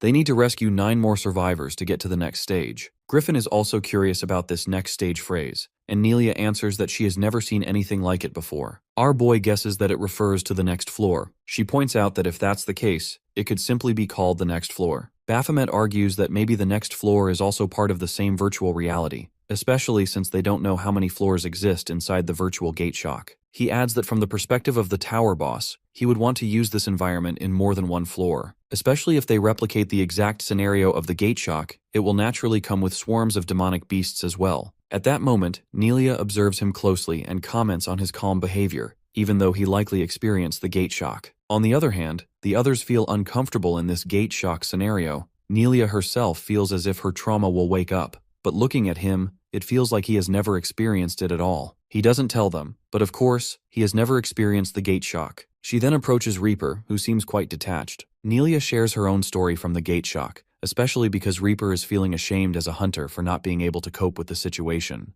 Nelia consoles her, saying everyone has their own experiences and different levels of tolerance. During her gate shock, she was newlywed, on a date with her husband after a long time when the catastrophe happened. Her husband was injured, and she used all her strength to carry him out of the building. That was also the moment she awakened her powers, which helped her rescue her husband and learn that she was pregnant. However, she wasn't happy at that moment, because she felt she should have saved more people using her power. But her husband consoled her, telling her that she had already started by saving their unborn child. That was the day she decided to become a hunter to save others. The day was traumatic for her, but it strengthened her resolve. She brings up this story to strengthen their own resolve as hunters as well, so they can clear this tower and save people from the gate shock. Zest, however, becomes curious about her age, since she was already married and expecting a child during the gate shock. When she reveals that she is 40, they are shocked because she doesn't look like it. She thanks her skincare routine in Gangnam and even promises to show it to them once they are outside the tower. Finally, after a while, they complete the quest by rescuing the last survivor. The system proceeds to the next stage. They are transported to another location from the gate shock, just as our boy predicted.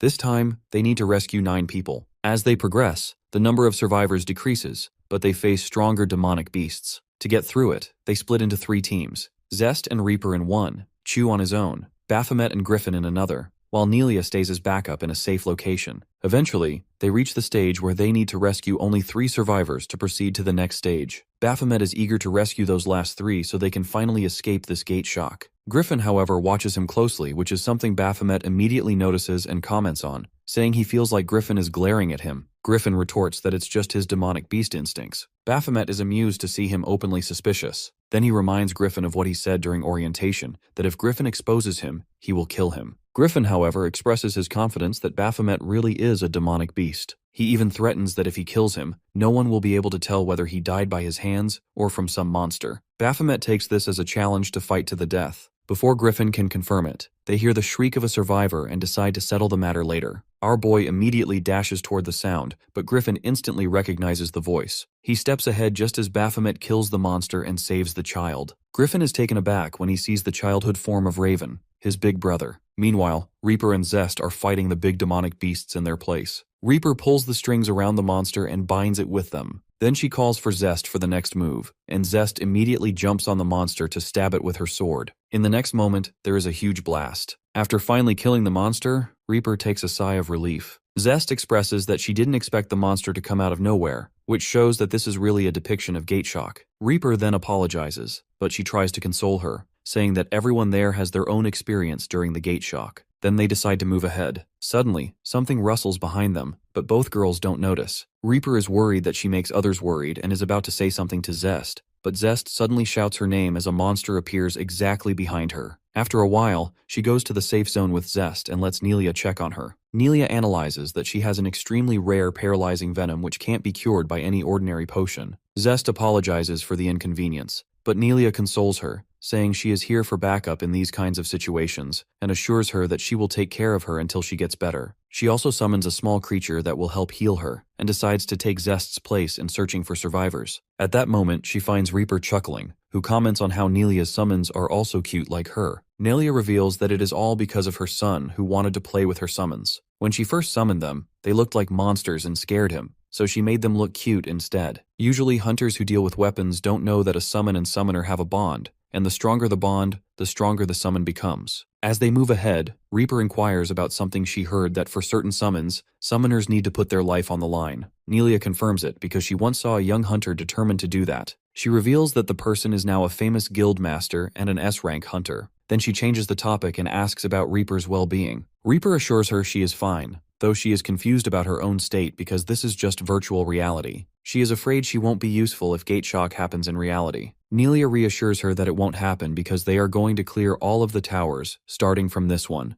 Then they notice that they still haven't found any survivors, even though they should have found some by now. Suddenly, they notice a small girl. Nelia goes to her and assures her that she will be rescued. The girl shows her injured leg, and Nelia offers to carry her on her back because she reminds her of her own son, who is of the same age. She plans to spend 2 weeks with her son after clearing out this tower, which makes Reaper smile. But suddenly, her smile turns to horror as she sees the little girl morph into a monster that kills Nelia. A loud crack echoes from the floor. Baphomet hears it too. He looks down at the small boy trembling at his feet. A few hours earlier, when they rescued this boy, Griffin revealed that the boy is none other than Raven. Remembering Raven's silver hair, he guessed that Raven had dyed it, but then doubted himself. Griffin's own hair had changed color too. At that moment, Raven desperately begs them to rescue his family. They get a notification to protect him from the incoming wave of demonic beasts, an emergency quest. In the next moment, a swarm of beasts appears in front of them, leaving them no choice but to hide, because these demonic beasts are upper-tier monsters. He wonders whether this place hits harder than other regions. Meanwhile, Griffin still can't figure out the exact location of the safe zone. With no choice left, they decide to go back to their base, but they have to take Raven with them. Raven protests and begs them to at least rescue his little brother, whom he left behind in order to search for their parents. If he had known this would happen, he would have brought him along. Hearing this, Griffin grits his teeth while reminding him that he told him not to go. Suddenly, Baphomet raises the question of why this boy is conscious when other survivors only ask for help.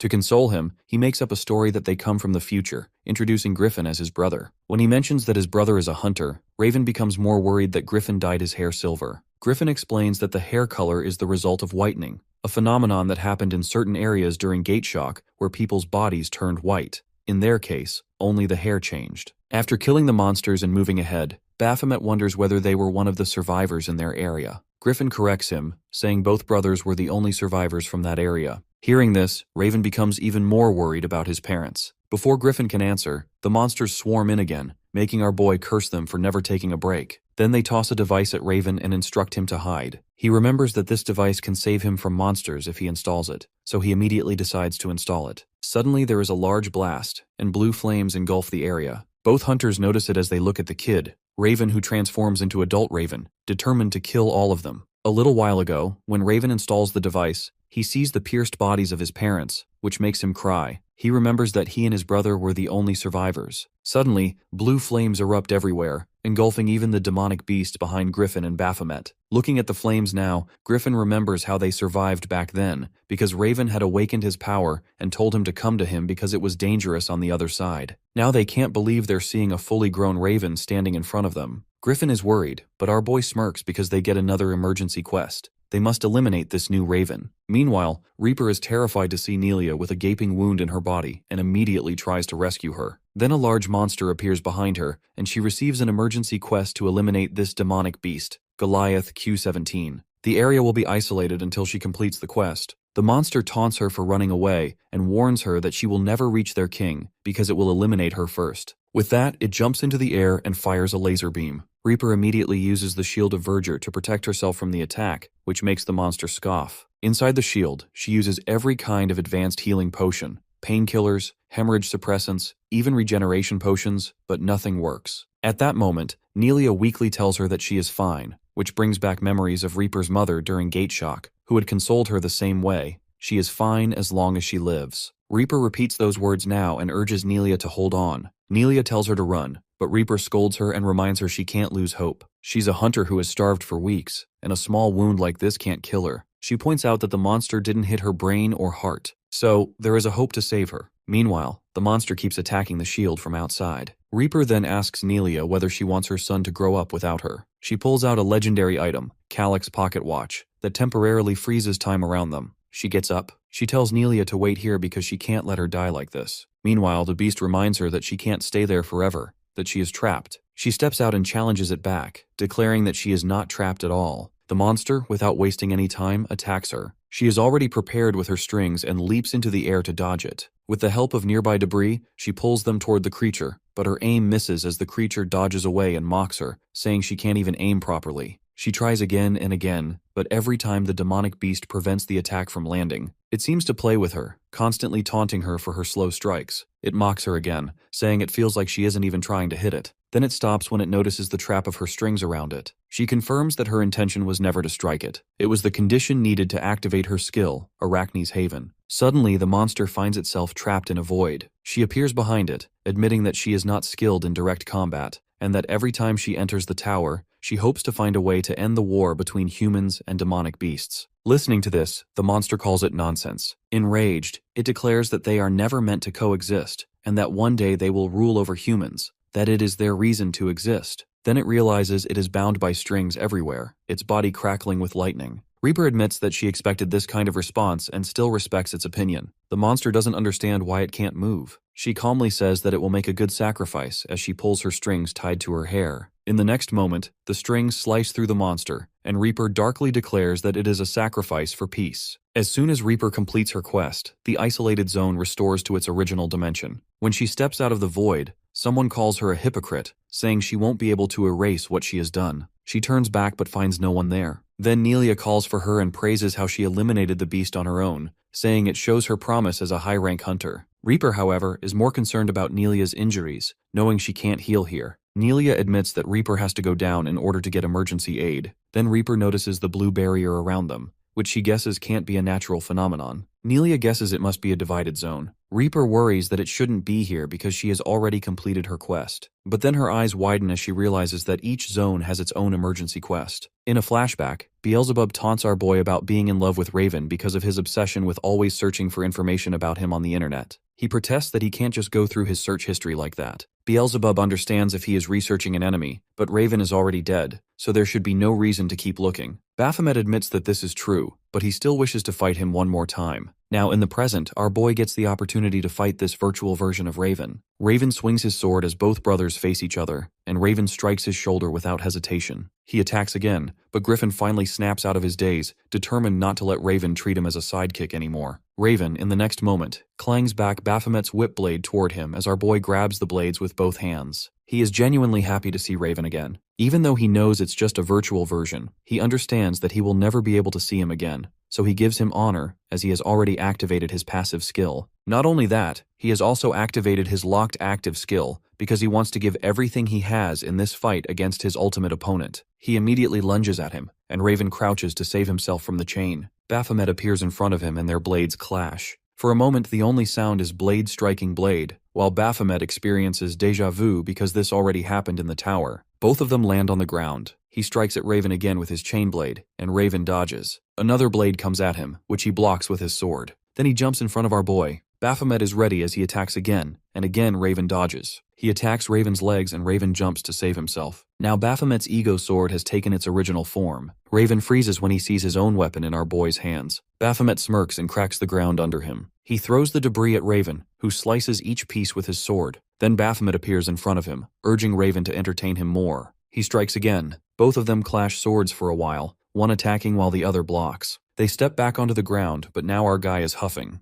Looking at his opponent, he senses that something is blocking his way. He rushes toward Raven again, but when he gets close, Raven simply pushes him back. He is thrown away, realizing how weak his body is. This is his obstacle. Then Raven notices that Griffin is about to attack him from behind. Meanwhile, Baphomet thinks about how his past fight led him to this moment. This is his golden one-time opportunity, one he will never have again. Yet he wonders, even if he has this chance, can he truly win against Raven? During the tower fight, he managed to kill him only by exploiting a loophole. Otherwise, Raven would have ripped him apart. He regrets being happy about this chance when his body is this weak. Watching the brothers fight each other, he reminds himself why he behaves this way. When it comes to fighting, he fights because that is what he is, regardless of who his opponent is. Then he opens his eyes. His body is engulfed in red energy. Raven, meanwhile, points his sword at his brother, but suddenly he trembles as he senses the presence of a demonic beast. Looking behind, he recognizes Baphomet. On the other hand, the real tower boss is furious at our boy for using the tower system to clear the stage. He is enraged to know that Baphomet dares to hack the system and wonders whether he intends to take over his tower. Meanwhile, our boy receives a notification that his special skill, Conquer, has been activated,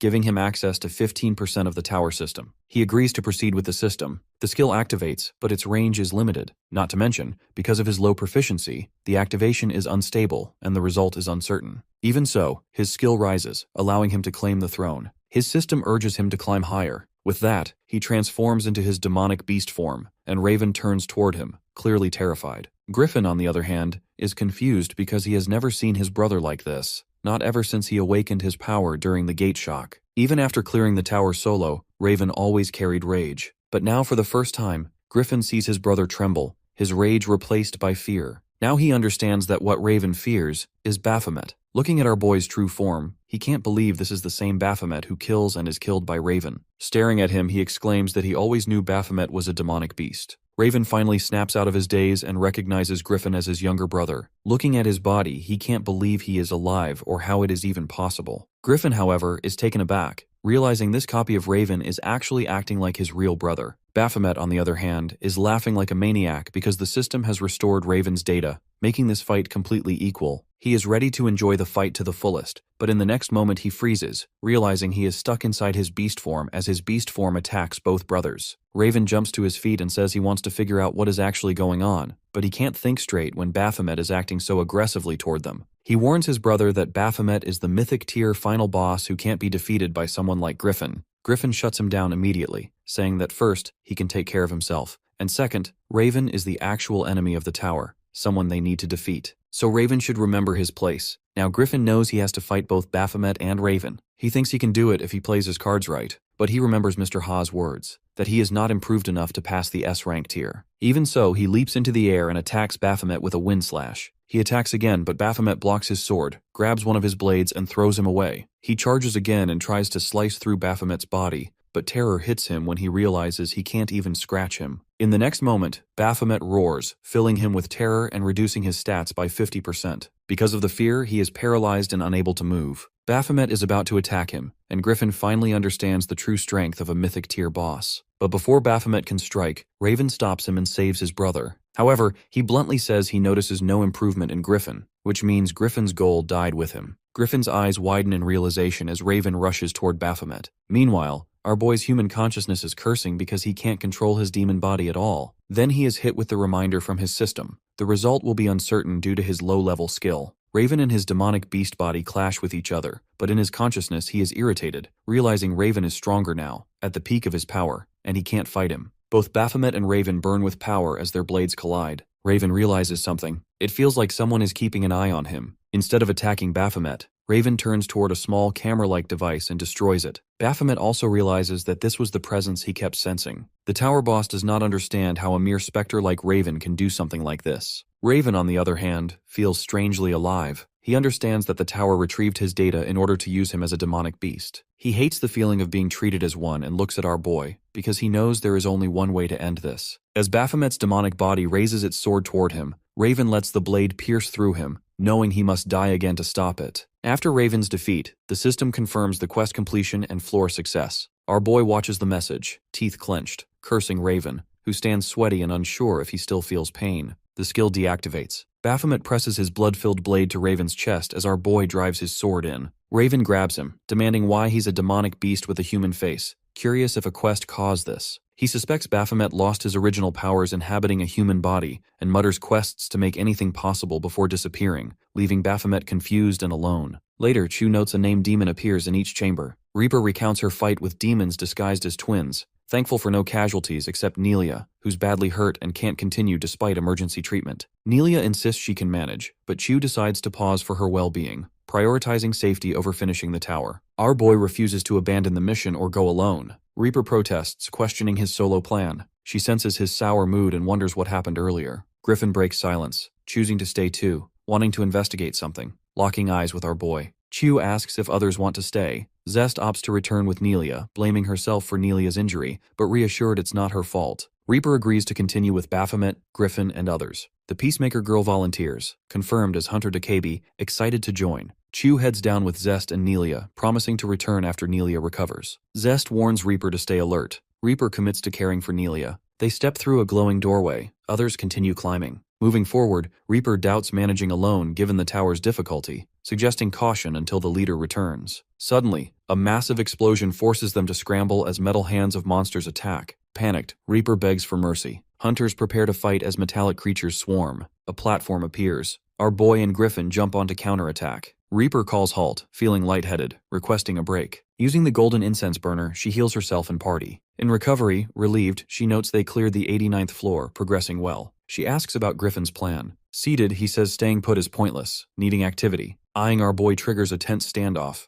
Reaper senses past tension and wonders its cause. Breaking silence, she introduces herself to Dakabi, indicating Baphomet and Griffin await her. Dakabi explains joining via Nebula Guild to clear the tower safely, meeting Chu during her climb. Our boy asks how she arrived alone and about missing hunters. Dakabi admits demon traps wiped others out in a surprise attack, barely escaping. Our boy finds the backup's poor coordination strange. Reaper defends him, reminding our boy he made it despite losses and chides his cold remarks. She notices something odd about Dakabi. Suddenly, a monster attacks Dakabi. She dodges but is knocked down, struggling to block its weapon aimed to impale her. Terrified, she fires an energy blast, destroying it. Reaper shakily thanks her but senses Dakabi's contempt, which bothers her. Dakabi praises Baphomet's strength, doubting his A-tier rank as he seems stronger. Reaper notices Dakabi stays close to Baphomet, suspects possible feelings, and wonders if that causes Dakabi's hostile looks at her. She rejects the thought but remains wary. They reach the 99th floor with two huge doors blocking the path. Our boy notes only one leads forward, requiring choice. He realizes he and Griffin are both in close combat,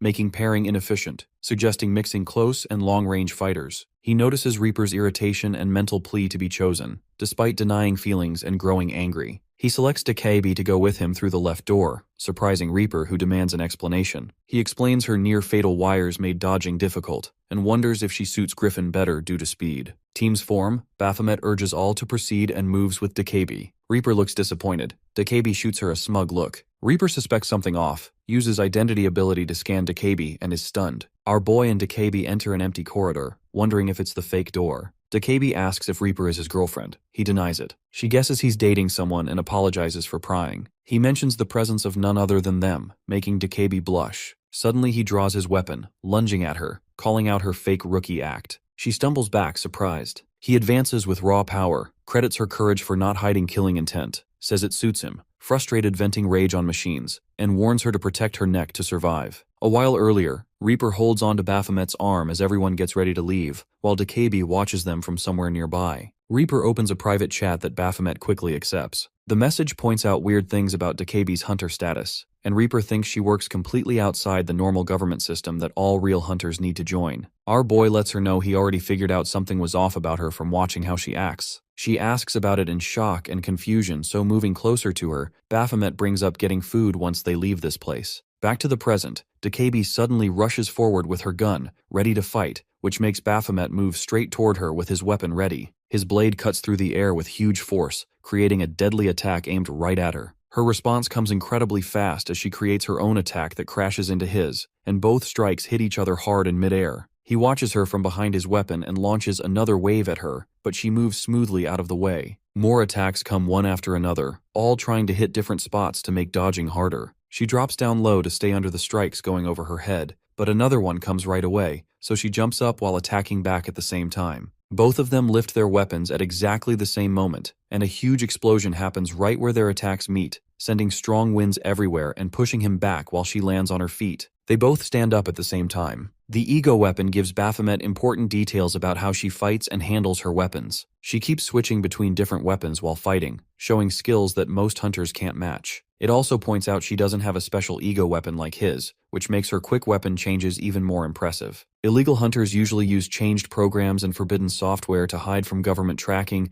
and skip the required registration. Her technique shows she's been fighting for many years and has probably killed tons of targets during her work. Baphomet confronts her about whether he is the one who made her hide who she really is. She admits right away and explains she came here to kill him, and mentions being very choosy about which job she takes. She decides to accept or refuse despite the target, but now she considers the situation a waste, and she starts wondering out loud if she really needs to kill him at all. Maybe just cutting off certain body parts would work instead of killing him completely. Her grandmother's old advice returns to her that the kind of toys that still move always stay more entertaining than the ones that stop responding. That memory places her beside our boy, watching his broken body struggle to function. She considers a way to keep him alive but completely helpless. Removing his arms and legs would keep him from running or fighting. During all this, she reveals the identity that is Peacemaker. With her coat tossed aside, she charges toward him with fierce speed. The weapon pushes for his decision right away, and our boy realizes the large weapon in his hand won't help in this cramped place. He needs something steady enough to block bullets. The weapon agrees and warns him again about her strength. He jumps over her next strike. At that, Raven's shattered form flashes through his mind. Using the momentum from his dodge, he drives his attack forward. She doesn't carry that overwhelming terror Raven had. After fighting through Raven's ordeal, he feels sure he can handle her. His beam rushes toward her, forcing her into a fast drop and roll. The blast misses her eye by inches. She flips away and lands farther back, so he rises with his weapon, steady and ready. She senses something completely different in him. He corrects her mistaken idea, making it clear she's the one who's a toy in this game. He steps in and swings, and she avoids it by flattening herself on the ground. He pushes out another strike that she stops only by raising her weapon at the last moment. Their eyes meet for a second before she slips out of sight and reappears far away, placing distance between them. She wonders when his strength shoots upward and decides to stop playing around. Her weapon spins as she releases a chain toward him. He cuts through it as it tries to loop around his head. Another blade snaps toward his feet, but he jumps over it and keeps advancing. She rushes after him, whipping her chain from every direction. He blocks every strike while thinking of Raven in the back of his mind. He slams the chain aside and pushes forward. A sudden explosion covers everything in thick smoke, and she loses track of him completely. He reappears behind her, moving too fast for her to follow. The difference between this fight and Raven's overwhelming pressure becomes clear in his head. His weapon crashes into her hip with force. She reacts with excitement and throws her chain again, creating more explosions that rip the floor apart. Cracks crawl behind him while he dodges her circling chain. He lifts his weapon and brings it down and meets his strike head-on, shaking the ground. She quickly pulls out a gun and fires multiple bullets. He deflects them and sends another strong slash that hits her. She drops to one knee, a deep cut tearing open across her arm. Blood drips steadily while she presses on the wound. Even hurt, she gives him a warped grin. Just then, laughter erupts out of her, echoing across the cracked floor. She refuses to deny him as her toy and questions why he keeps pushing back. A childhood memory flashes in her unstable mind as she calls him foolish for making things harder. She lifts her hand, insisting she didn't want to reach this point. A massive gun appears from her storage, far bigger than before. She throws all the blame on him and unleashes a huge blast. The beam races at him with terrifying speed. For a moment, he thinks she isn't even close to Raven's level. Just then, a clean slash cuts through the attack and blood splashes into the air. His blade sinks deep into her stomach, sending heavy bleeding down her body. What happened earlier is that she releases energy toward Baphomet, warning him that he brought this outcome onto himself, and the blast spreads through the area, shattering everything. She senses something off and watches in confusion as he rushes straight toward her at full speed, unable to grasp why he chooses to meet such a destructive attack head-on instead of avoiding it. He lifts his weapon while closing the distance, and she freezes because surviving this should be impossible for him. His strike hits her cleanly and sends her flying backward until he crouches on the ground, while her mind struggles to catch up how he gained such overwhelming power so suddenly. He forms two magical spheres, releasing them forward, and she realizes he has already shifted behind her position. Before she can turn, he appears in front instead and drives his attack deep into her chest. She is unable to process what just happened and collapses in shock and screams about the unbearable pain, crying out again and again while calling for her grandmother. He places his foot on her stomach and notes that no quest notification appears, concluding she is not a disciple. She huffs weakly and asks what he means by disciple while raising her hand. He questions whether someone sent her to kill him, and figures Chong-Yu wants him gone badly enough to interfere with his mission to wipe out him. She confirms Loki as the one he means, and quickly offers information about Loki's hiding place in exchange for being left alive. He asks the reason why he should trust her, and she trembles while explaining she cannot escape anyway because he knows her face and can hunt her down easily if she lies. She begs him to let her live, but he studies her for a moment and refuses. He explains he does not need her help to track Loki since he already has many ways to find him, and he points out he is not chasing Loki right now because he must build enough strength to finish him the next time they meet. He pulls out his shimmering weapon and makes it clear she only serves as a way to increase his power. She suddenly jumps up and draws her gun while shouting in panic, but he steps in and launches his attack. Her thoughts swirl as she wonders if this is truly where her life ends. A memory of her grandmother surfaces, a moment from her childhood when she watched an injured and helpless version of herself stare while a cold man killed the old woman. She wonders who that killer was, and Baphomet's face fills her fading vision before death takes her. The weapon questions whether killing her in this manner was acceptable. He responds that someone once informed him that when a hunter dies inside a tower, no one can distinguish whether a demonic beast or another hunter caused the death, and he admits he needed to release some built-up frustration. The weapon accepts this reasoning but still remarks that killing her wastes the chance to reach Loki through her. He replies that Mr. Ma will probably locate Loki since Ma assigned him this task in the first place. He begins to mention Beelzebub when a beeping sound cuts him off. The sound comes from her corpse, and he turns and notices a red light glowing in her chest, and the system identifies it as a detection bomb. He realizes it activates upon her death and curses the trouble. A massive explosion erupts instantly. At the same time, a drop of water falls onto Reaper's head, and she flinches while calling out to Griffin. She apologizes and explains the drop startled her. She mentions using a firefly for light, though the darkness still keeps the path unclear. She feels relieved that the ground under them remains firm while they move. She wonders whether Baphomet and Dokebi face the same situation after stepping through the other door. Her thoughts shift to our boy, and she remembers her earlier warning. She assumes he meant to reassure her he would handle everything when he mentioned eating together after escaping. She briefly considers whether he hinted at something romantic but dismisses the idea because he does not match her type. Griffin opens a system window and asks if this screen shows the Tower of Sanctum records. She confirms it and notes the detailed information suggests they might be close to the top. He acknowledges this, and she glances at him while thinking about how calmly he handles everything and how well he understands the tower's structure. She wonders why he still has not reached S tier. They keep walking behind the Firefly. Both of them suddenly halt. She asks what he sensed, and he explains an exit appears ahead and advises her to stay alert because they do not know which boss could be waiting. They focus on the doorway, and shock strikes them when they see a busy amusement park-like space. Workers handle various stations while children play, and swings move back and forth. They wonder whether this is another simulation and question what kind of tower creates scenes like this. A girl rushes toward them shouting about a misunderstanding. The two hunters stare in confusion as she stops near a boy who insists he witnessed her with his own eyes, so no misunderstanding exists. She insists nothing happened with the other person, but he grows frustrated and decides he needs time away before walking off. Reaper suddenly appears nearby holding popcorn and drinks. Griffin looks bewildered by her serious tone as she orders him to communicate properly with the girl, since the girl clearly wants to fix the issue. The boy leaves while the girl stays behind. Reaper complains about how dramas always stretch conflicts that could be solved with a simple conversation, then admits the entire point probably revolves around creating chaos. She suddenly wonders why she even used the word drama. Both hunters feel something is wrong before a heavy box drops on the boy, splattering blood everywhere as screams echo. Horror spreads across the area. Laughter rings out above them, and a giant female demon descends. Reaper studies her and notes she looks like a named demon, then comments on the strange appearance while wondering if the amusement park planned some kind of event. The demon announces that everyone bores her now and orders them to disappear. Light floods the entire space and every person vanishes instantly, and the area shifts to black and white. Reaper senses something and spins around, and an invisible force launches her backward through the air. Griffin reacts with shock and leaps forward with his weapon while calling her name. She realizes she cannot track her presence anymore, and then she vanishes as well. The demon calls them performers, and a simple gesture raises a cage from the ground. Reaper finds herself trapped inside and shouts about the situation. The demon complains about not finding human stories interested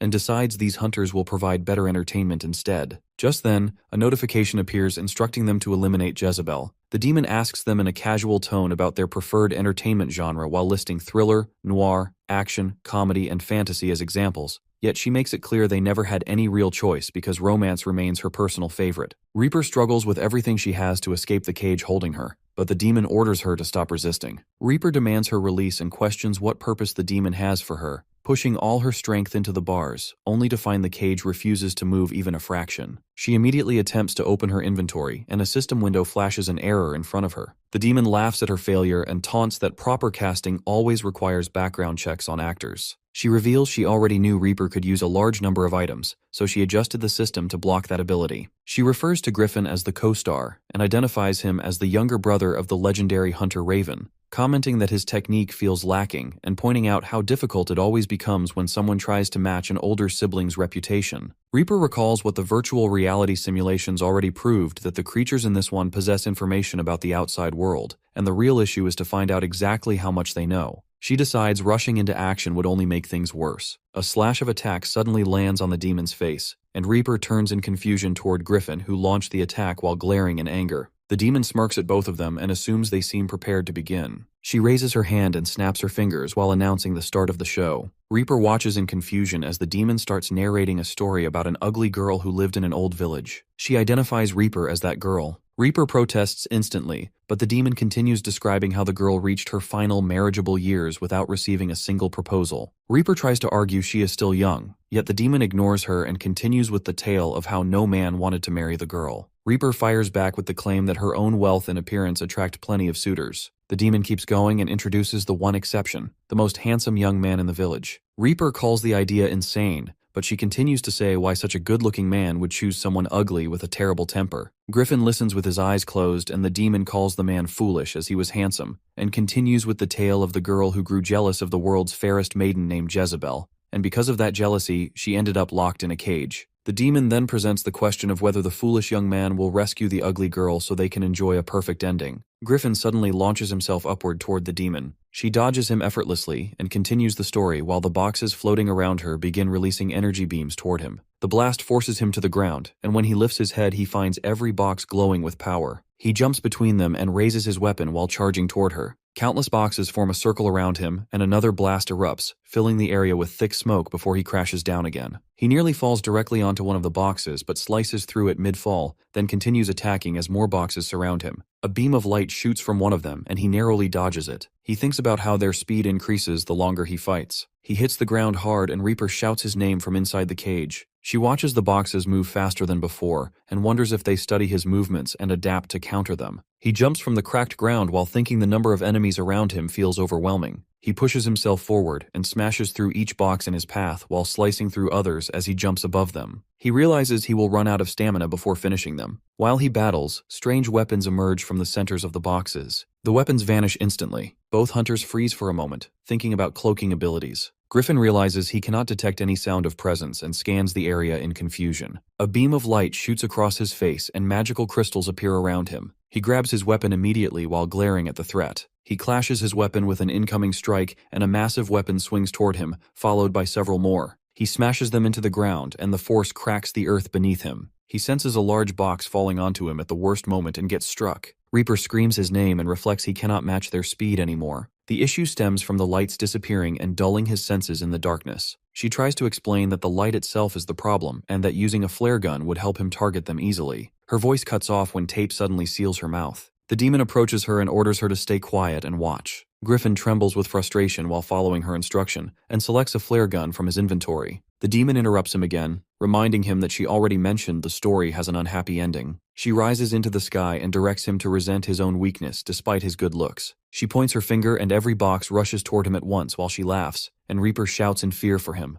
Griffin suffers heavy in Valkyries and sinks into his thoughts. He remembers people telling him reaching S tier at his pace would be difficult. Others mentioned living under a famous older brother's shadow always becomes painful. Some acknowledged he reached A tier at the youngest age but still fell short of Raven's strength. He admits these points feel true. His thoughts shift toward our boy, and surprise hits him again. He never expected someone to reach such terrifying power in such a short amount of time. He wonders whether the reason hides behind him being a demonic beast. But the idea collapses instantly because nothing about that explains this level of growth. He questions why he himself cannot break through. Just then, a voice reminds him that he has not grown at all since Raven's death, asking about his target. As he turns back, it's Raven, and he freezes while staring at him. Raven continues explaining that irregular hunters do not grow the same way ordinary hunters do. They grow under special conditions, and Griffin's condition was Raven himself. Since Raven died, the system that allowed Griffin's growth can no longer move him beyond this point. Blood drips from Raven's wounded body and splashes onto Griffin's face. Raven leans closer and questions why Griffin believes he cannot grow stronger. Our boy's face forms clearly in Griffin's mind. A voice echoes through him and reminds him that anyone who needs a driving force only has to set a goal. The answer stands simple: that he killed Raven. Griffin can now use him as that target. At that exact moment, all the boxes around him move apart as lightning bursts across the space. The lightning forms a shell around him, and Griffin steps out from within it. His aura surges with power as he declares that he will use Baphomet as his new target while the lightning spreads around him in a powerful wave. Jezebel struggles to grasp Griffin's intent while he focuses only on gaining more strength. Reaper stays locked inside her cage, concerned for him. Griffin picturizes Raven and then decides that removing Baphomet is the only way forward. That thought sends a violent rush of electrical energy through his entire body, strong enough to crack the boxes scattered around them. Jezebel watches the growing surge in disbelief. She tries to stop him, but the power shifts toward her before she can react. The force hits her head on, dragging her to her knees as her body shakes under the overwhelming electricity. Griffin appears in front of her with lightning forming around his hands, already understanding how this new strength works. Jezebel rises into the air, confused but still warning him that this path will end badly. She hurls every box she has left at him, asking him to die, but the moment they hit, she realizes she cannot sense him anymore. A small spark appears among the boxes and expands into a storm of electricity. Griffin bursts through the debris and blasts the boxes away with sharp beams of lightning.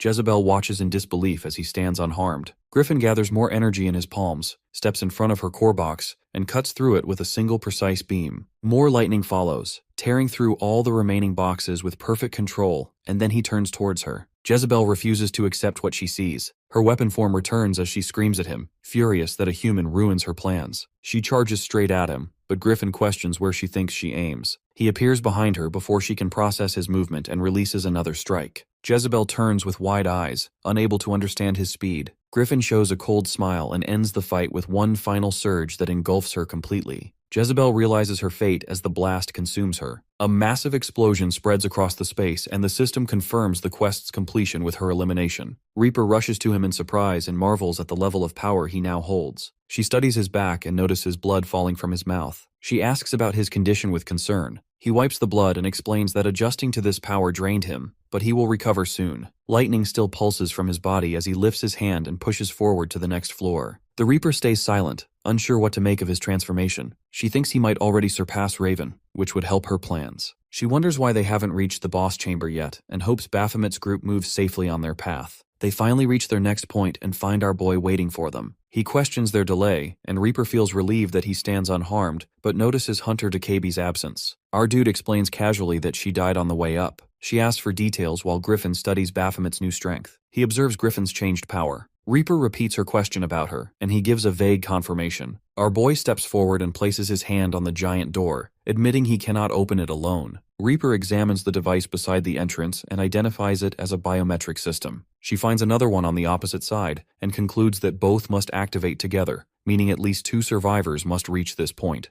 They stand before the massive triangular door, and Baphomet explains that he senses the boss beyond it. Reaper grows uneasy, knowing that even 3 A-tier hunters normally fail here. She suggests waiting for Hunter Chue because he climbs fast and might arrive soon. She tries to argue for caution, but a beeping noise interrupts her. The gate announces its opening to challenge the king. As the group steps forward, she protests and questions what Griffin aims to achieve. She understands their confidence but insists that clearing the chamber with only 3 hunters is impossible. Her words stop as the scenery twists around them. They enter a vast space surrounding a strange object encircled by glowing rings. A voice welcomes them to their final destination. They look upward as an explosion erupts. The boss appears and comments on their slow pace, irritated that he had to wait. Pharaoh reveals himself as master of the Tower of Sanctum. He approaches and acknowledges Griffin and Reaper as strong opponents. Pharaoh admits he expected their destruction of his subordinates and explains that he used those battles to gather perfect data on each hunter. In his view, they now move exactly as he predicts. He references the human ranking system and notes that the three of them remain only A-tier hunters, making the outcome clear to him. Pharaoh offers them a chance to abandon their human limits and join him through advanced technological transformation.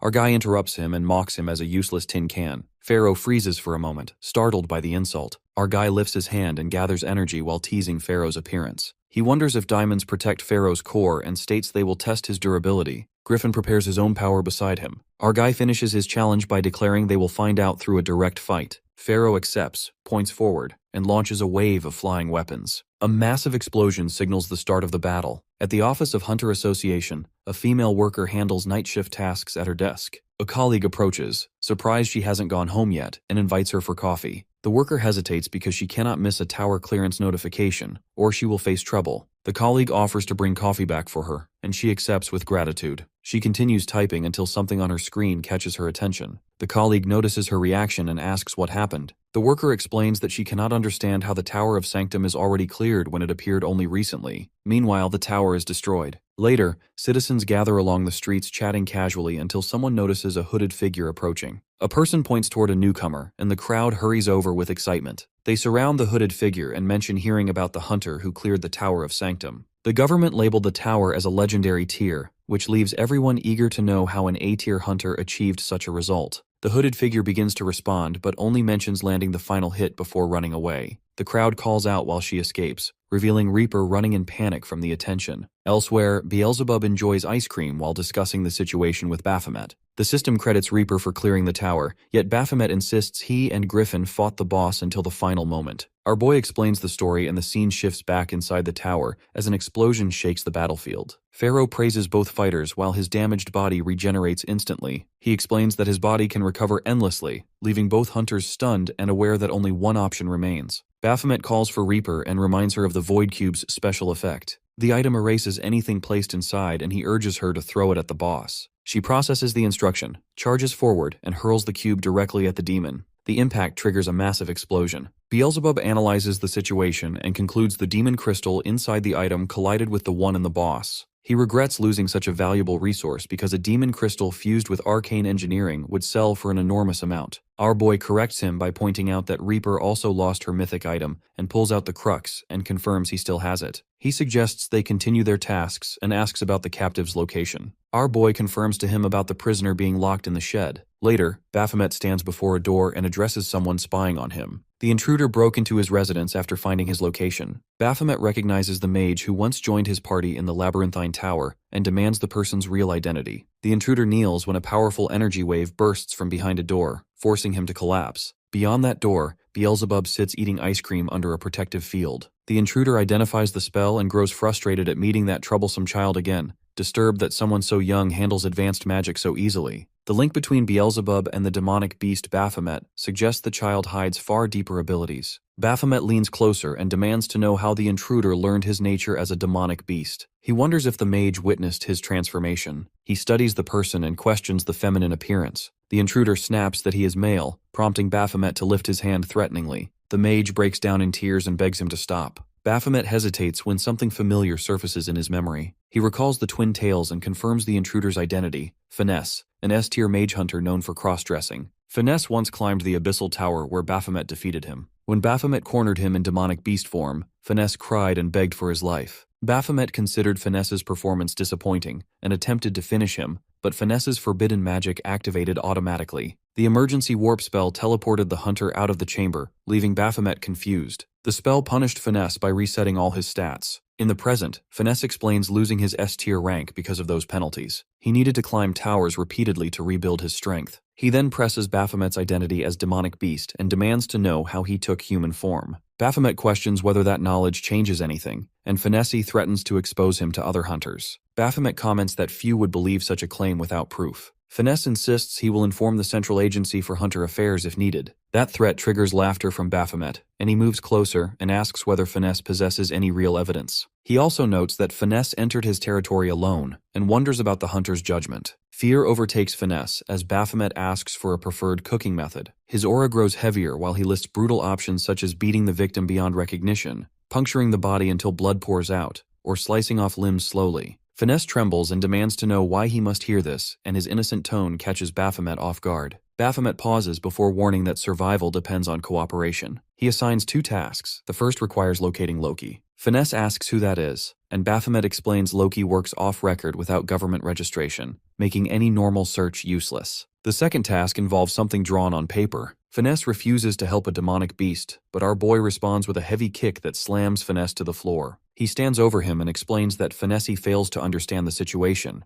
He calls for Beelzebub, who reveals placing one of his familiars inside Finesse during the earlier capture, and any disobedience will trigger a lethal poison. Finesse freezes in shock, and Baphomet adds that he does not care if Finesse exposes his identity. Baphomet remarks that letting Finesse leave freely would waste a useful asset. He smiles darkly and promises to drain every drop of usefulness from the hunter's soul. Beelzebub grins and warns that Finesse will soon learn exactly how terrifying demons can be. Baphomet's expression grows even more unsettling as he tells Beelzebub he looks forward to watching Finesse fall into despair. Beelzebub agrees that nothing matches the taste of a miserable soul, and both of them laugh as Finesse flees in fear. As they both watch him run, Baphomet wonders if Beelzebub lied about planting the familiar. Beelzebub confirms the bluff worked since Finesse nearly collapsed from fear alone, and the threat is enough to control him. Beelzebub then questions our dude why they cannot use Mr. Ma for information instead, believing he could work faster. Our dude explains he has not contacted him in a long time and prefers methods that let him work freely. Baphomet then asks Beelzebub to teach him magic. Beelzebub forms a barrier to demonstrate and questions Baphomet's sudden interest. He wonders if something happened inside the tower, and he suggests starting with simple spells since Baphomet favors martial combat. Our dude insists on advanced magic, and Beelzebub studies him silently, takes a deep breath, and looks back in shock as Baphomet creates the barrier perfectly after seeing it once. Beelzebub emphasizes that he only demonstrated it a single time and asks how Baphomet managed to copy it so easily. Baphomet never used this ability before, which leaves Beelzebub amazed at his potential. Baphomet responds with confidence that he suspected this talent. Beelzebub suggests changing classes entirely because Baphomet could reach Archmage level with proper training. Baphomet agrees and mentions that he has been using his body incorrectly this whole time.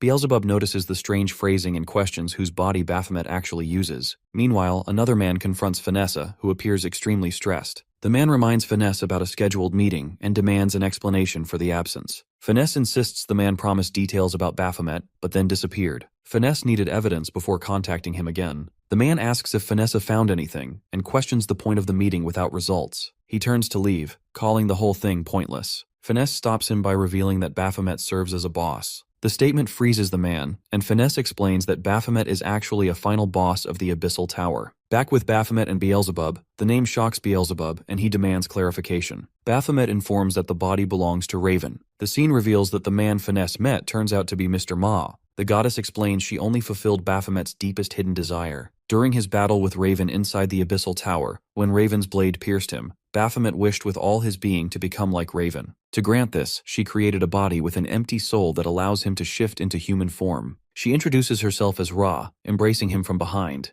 Our boy realizes this matches what Raven once shared, that Raven never truly controlled his own body. Beelzebub examines the massive mana inside the new body. He had never paid attention to it before, but now sees it as overwhelming. He assumes Raven's unique fire magic would need such a reserve, but our boy corrects him. Raven's skills require no mana, activating freely without cost. This shocks Beelzebub. Our boy explains that the Raven in the Tower of Sanctum was a virtual copy, much weaker than the original, but when it gained awareness and acted with intent, it became the Raven they remember. His body instinctively wrapped itself in buff magic and layers of enhancement that boost physical strength and endurance, because in a tower with repeated long battles, raw strength is more valuable than flashy magic limited by mana. Beelzebub summarizes this as a combat style, one overpowering unique skill, supported by continuous buff magic coating the entire body to dominate any fight. He plans to adopt Raven's method. He recalls how, as a low-tier demonic beast, he learned through many deaths and hardships, so this is nothing new. While he already has buff skills, they only activate under certain triggers, unlike Raven who freely casts buffs. Beelzebub must teach him how to freely use buff magic. Confused by the term, Beelzebub denies knowing anything beyond battle strength buffs. Our boy leans his forehead against Beelzebub's chest briefly, then chases after him in frustration, accusing him of avoiding his teaching responsibilities. Beelzebub insists he only knows buffs tied directly to combat power. Our boy reminds him that he once claimed to be an archmage who mastered every magic field. Beelzebub dismisses support magic as beneath him, but hints that someone else fits the role perfectly, pointing our boy toward her.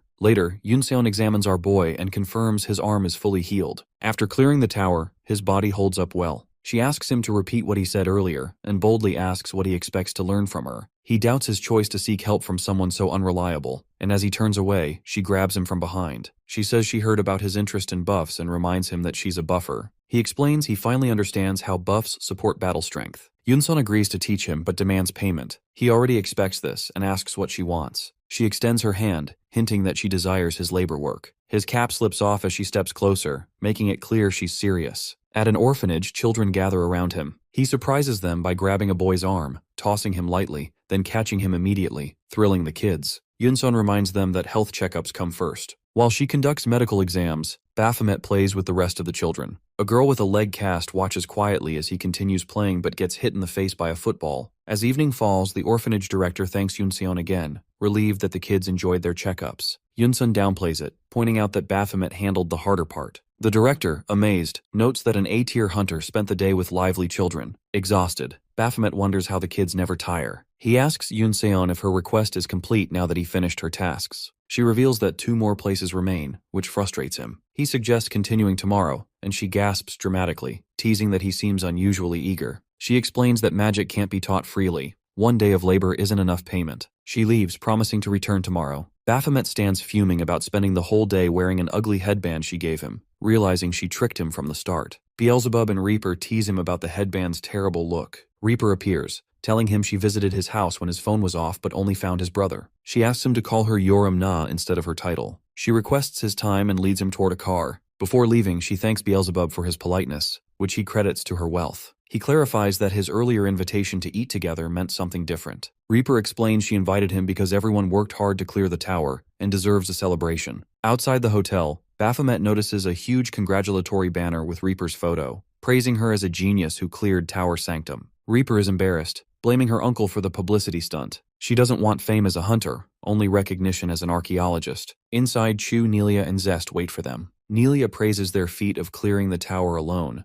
but Reaper insists she accomplished nothing, crediting Baphomet and Griffin. Zest finds it odd that no other customers are present, and Reaper explains she rented the whole restaurant for privacy. Nelia and Reaper take photos together. Reaper announces a second round. Griffin rises to leave despite Nelia's pleas. Baphomet blocks him, asking about his plans. Griffin explains he needs to grow stronger and use Baphomet without revealing anything now. He wants to defeat Baphomet at his peak for a true victory. Griffin delivers this with clear intent and leaves. Baphomet mutters about his audacity. Later, Baphomet rests on a bench under the full moon, recalling Griffin's words. Reaper joins him, suggesting ice cream. She jokes about her special stomach for sweets and mentions the others left. Noticing the time, she says she needs sleep but has one last thing to do. Suddenly, she kisses Baphomet on the lips from behind, then wishes him goodnight and walks away. Baphomet stays frozen, wide-eyed, stunned, and trying to process what just happened. Baphomet mutters under his breath, puzzled about the ice cream and feeling a nervous chill. He grumbles about running into her again, but a voice from behind interrupts him. Chu appears, mentioning he expected Baphomet to have gone home already, and says it's convenient because he wanted a moment alone with him. Noticing Baphomet's flushed face, Chu guesses he probably drank quite a bit. Baphomet brushes it off and asks what Chu wants. Chu smiles and asks what drives Baphomet as a hunter. Baphomet questions again, prompting Chu to explain that some hunters chase money, some follow a calling, and some fight for a cause. He waits for Baphomet's answer. Calmly, Baphomet says he enjoys standing in the heat of battle and wants to reach the peak where the strongest stand. Chu smiles, saying it would be a waste to overlook such potential, then asks Baphomet what he thinks about joining the Nebula Guild. Later, back at the orphanage, the director thanks Yunseon again while Baphomet watches her seriously.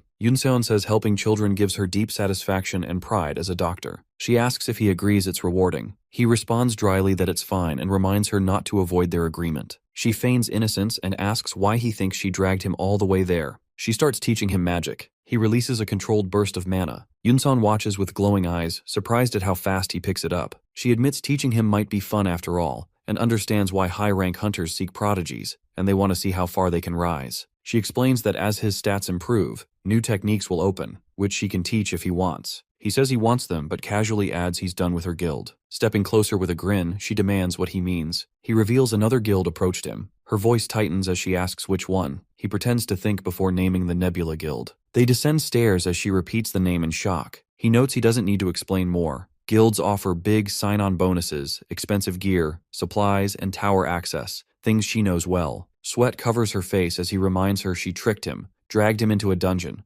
locked him into a guild with a ridiculous name, and bossed him around just to teach one skill. He ends there and tries to leave, but she drops to her knees. He tells her to treat the skill he learned as payment every time she uses him. Desperate, she asks what it would take for him to stay offering money, power, anything. He says he needs none of that. He will stay only if she accepts one condition. She asks what condition. He explains he wants to play among the strongest, but can't do that with a weak guild. She realizes he means she must expand it. Leaning in, he adds one more demand. She must throw away the awful guild name. Later, at Heaven Hotel, a man at reception confirms a reservation, and that belongings will be delivered upstairs. A couple walks by. The man comments on how expensive the hotel looks and wonders about room cost. The woman reassures him he only needs to focus on her. They stand in front of Reaper's congratulatory banner without noticing. The man jumps at the banner and asks who the hunter is. Someone nearby explains the hotel heir is a hunter and attractive. The woman bristles, demanding what he just said as Reaper passes by, raising her phone to show him something she found.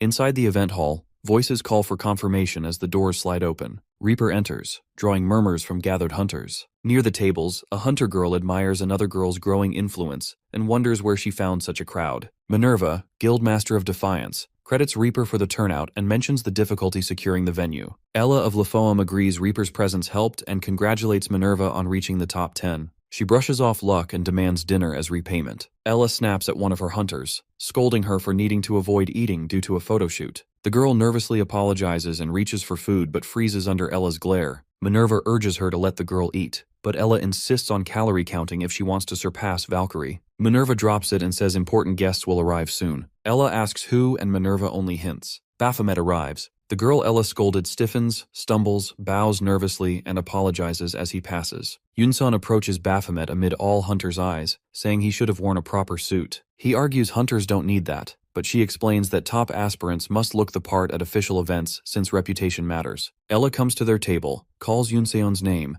and asks if she'll finally take her guild seriously. She asks why Yunsun abandoned her cute guild name. Yunsun answers that Baphomet forced her to change it or he would quit. Ella looks at Baphomet eating cake and asks if that's why. Minerva studies him as Ella wonders where Yunseon found someone like him. Yunsun explains he didn't join for money but because he admired her skills. Ella laughs, asking how much to bid to steal him. Yunsun snaps at her to stop. He's their only hope. Minerva narrows her eyes, asking if Yunseon contacted her earlier, knowing Baphomet would show up tonight. Yunsun is confused until Minerva mentions her ex-husband. Suddenly, a hand rests on Yunseon's shoulder. She freezes as a man leans close and greets her, asking how she's been. Across the room, Baphomet stands among hunters, thinking how much he dislikes attention. He recalls orientation days when standing out made things harder. He spots Reaper entering, guesses the hotel belongs to her family, and the memory of their kiss flashes in his mind. He gulps his drink, pretending not to see her. Suddenly, a man shouts Reaper's name, startling Baphomet. The man storms toward her furious, claiming she promised him a date after clearing the tower. Reaper denies making any such promise and says she already paid any debt she owed. The man grabs his head, mutters her name, and orders her to stop messing with him. His hand lifts toward her, but before he can touch her, Baphomet steps in, grabs the man's wrist, and Reaper calls Baphomet's name in shock. Baphomet grips Barg's hand firmly as Barg studies him with unease, sensing the wild pressure of a demonic beast's blood aura. Barg questions if Baphomet is a hunter. Reaper shows clear surprise, noting Baphomet usually avoids crowded events. Baphomet wonders why his presence causes trouble. When he hints at something but stops, Barg urges him to finish, then jokes that Reaper might be his girlfriend, concluding Baphomet must be a hunter, and immediately asks about his guild. Baphomet names the Wilderness Guild but quickly corrects to Sweet Pink Angel Guild, offending our boy, who explains he's never been familiar with Wilderness Guild and is disappointed Reaper spends time with hunters he sees as inferior. When Baphomet questions his identity, he proudly states he's from the Guardians Guild, which climbed rapidly into the top 3 by clearing towers at record speed. Baphomet admits ignorance about Guardians and taunts him by bringing up Nebula Guild, angering and shocking our boy. Reaper laughs at the idea someone wouldn't know a top 3 guild. Both men stare at her blankly as she catches her breath.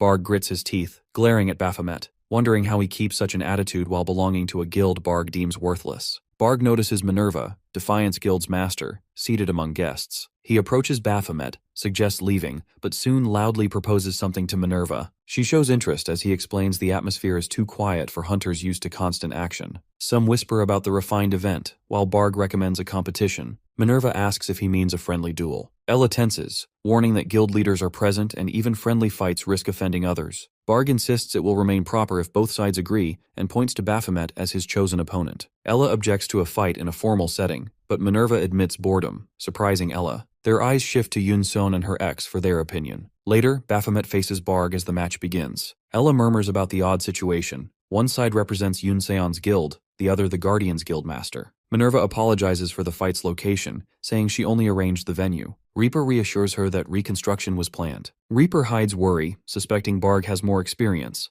though she acknowledges Baphomet's talent is above average. She suspects Barg wants to embarrass him publicly. Barg smirks, revealing he personally requested the venue but warns the crowd not to expect entertainment since the match will end quickly. He studies Baphomet sharply, calling him a third-rate hunter for belonging to a third-rate guild. He questions how Baphomet got invited and insists he should have stayed hidden to avoid humiliation. Baphomet interrupts impatiently, urging Barg to start and criticizing unnecessary talk. Barg questions his confidence as tremendous energy erupts from his hand and spreads. Declaring he'll crush Baphomet's confidence, Barg lunges at him with terrifying speed. Baphomet bends knees as Barg vanishes and reappears above him in a flash, showing mastery of speed combat. Hands in pockets, while Baphomet quietly compares his speed to someone else remembered. His red eyes glow, concluding Barg's speed means nothing compared to that individual. Shock spreads through Yunseon and nearby hunters as blood sprays in the air. Baphomet severs Barg's arm, leaving Barg on one knee, cursing, his detached arm falling beside him. Silence freezes the hall, stunned by this extreme result for a supposedly friendly match. Minerva claps, praising Baphomet's overwhelming force and calling him extraordinary. Hunter stays silent since Minerva rarely shows admiration. She asks for his real name and requests to inspect his hand. Confused, Baphomet extends it. She finds the injury and sits with him, opening an emergency kit, noting he hadn't noticed the wound because Barg's fighting style leaves barely noticeable hits. Baphomet brushes it off, saying winning mattered more. Reaper calls him simple as he glances at her before turning away. He says treatment is unnecessary since it will heal naturally. Reaper reminds him hunters must stay fully strong since gate shocks come without warning, and small injuries can cause major trouble. Smiling faintly, she bandages his hand and reveals she learned about his labyrinthine tower clearance through his sheer strength. He looks at her, then notices Yunseon hiding behind the door watching.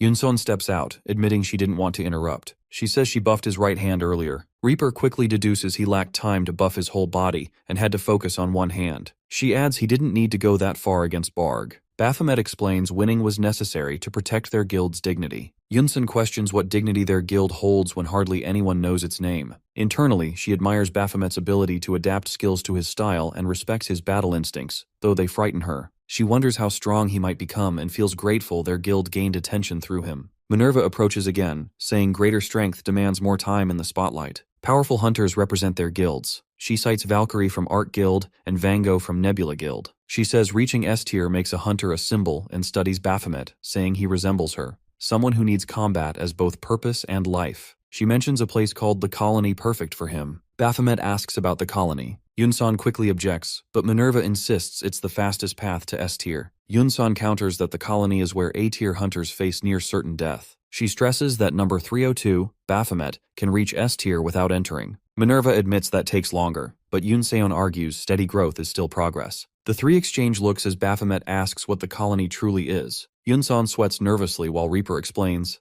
the colony, aka Demon Land or Demonic World, is where gate shocks bring the most demonic beasts and where towers erupt repeatedly, no matter how many are cleared. Minerva adds surviving alone there is nearly impossible. Yunseon warns even ordinary hunters there fall into battle madness, with fights sparked by mere eye contact. She insists Baphomet cannot go. Baphomet asks if avoiding the colony blocks his path to S tier and confirms entering it accelerates growth. The women stare worriedly. Minerva smiles and leans forward, asking if he wants to enter the colony. Meanwhile, Barg receives emergency treatment and is bandaged, while Ella notes that the wound looks stable for now but will not last without proper hospital care, and her earlier wish of enjoying a quiet evening with fine wine fades into complete disaster. The guildmaster watches him, and his mother's old advice about avoiding heavy responsibilities crosses his mind. Just then, Barg offers an apology that barely forms before the guildmaster's foot crashes onto his shoulder. Pain shoots through Barg as he criticizes his failure to handle the hunter who provoked him and accuses him of dragging their guild's honor through carelessness.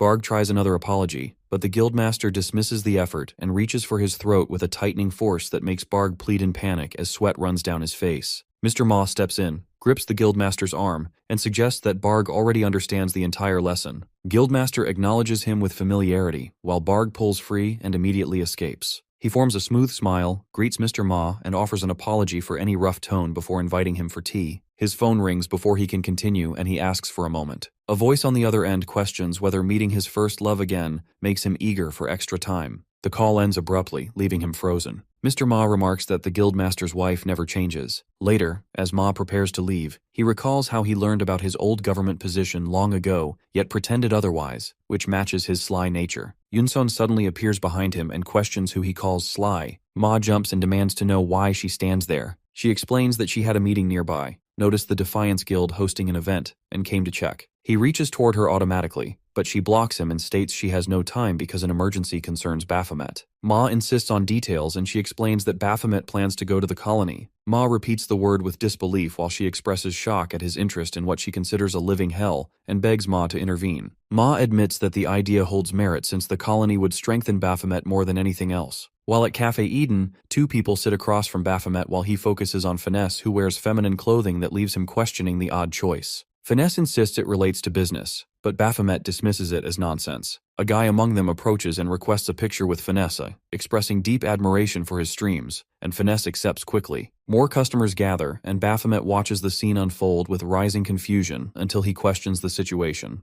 Finesse explains they count as his customers, and that he announced his cafe visit earlier for fan service. Baphomet questions whether the customers know his gender, and Finesse confirms they do. Shock hits him so hard he spills coffee onto his own face. Finesse continues calmly about supply and demand, and he sighs while accepting the endless variety of the world. He shifts to business and asks whether Finesse completed the investigation. Finesse confirms he located Loki despite a minor change in appearance, and shows a picture of him disguised as a religious sect leader. He notes the dyed hair, while Finesse explains Loki hid his traces the moment he sensed the investigation. Finesse admits this is his limit, but assures our boy that his supporters will eventually track Loki down. For the second request, he reveals confusion while showing the picture of a strange creature, since he found no information despite the detailed drawing. Our boy remembers the mentor, recalling one of his earliest missions, the one where he was supposed to catch the mastermind behind his mentor's death. He failed because the enemy killed the mentor before revealing anything. Only torn remains stayed behind, proving that the killer wanted their organization erased entirely. He suspects a mana user who revives bodies, and if Mr. Ma's assessment holds true, then the enemy must be a necromancer.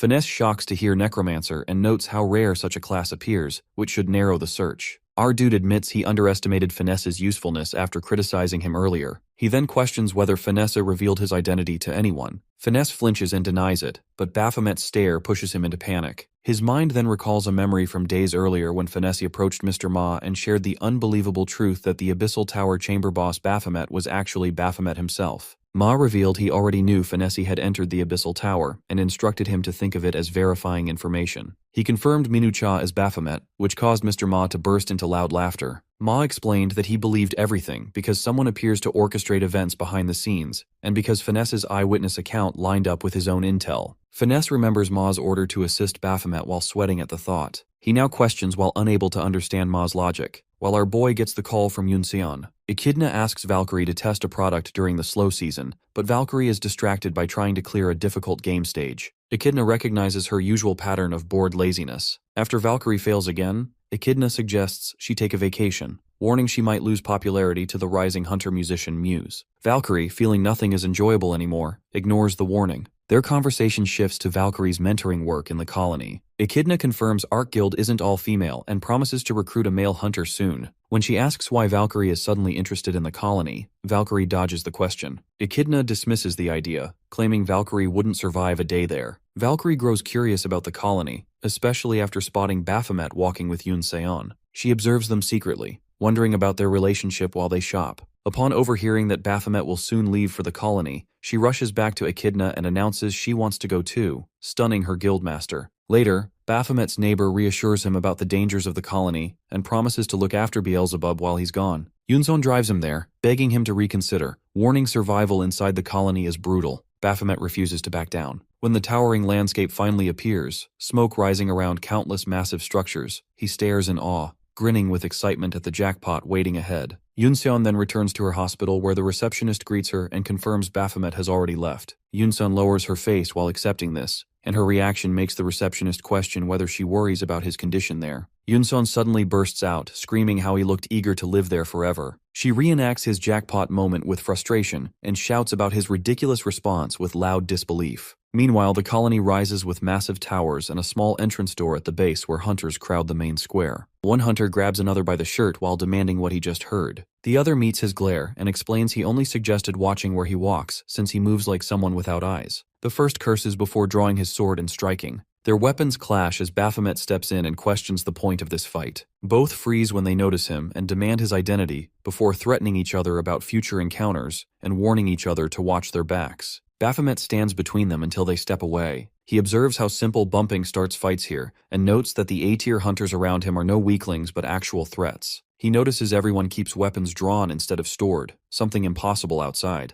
A sword slash suddenly bursts near him as a hunter gets decapitated. Two hunters behind him laugh and celebrate a perfect hit. They mock the injured man by questioning whether the injury hurt too much before explaining he deserved it for trying to flee the colony in fear. They question why he ran now and complain about tolerating him. Our boy watches with calm understanding that anyone trying to leave becomes a loser in their eyes. A-tier hunters receive respect everywhere else, yet here everyone judges skill alone. He feels genuine affection for this place as his aura expands. A voice calls his name from behind, and Mr. Ma arrives on a bike with Yoonseon and confirms they finally found him, which leaves Baphomet confused. Later, inside a tower, a man and woman in uniform sit together. The woman introduces herself as Jumi Kim from the colony shelter, while the man introduces himself as Haru Kang. Baphomet recognizes them as the ones he barely dodged earlier and questions such an aggressive greeting. They brush this aside because killing an A-tier hunter was never their intention. They explain they received contact from the Seoul branch of the Central Agency of Hunter Affairs, and then question his information about the colony before arriving. He responds that he only heard towers appear constantly and attract A-tier hunters who want quick advancement to S-tier. The staff members step forward and begin summarizing. Haru explains that their job is introducing the colony system, and he requests permission to continue. Hunters receive shared living quarters of 4 at assigned locations where volunteer S-tier hunters serve as mentors on standby. Our guy questions if mentors resemble the guides in early hunter training. Haru agrees, but clarifies they function more like class presidents. Jumi adds that A-tier hunters help other A-tiers while keeping show-offs under control. Haru describes this as a safety measure against accidents, which Baphomet questions. Haru clarifies that accidents refer to hunters dying while fighting each other. Our boy questions how they distinguish tower deaths from hunter-caused deaths, since demonic beast kills and hunter kills look the same. Haru reveals the rule requiring solo tower raids, shocking Baphomet. He questions this contradiction with the group of 4. Haru explains he meant group accommodations while towers must be cleared alone. He suggests meeting Team Leader No, who is waiting. Inside another room, Team Leader No studies Baphomet with a relaxed expression, while a cigarette hangs between her fingers. She greets him with professionalism and introduces herself as Jaekyung No, the one who oversees everything inside the colony shelter. Baphomet comments in a casual tone that the orientation already feels finished, and he wonders if anything still remains. His attention shifts to the side, and he spots Griffin standing near No. Griffin freezes the moment their eyes meet, and Baphomet questions how he ended up here while No quietly notes the familiarity between the two. At headquarters, Mr. Ha reacts with open disbelief after hearing that Griffin entered the colony, despite the records confirming he reached S-tier without needing this place. He turns to his subordinate with sharp irritation and demands to know if he encouraged Griffin to go in. Zest quickly denies giving any advice without permission, which forces Ha to conclude that someone else convinced Griffin behind his back. He falls silent for a moment and then orders his staff to alert him the moment Leader Ma arrives. Back inside the tower, No explains that Griffin and Baphomet will now split up and head to their rooms before starting their activities, and assure them that staff members will handle the rest. Their eager faces draw his attention, and she remarks that every newcomer steps into the colony with the same bright look before the atmosphere eventually breaks it. She describes this place as a harsh world where hunters claw their way to S-tier, and he mentions how many actually achieve that goal after entering. She brings up Raven as the most known case, which leaves both men reacting with clear surprise. Our boy questions why Raven's name enters the conversation, and No takes that reaction as a sign of genuine ambition, since that title belongs to the greatest thunder. No then asks for their first impressions and directs his attention to Griffin. He explains that nothing stands out except the large number of towers, and the understanding that clearing those beasts will push him to S-tier fast. He keeps his eyes locked on Baphomet during his explanation, and Baphomet returns the look with a faint smile. No comments that Griffin matches the rumors and turns turns toward Baphomet. Baphomet responds by questioning whether reaching S tier through tower clearing should not be considered a basic standard for hunters. Griffin watches him with quiet focus, while No listens with interest. Baphomet adds that he came here because he intends to fight every hunter inside the colony. His serious tone leaves both staring at him for a moment before No bursts into loud laughter. No remarks that this mindset is completely different from the usual answers she hears and expresses high expectations for both of them. She wonders who will tear through the colony and reach S tier first and wishes them strength before they begin. After he leaves, our boy's thoughts turn toward Griffin's sudden appearance here. The timing feels too precise, and he wonders if Griffin actually followed him. Something ahead draws his attention. He pushes open a door and steps into complete darkness. The silence feels heavy as he moves deeper and questions if someone else is inside. A voice answers behind him, and he spins around instantly. Light fills the room as a hooded figure steps forward, and someone behind him fires a party popper and shouts a playful surprise while teasing him about arriving late as the newest member. 3 hunters sit together, and one comments that the court name fits the colony well. The hooded figure introduces himself as Lunatic, an S-tier hunter assigned as Baphomet's mentor during his contract period, and mentions the A-tier hunters who will support him here. A redhead steps up and introduces himself as Guilty. Another follows and introduces himself as Jackal. The last one, Hyper, mentions they share the same age and suggests they should get along easily. Baphomet stays silent, which prompts jokes about his dull reaction and guesses that the surprise must have failed. They assume he feels nervous and lift bottles of wine, urging him to drink and relax. Baphomet watches them with disbelief and thinks these overly enthusiastic people feel unreal. In the morning, Lunatic approaches him directly by name, which startles Baphomet slightly. Lunatic guesses he drank too much the night before because everyone already left to clear towers. He advises Baphomet to begin as well, while faint chirping sounds echo in the background. Baphomet reacts with disbelief. Later, he manages to clear a tower, and the notification confirms the completion of the Tower of Royal Wrath. He bends forward in exhaustion and wonders how he managed anything while half hungover. When he returns to the quarters, the others declare him the last one back. Their casual tone confuses him,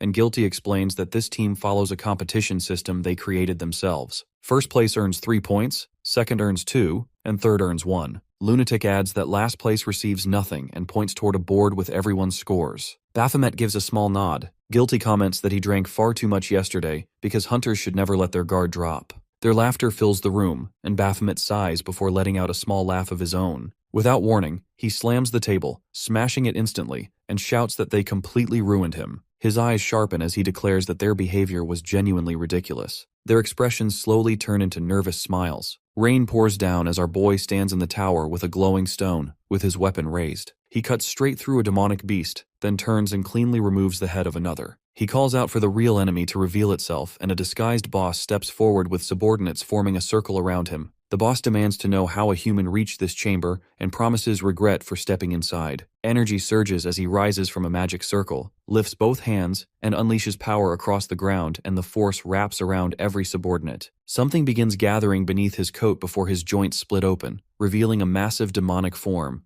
Amon, the boss of the Tower of Darkness. Amon lifts his arm and creates a swirling mass of magic while declaring that our guy should feel honored to become his sacrifice. A magical blade flies toward him, who responds that the dramatic transformation deserved a better attack. He jumps above Amon and slices through him in one clean strike, shocking the demon. Baphomet calls him another weakling before a massive explosion erupts. Later, our boy cuts down another demon while Hyper watches in disbelief. He drops from above and splits the creature cleanly. Jackal joins Hyper, amused by the display, just as Baphomet binds another demon with his chain weapon. Guilty arrives as well, and all three stare wide-eyed. When they look back at Baphomet, he gives them a relaxed smile. The board soon updates, showing Baphomet at the top with the highest points, leaving them stunned. Then the scene shifts to Sujin Yeo, who is confirming arrangements over the phone and offering extra assistance. The person on the call mentions her 3 years of work at the colony branch of the Hunter Agency. Nearby, a man suddenly approaches a female worker and shouts about being told to wait. She reminds him of the rules, while Sujin thinks about how they usually manage troublesome hunters like him. A newly hired worker nearby looks ready to cry, reminding Sujin of how easily frightened she used to be. Sujin steps forward and lists his violations, including 3 counts of property damage, 5 assault cases inside the call unit, and several counts of threats and verbal abuse. She informs him of his 10-day tower ban and adds that he is getting off lightly. The new worker watches nervously as the man questions how she dares talk this way when he comes to the colony to clear towers. Sujin calmly confirms that because this is the colony, staff can speak this way. Losing 1 or 2 hunters will not affect anything here. The man freezes, then lunges a hand toward her as the female worker shouts a warning.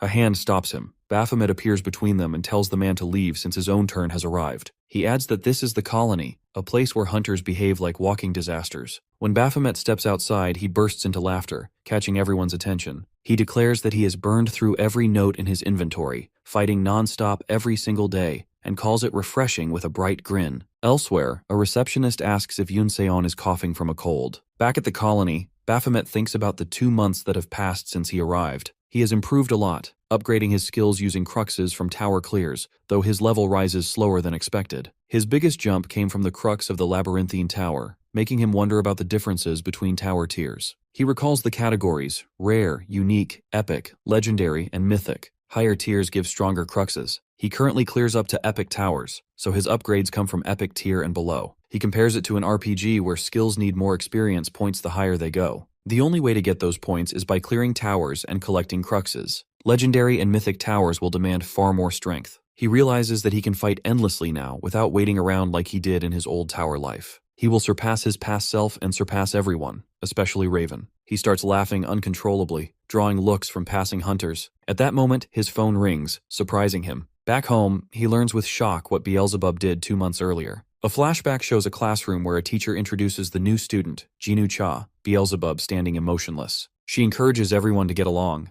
Girls whisper about his cuteness, while a boy watches with irritation. Later, the boy trips someone and asks if being popular with girls makes Beelzebub feel cool. He mocks the attention Beelzebub receives and questions what he expects from it. Beelzebub replies that attraction to superior beings is a natural instinct. He stands up and deduces that the boy must be the area boss. The boy demands an explanation, but Beelzebub punches him so hard he flies to the ground. Everyone stares as Beelzebub studies his own hand. He tells the boy he has finally understood his weakness compared to stronger beings. He calls him lucky for learning the rules of survival early, because it will help him later in life. He walks toward the trembling boy. His neighbor explains over the phone that Baphomet's brother is like him, which makes him think about how the boy lashes out at others. He remembers Beelzebub asking if he planned to spend money from Reaper for buying an apartment. He answered that he wouldn't refuse because Reaper reminded him again that good equipment is crucial in towers. Beelzebub agreed and explained that he wanted a human body specifically to fight. Then he questioned why he became human, since he never asked for it. He complained that he cannot use proper magic without hunter status, unlike Baphomet. He hated wasting days reading books and insisted that if he had to be human, he should get to enjoy human perks. He yelled and called Baphomet every name he could think of for not knowing how to enjoy anything. Back in the present, she promises to take good care of him and tells Baphomet to be cautious,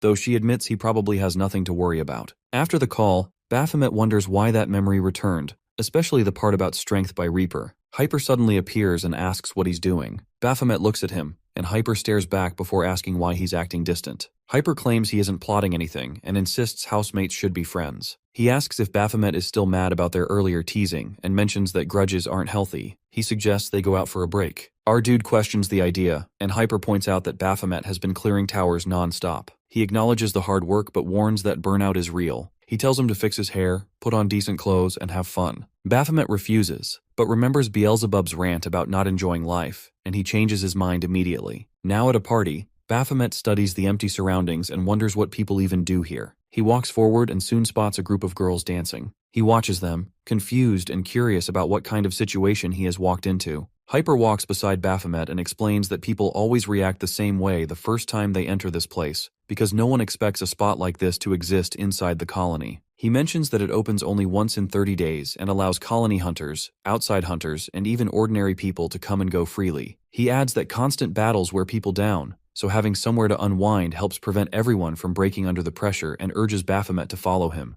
Our guy watches the crowd drinking while the girls dance in the center. Hyper notices his stiff posture and asks why he looks so wary, as if he has never stepped into a place like this before. When Baphomet admits it, Hyper reacts in disbelief and jokes that Baphomet looks rough enough to fit right in. He questions the comparison as he studies the interior, which feels strangely familiar. Hyper explains that this building used to be a hotel and survived the gate shock while the rest of the district was destroyed during the colony's creation. Our dude inquires how people are supposed to enjoy themselves here. Hyper realizes again that this really is his first time and explains that people either dance, drink, or spend time with others who visit the colony for personal reasons while gesturing toward the girls. When he asks what he means, Hyper explains that hunters naturally develop certain desires in a place like this. Baphomet wonders what kind of desires he means, and Hyper casually asks what type of women he prefers. Our guy questions why he suddenly brought up women, while Hyper cheerfully mentions that he likes older women who know how to control the situation. He then asks what type Baphomet likes. Before he can respond, he senses Jackal seated behind him with someone leaning close. Baphomet turns to see Jackal grinning and winking, which leaves him tense. Guilty suddenly jumps forward, slams his foot onto a table, and shouts that he is done being tricked. Girls sit along the table while he yells at them for playing him again. He complains about always ending up on the losing side and lifts a punishment stick to prove it. He declares that they are messing with him on purpose before tearing off his shirt and tossing it aside. He orders them to admire the abs he earned through fighting demonic beasts and insists he is not just a gym show-off. The girls laugh and cheer while Baphomet stands there feeling uncomfortable. Hyper then talks about how the trip from Seoul takes about an hour or two, which isn't far but still drains people because of the procedures involved.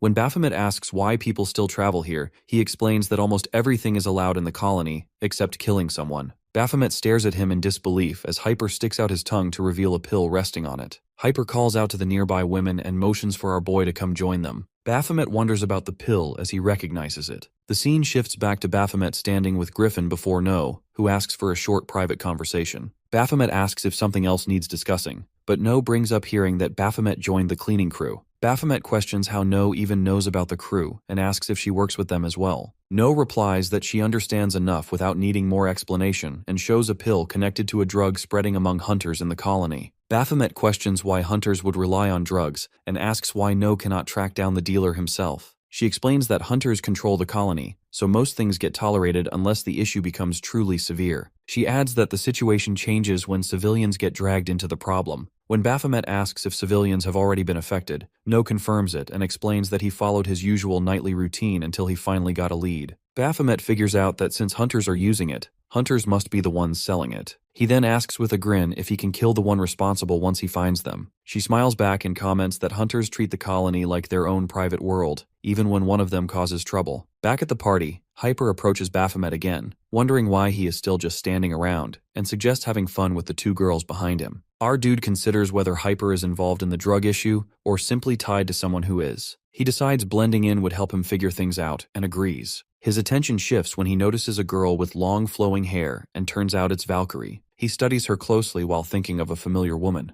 Everyone turns toward her as she steps forward and begins dancing with bright, lively energy. 1 month earlier, a hunter asked Valkyrie why she looked so pale. She insisted she was fine, but the hunter pointed out how completely drained she looked and asked if handling A-tier situations had worn her down, and Agatha appeared at that moment. Another S-tier hunter commented that their team had grown stronger recently because of A-tier newcomer. Agatha asked if he meant Griffin, which confused the others. Valkyrie then demonstrated how she approached a hunter group, introduced herself, and explained that she had been assigned to work with them. They stared in disbelief as they recognized her and wondered why someone at her level came to the colony, which had deteriorated over time. They continued staring until Valkyrie noticed Griffin and questioned why someone like him was even here. Griffin called the older hunter an old dude and challenged him to fight if he had a problem with it. Agatha understood the situation but still admired Valkyrie, calling her inspiring because nobody expected her to come to the colony. She held Valkyrie's hand and praised her choice to mentor others after reaching S-tier. Valkyrie apologized as another hunter explained that many had considered coming to the colony after hearing she arrived. Valkyrie questioned why this happened, and they explained that even though they never show it, many A-tier hunters in the colony respect her. They offered their help if she ever needed it, which left Valkyrie wondering how everything had changed so quickly. Back in the present, she thinks about ending up here just because she wants to flirt with someone. 2 months have gone by without even spotting Baphomet once. The earlier comment about someone like her not lasting a day here echoes in her mind. She runs around searching for him. In the colony's bathing area, she steps out of the water and someone immediately asks what is wrong. She explains that insects crawled out of the water. The person explains that the colony's sewage system is old, so problems like this happen often, and sometimes the water shuts off entirely for days. She is shocked at the idea of not being able to wash for that long. The person points toward another path and explains that an old wooden cabin filters mountain water and works fine. Valkyrie asks if it really works before saying she will be quick and rushing off. She gets warned that skill usage inside colony facilities is forbidden, which confuses her. The person explains that damaging facilities is taken seriously.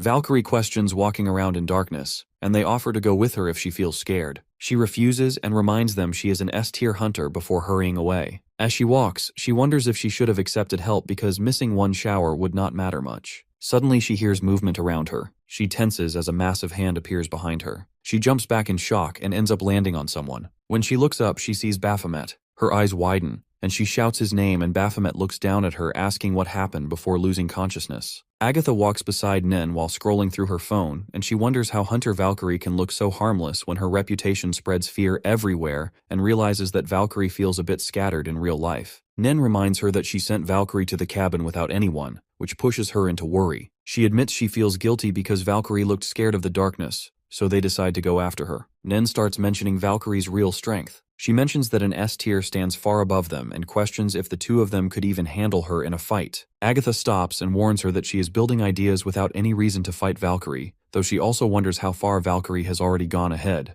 They suddenly catch sight of Valkyrie as she kneels on the path and begs our dude to wake up. They are stunned as they notice Baphomet lying unconscious with his head resting in her lap while she calls his name in tears. Later inside the cabin, they settle him on the bed while Valkyrie keeps crying over him. Even in her panic, she notices how attractive he looks while resting. Agatha tries to calm her by mentioning he will recover soon. Baphomet shifts slightly, and Valkyrie instantly checks on him. He opens his eyes and wonders how he blacked out. Valkyrie apologizes and admits she struck his pressure point by mistake. Her pure expression forces him to accept that she knocked him out with one hit. Nen examines him, and he mentions he feels fine before he questions their identity. Agatha introduces herself and Nen as Hunter Valkyrie's soulmates, then asks why he is wandering in the forest. He explains he wanted a short walk to watch the moonlit forest. As our boy explains, the scene switches back to Hyper walking deeper into the forest with his phone in his hand. A sudden rustle draws his attention as a wild rabbit crosses his path. He mutters that he never knew rabbits lived here and continues onward. Behind him, our boy hides behind a tree and watches Hyper's movements with suspicion. He feels satisfied he followed him and starts wondering if Hyper links to the drug source. He forms the thought that whoever distributes the drugs will face the consequences once caught. He senses something shift and Hyper has vanished from sight. He panics at the thought that Hyper noticed his tailing. Something moves behind him,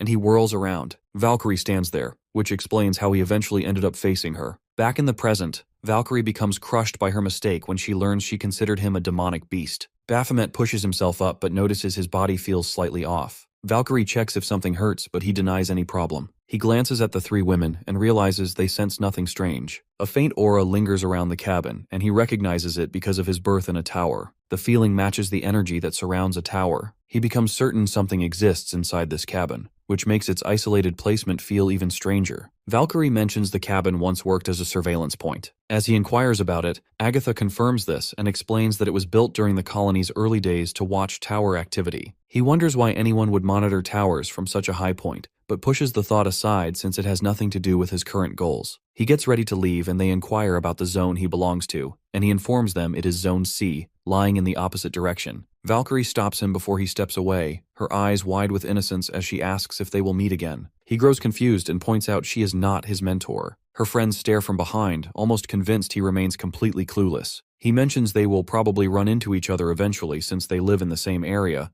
then he walks off. The three women watch his figure fade into the trees. Agatha tells Valkyrie not to take his reaction to heart. Valkyrie tightens her fist and vows to prove her charm the next time. She promises she will make him beg for a date, and her friends cheer her sudden determination. Back in Baphomet's quarters, Guilty grumbles about their miserable situation. Jackal asks what bothers him, and Guilty points at the broken dining table that stops them from eating together. He blames Baphomet for breaking it earlier. Guilty notices him entering and gives him a sarcastic welcome. Baphomet passes them without a word and walks straight to Hunter Hyper. He spent the entire earlier period searching for him in the forest but never found him again. He becomes convinced Hyper's disappearance links to the drug issue. Hyper watches him with confusion and questions his purpose. Baphomet mentions he needs something and flashes a calm smile, deciding to use the same approach that worked during the mentor incident, and he suggests they spend time together. They end up in a small beer place and Hyper suddenly asks where he thinks humans originated, either from evolution or from creation. He mentions how religious people credit God for human life. Baphomet grows confused and wonders why Hyper drags such topics into the conversation. Hyper smiles and shares a story from an overseas assignment. Someone once explained to him that humans spread across Earth because of their own sins.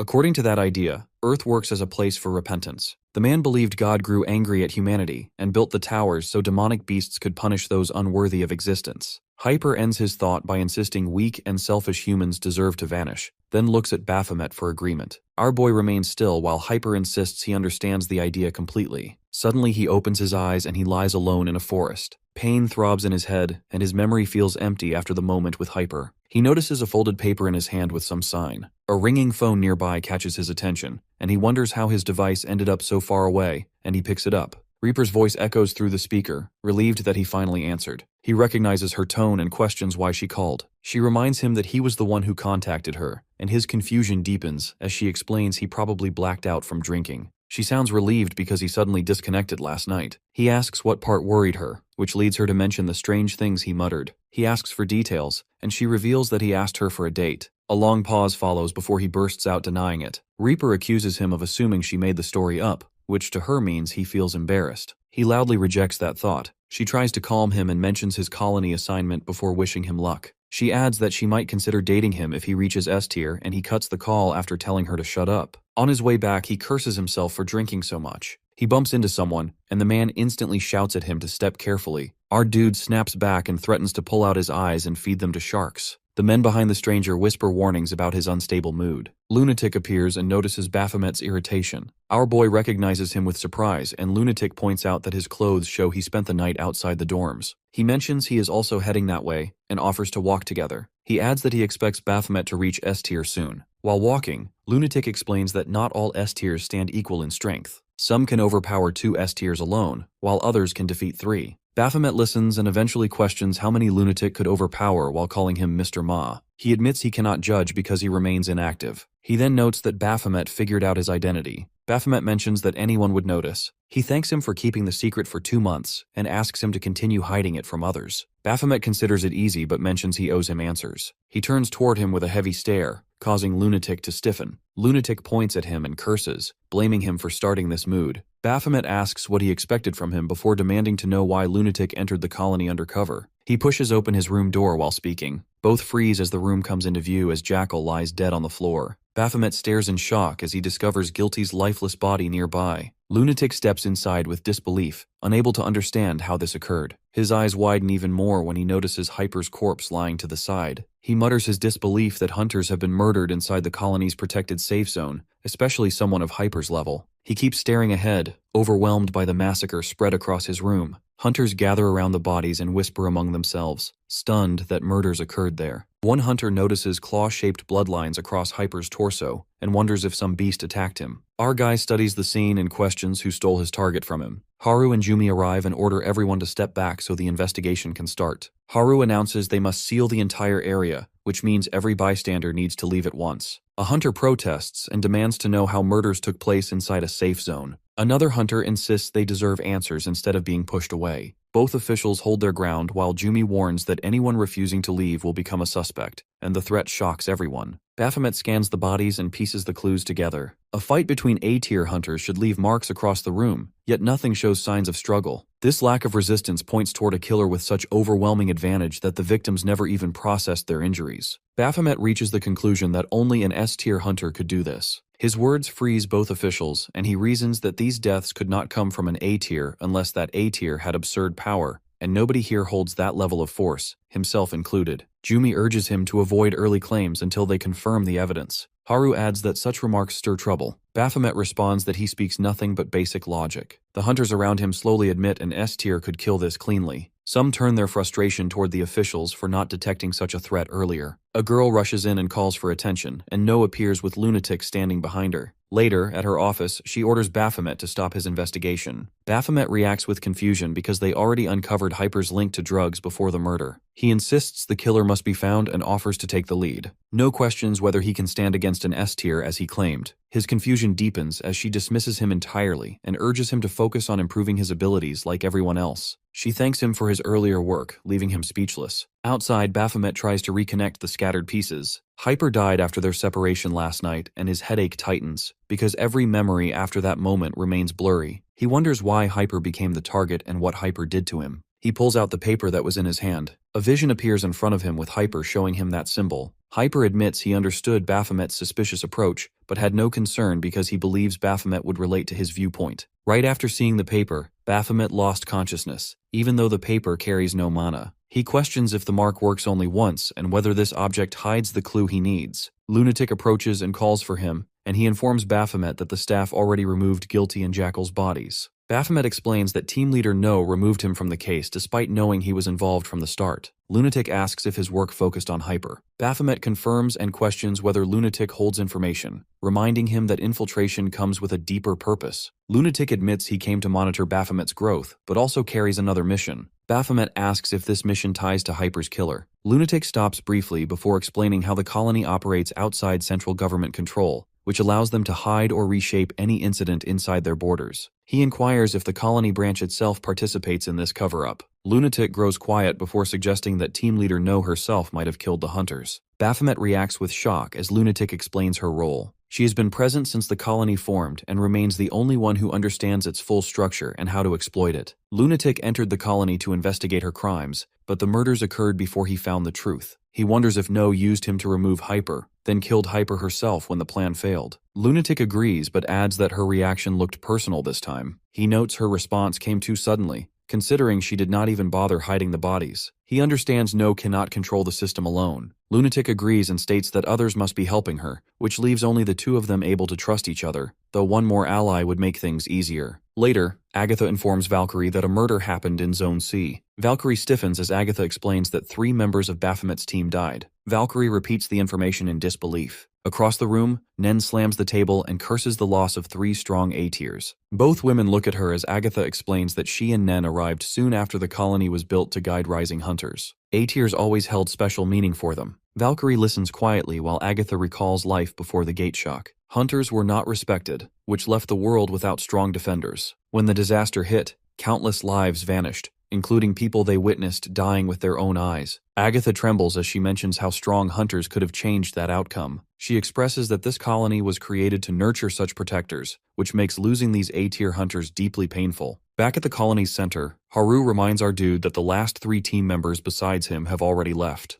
Jumi adds that they will notify him about his next teammates later and hopes he continues clearing towers and improving. He sits and questions whether they know who the killer is. They respond that the investigation continues. Baphomet laughs softly, already expecting that reply. Lunatic calls him as the officials prepare to leave. They wish him luck, and the 2 hunters watch them go. Inside her office, No asks about Baphomet's condition. Haru and Jumi report no strange behavior so far. No orders them to keep monitoring him and asks if they have anything else. They answer no but mention they worry about her. She dismisses their concern and sends them back to work. As they leave, she stops them briefly before deciding to handle her next task alone. In her room, she makes a phone call, and she asks the person if she is prepared and mentions needing a favor. The person responds calmly, saying she expected this request, calling her older sister. In another room, Valkyrie soaks in warm bathwater while thinking sadly about the murders until a knock reaches her door. Outside, Baphomet focuses on priorities. He thinks about his conversation with Mr. Ma that they must first prove No killed the 3 hunters. Lunatic told him they need the timing of her actions. He has admitted he lacks both evidence and timing, but he knows one location worth checking. He had already sent its coordinates. Lunatic received a call from No, and Baphomet questioned the chance of her knowing about them. Lunatic guessed 50% and adjusted it to 51 once her call came through. He advised accepting the call. Now, in the present, Baphomet stands in the forest inside the wooden cabin. He senses the same aura again, and this spot remains the only strange area he can identify inside the colony, which pushes him to explore it. He walks until he recognizes the source directly beneath him. A powerful tower aura leaks from underground. He turns suddenly when he feels another presence.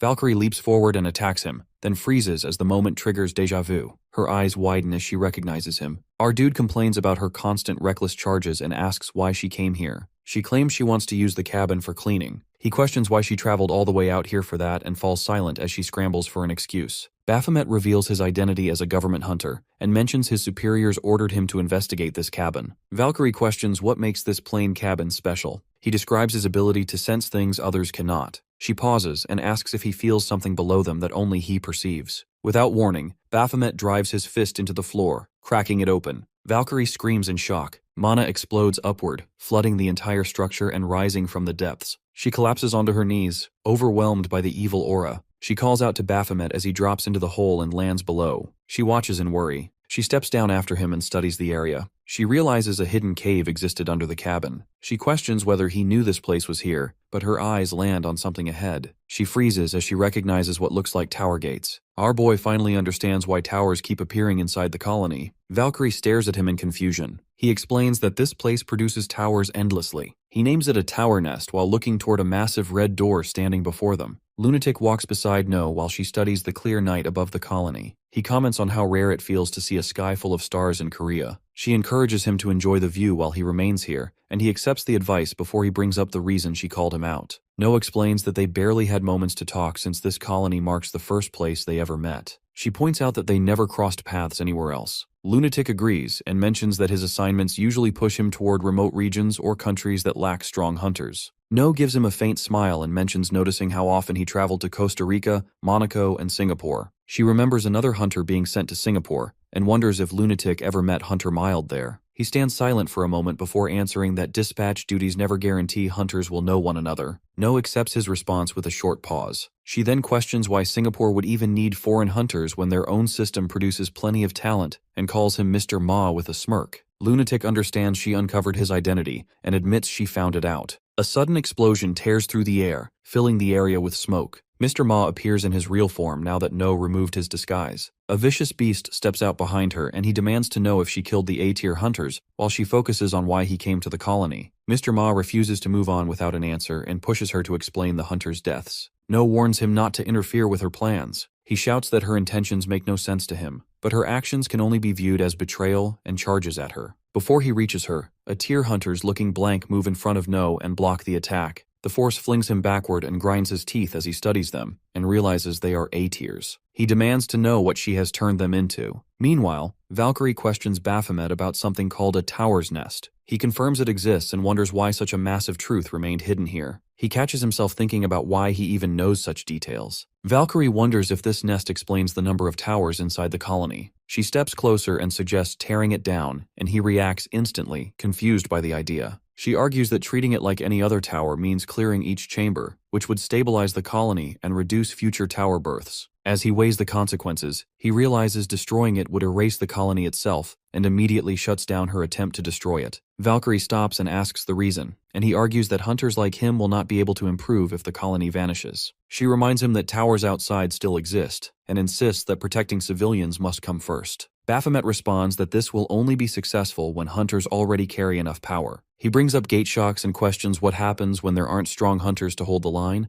Many would die again. She insists that they lacked knowledge in the past and that the situation is different now. Preventing gate shocks always comes first to her. Baphomet challenges her stance and wonders what happens if another gate shock already moves toward them, making this entire argument meaningless. She dismisses it as baseless doubt and refuses to treat towers as things hunters can ignore. He suddenly shouts that he finally understands why Team Leader No hid this nest, because of people who think like Valkyrie. Valkyrie starts to agree but freezes halfway through. Baphomet informs her that No maintained this colony to raise hunters who grow at impossible speed, even if her methods twisted into something dark. Valkyrie immediately questions why the Overseer would hide such a structure and permit it to survive this long. He assumes No suffered something unbearable during the first gate shock. This idea shakes Valkyrie as Agatha's earlier words rush back that how No was buried in the chaos, surrounded by death, wishing for stronger hunters. Baphomet mutters that the situation feels shameful because power grows too quickly here. His mind circles around Jackal, Hyper, and Guilty and refuses to settle. He clenches his teeth. Valkyrie announces that regardless of excuses, nests must fall. Towers must not remain. Baphomet thinks her absolute righteousness almost turns his stomach. She lifts her hand toward the structure, sparks forming around her. Argai wonders if a barrier shields it. Valkyrie asks for a moment before her magic spreads around her body and she leaps toward the gate to attack. As she closes in, she realizes the barrier won't break. She hesitates, unsure how they can enter. He hears a whisper calling to him by name and the voice repeats the invitation. The tower itself seems to summon him. He steps toward it despite Valkyrie calling out to him. He touches the gate. Mana circles bloom beneath his hand and the doors glide open with a burst of energy that sweeps through both of them. Valkyrie shouts that it opened while trying to move forward. Something yanks her backward each time she attempts to enter. She informs him that the entrance keeps rejecting her. He realizes the tower only accepts him and Valkyrie stares at him in disbelief. The voice inside grows clearer, and Baphomet tells Valkyrie he will handle this alone. She objects, reminding him he has no idea what waits beyond the gate. Another sound rings out from afar, making her tense. Baphomet assumes Mr. Ma must be near, and he asks Valkyrie to guard the outside until he clears the nest. He gives her a quick look before stepping inside while she shouts his name. Inside, he senses a strange presence and faces a tunnel filled with light. He debates following it and moves ahead.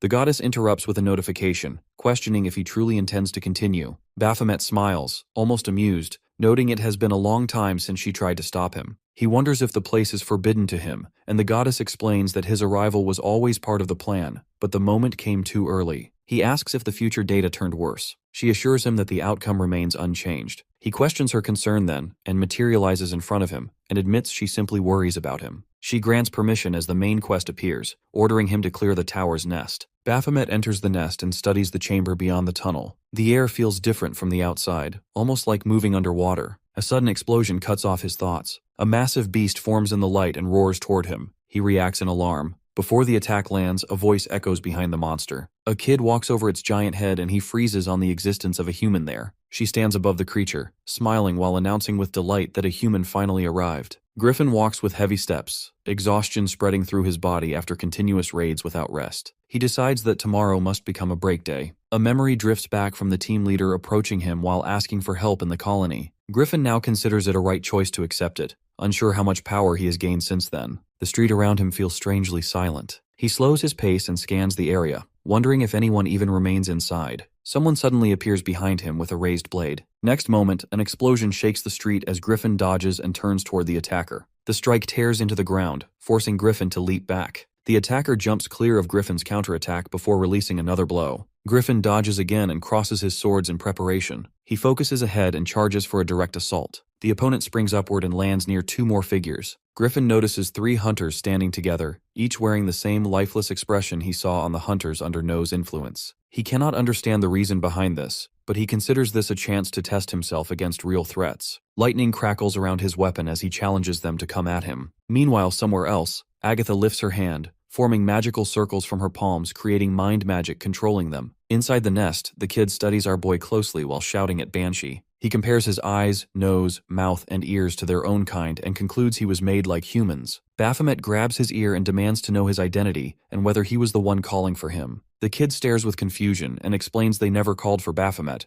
only wished for someone to visit. Fear flickers into his eyes and our boy questions who pulled him here. He looks at his face again, sensing something oddly familiar. Just then, Banshee lashes its tail toward him, but Baphomet dodges. The kid calls Banshee's name as the beast charges again. The kid shouts for it to stop, explaining that Baphomet is a human shaped after their own kind. The wording shocks Baphomet and he questions his identity again and the purpose they serve here. He answers that he is waiting for someone named L. The kid explains that L promised to return and play with them if they stayed here and befriended Banshee. He spins with excitement, claiming boredom almost caught them before our dude arrived, calling his arrival perfect timing. Baphomet cannot follow this strange situation, and asks whether the kid creates demonic beasts as a method of making friends. The kid answers that demonic beasts simply represent what humans call to his friends, and argues that the wording means nothing. The kid spins around again while asking what game Baphomet wants to play. He brightens even more and asks about the outside world, curious about everything. Since Baphomet is male, the kid assumes women must also exist and asks about them next. The kid's chatter about flowers and trees grows non-stop while Baphomet holds a stiff expression, irritated by his words. He notes the kid shares nothing with Ra except being trapped in this odd place. The kid freezes at the mention of Ra Baphomet and notices the reaction instantly. The kid edges closer and demands to know how Baphomet knows Ra before announcing that Ra is his bride and the words stun. Banshee suddenly charges again, causing an explosion that throws our boy across cracked stone. He draws his sword and curses as the kid demands to know how he knows Ra.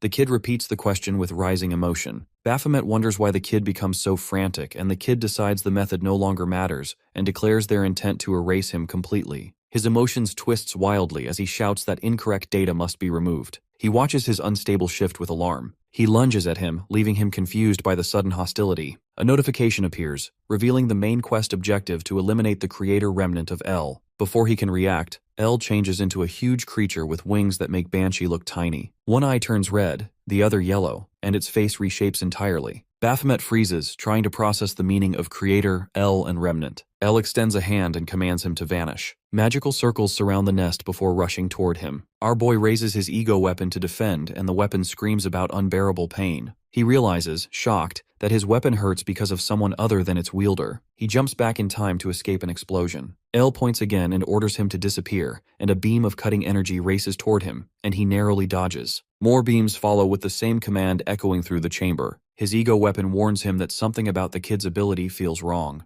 As the attacks continue, the weapon explains that the power can erase its very soul and existence. He looks back and sees more glowing circles approaching. El stands rigid with an outstretched finger while issuing another command. The ego weapon apologizes to Baphomet, claiming it refuses to be erased. Its form begins to fade. He shouts in disbelief as the weapon vanishes completely. Another beam slams into him and causes an explosion. El's face twists in shock when Baphomet walks out of the smoke without a scratch. El cannot understand how the attacks produce no effect. They raise their hand again and repeat the command. More blasts follow, one after another, filling the chamber with explosions, and none of them harm him. The kid shouts even louder for him to disappear. When they look down, chains wrap around their body and Baphomet's voice cuts through the chaos. He admits he still doesn't know why the kid's strength fails to affect him, but his own abilities clearly work on him. He lands with a surge of mana, his aura spreading like pressure. He asks whether El intends to begin the second round. Beelzebub has instructed Baphomet to focus, and he confirmed that Raven originally owned this mana-rich body, and Baphomet understands that Raven used all that mana on buff skills. Baphomet questioned where this explanation leads. Beelzebub pointed out that he copies the same growth method and wastes potential.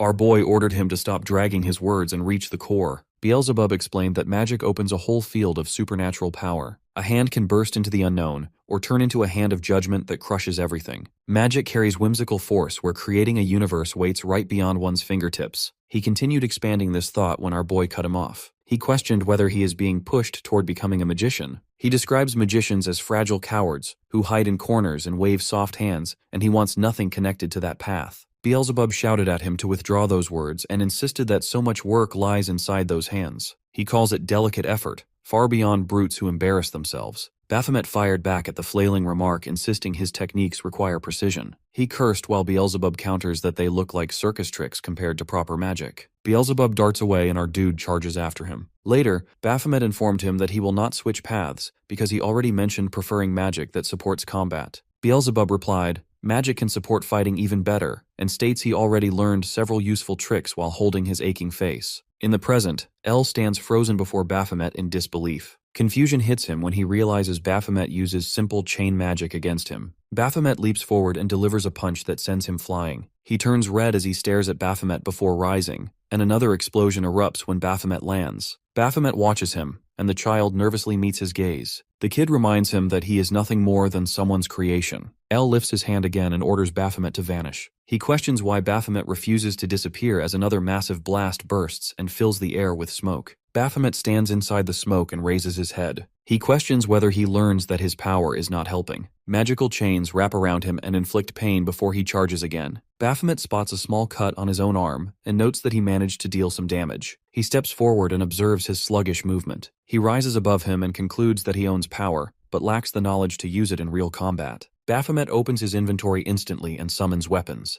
2 weapons fly at him. He guards and hurls a counterstrike that triggers an explosion. The blast shoves and Baphomet backward, though no cuts appear. Baphomet decides this method will not work, and he draws his sword and calls haste, salvation, and patience. He recalls Yunseon's reminder that buffs are simply magic woven to assist a hunter's battle. She continued explaining while telling him about bravery. She mentioned that this belief belongs to those who never understood buff potential. Buffs follow the user's strength and grow through it. Our boy grips his weapon as it pulses with magic, remembering her claim that stronger users create stronger effects. He raises his shining weapon and smiles at the child, forcing fear into his eyes. Before the child reacts, Baphomet rushes and slices off a wing, and another swift slash lands on his back. He unleashes countless strikes at a speed that El cannot track. He collapses to his knees and drops fully to the floor in pain. His eyes widen as Baphomet approaches with his weapon. Our dude questions whether the child wished to know about the world outside. While El hid here creating towers, people outside continued sharpening their strength. Our guy asks how helplessness feels, and points out the irony that they became monsters because of the towers the child built. He identifies himself as one of those monsters. He continues explaining that too many strong people spoil the balance.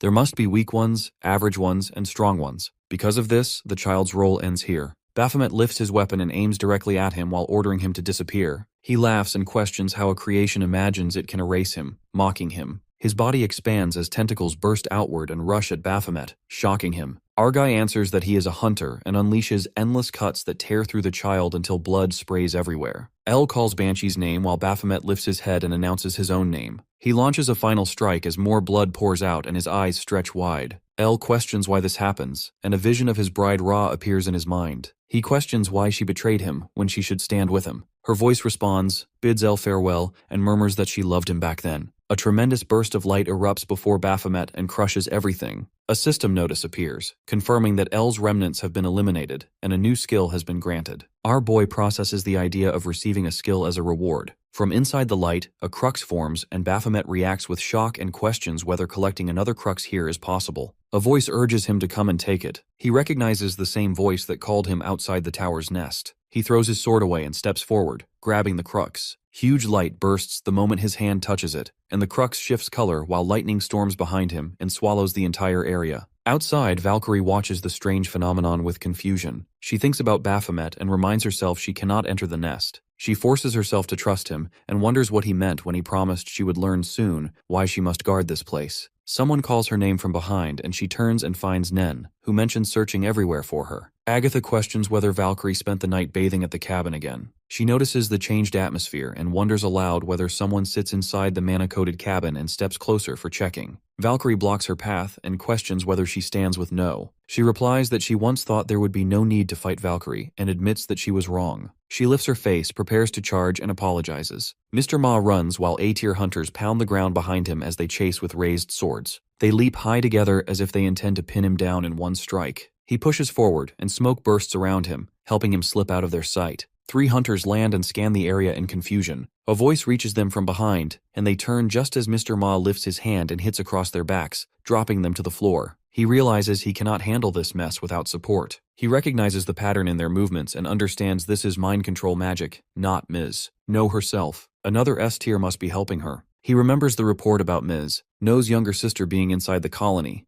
a mage-type hunter, and he understands how much trouble that creates if she's on No's side. But he knows now isn't the moment to think it through because Ms. No used these A-tiers to distract him while she slipped away, and he needed to find her first. A presence approaches from behind, and he turns with irritation building. He intends to knock out whoever this newcomer is and then move on. But more hunters appear in front of him in large numbers, while smoke rises behind them. He looks at them with unease and understands he cannot bring down several of them. All A-tiers seem to be under control, and that thought tightens his nerves and all leap toward him at once. He wonders if every single one of them is being controlled as he raises his hand and calls Echo to assist him. Lightning bursts out and sends many hunters flying back. The system declares the removal of all abnormal statuses as the spirit arrives in front of him. Mr. Ma recognizes this as a high-ranking spirit because of the amount of mana swirling around it. Only one hunter he knows can command a spirit like this, and turns as footsteps approach. Hunter Echidna steps forward with lightning sliding off her hands. She calls his name as both of them point fingers at each other, each wanting an explanation for the other's presence. He responds that he is wondering the same, and Echidna eyes his outfit and questions why he is wearing a spandex suit. He refuses to accept its spandex, but he covers the bus nose and asks about the smell, wondering if he fell into a sewer. He insists none of that matters right now and urges her to explain what is happening inside the colony first. A loud sound echoes across the area and Echidna turns toward it and questions the source. Something rises over the tower zone. Mr. Ma recognizes it immediately as a barrier and feels dread confirming his thoughts, and No has already activated it. He explains she has triggered the program that fortifies the colony. Echidna asks, and he describes how the colony is surrounded by towers, and a gate shock would release countless demonic beasts from inside them. A device was made to trap all those beasts within the colony when needed, showing they are now locked inside. This hits Echidna hard as she processes it. Inside a tower control room, someone taps on a laptop while muttering about how tiring it is to manage so many A-tier personalities with only a small staff. Hunters sit in front of her with tape over their faces while she encourages them to hold on a little more. No stands with Jumi and Haru and insists this step must be taken for the colony's survival and for creating stronger hunters. Behind her, the screen shows activation of the fortification program. She has tied up all the staff and instructs them to remain here until she finishes everything, promising to release them later. Then her head snaps back in alarm and she rushes to the window. Something unusual glows in the distance as a beam of light rises from a certain point. Haru informs her that the area where towers are created is undergoing some strange change. No tries to understand what is happening there since Hunter Nen promised to guard that place and wonders what Nen is doing. Nen battles Valkyrie and slams her fist into the ground, cracking it. She admits she tried to hide her killing intent but knows a surprise strike against someone like Valkyrie would never work. Valkyrie pulls a weapon from her inventory. Nen loosens her stance and accepts that Valkyrie figured out the colony's secret. Someone must be inside that restricted place, and Valkyrie meets her gaze without answering. Nen questions her silence and warns there is no turning back. Nen steps closer and demands to know what Valkyrie has done, but then she catches herself, confused by her own slip. She attacks, sending a shock through the floor. Nen trembles as she insists that even if someone made it inside, it changes nothing because nobody can enter. Valkyrie shakes and responds that she is wrong and someone has already gone in. Nen's eyes widen in disbelief, and she demands proof. She charges again, striking Valkyrie hard enough to throw her back. Valkyrie counters, and Nen blocks with her arm armor. Nen unleashes another strike and admits Valkyrie stands as a skilled fencer, just as she heard. Valkyrie flinches at the remark, and Nen continues and mentions the rumor about Valkyrie once having the mindset of a national athlete but ruining everything.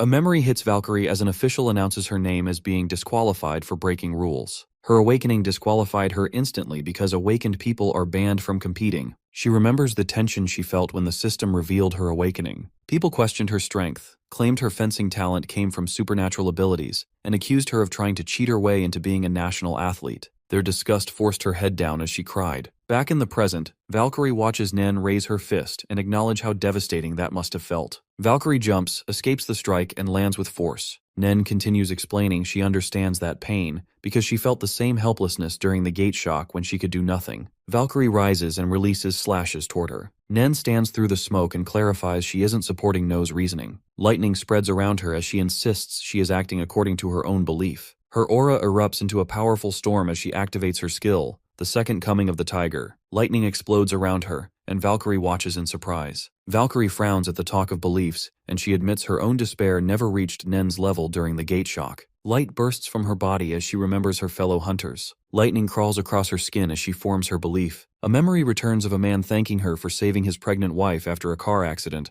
otherwise he would have lost both of them. In the present, Valkyrie declares her belief in a world where future children treat towers as mere stories. She believes in a future with no gate shock disasters by destroying old towers. She activates the Curse of Venatus, State 3, letting powerful energy swirl around her. Her strength and speed rises 500%. She vows to use her belief to break Nen's belief and her immunity and defense surge as the system announces the sacrifice of her soul to Venatus. Both fighters face each other before a massive lightning strike hits between them. Nen's final thoughts drift toward the truth behind the rumors about Valkyrie's peak state. She recognizes the overwhelming force in front of her. She remembers asking Agatha if the two of them could ever defeat Valkyrie together. Facing this power alone means she never stood a chance, and her head drops as exhaustion sweeps through her. She thinks she wants to sleep and decides to leave the rest to Agatha. Nen collapses as blood spreads across the floor. She lies still while Valkyrie, wrapped in full peak state power, stands over her while Valkyrie apologizes to her. Echidna runs alongside Mr. Ma as he quickly explains the situation. She struggles to believe No would go this far, and asks if there's any way to stop the fortification. Mr. Ma replies that once initiated, it can't be interrupted and will last nearly 12 months. They consider reaching the outside world, but Mr. Ma explains all signals are cut, including their devices and the system messenger.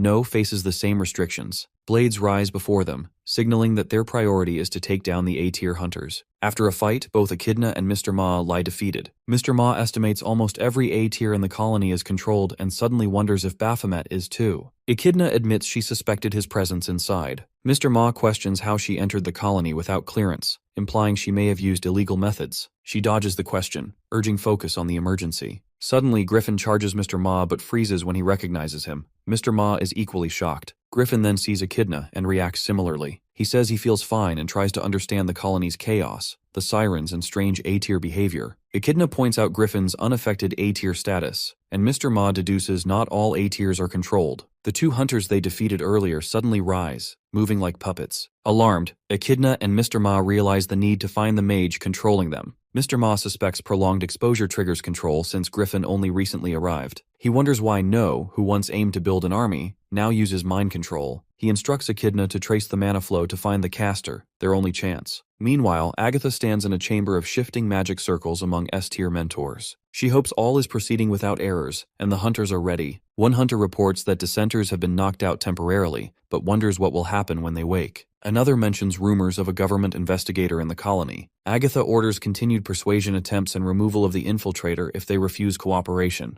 Hunters whisper worries about targeting a government agent. Agatha erupts angrily, mocking their weak resolve after the Gate Shock tragedy, reminding them they joined to build stronger hunters and preserve the colony's purpose. She warns that if the tower creation site collapses, the colony will lose meaning. As she urges steadfastness, a hunter hesitates, asking if things will return to normal. Agatha assures it's only one investigator, and handling him won't take long. When questioned if towers will stop appearing if the site is destroyed, she confirms it and demands to know who questioned her. Two hunters apologize as a disguised figure suddenly triggers an explosion, scattering everyone. Griffin and Echidna reveal themselves while Mr. Ma grabs Agatha by the throat. He demands to know if she is No's sister and the one controlling A-tier hunters. He points out No distracted him with controlled hunters to escape and questions why Agatha continues using them. Agatha calls him a government hound and orders her hunters to kill him, but Mr. Ma holds firm, unfazed by being outnumbered by 5 S-tiers. Griffin senses something strange about Echidna's mana, which suddenly burns painfully. Mr. Ma recalls a rumor of 1 S-tier killing 7 others, and offers to prove if it's true. All hunters' mana ignites as he warns them to cooperate or face pain. Holding Agatha's throat tightly, he drags her down,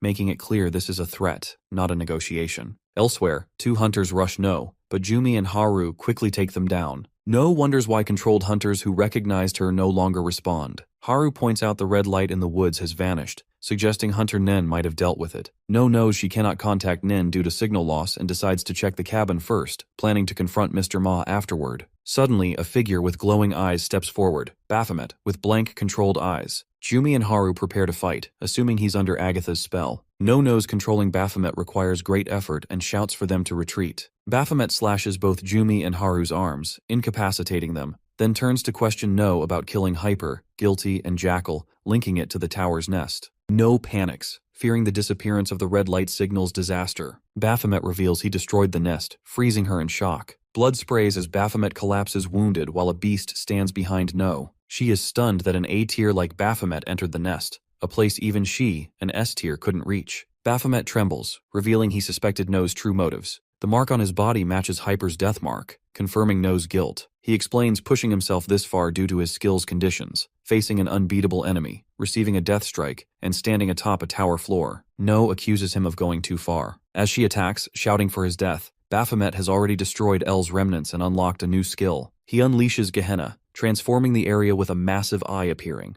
The space shifts into a Lord's chamber. All linked passive skills activate. No is overwhelmed. Baphomet transforms as an emergency quest triggers. Eliminate the Abyssal Tower boss, Baphomet himself. In his new form, he notes he was seconds from death before awakening this power. 1 hour earlier, Valkyrie stood over Nen's lifeless body with her energy radiating around her. She murmured an apology when a sharp flash lit up behind her. A violent burst of lightning erupted at her back, cracking the entire ground and causing her to startle. As she landed, she sensed a shift linked to Baphomet and noticed the gates had vanished. She assumed he cleared the nest, yet wondered where the exit sent him. If this nest followed normal tower rules, an exit gate must have opened somewhere in this forest. Meanwhile, a giant lightning portal ripped open and Baphomet dropped out of it and hit the floor while breathing hard. His thoughts scattered as he tried processing the moment he grabbed the crux. Something had dug through his head as if trying to split it open. He swore never to feel that again, though he admitted the nest was cleared. Heat pulsed under his skin, reminding him of team leader No and the S-tier hunters chasing her orders.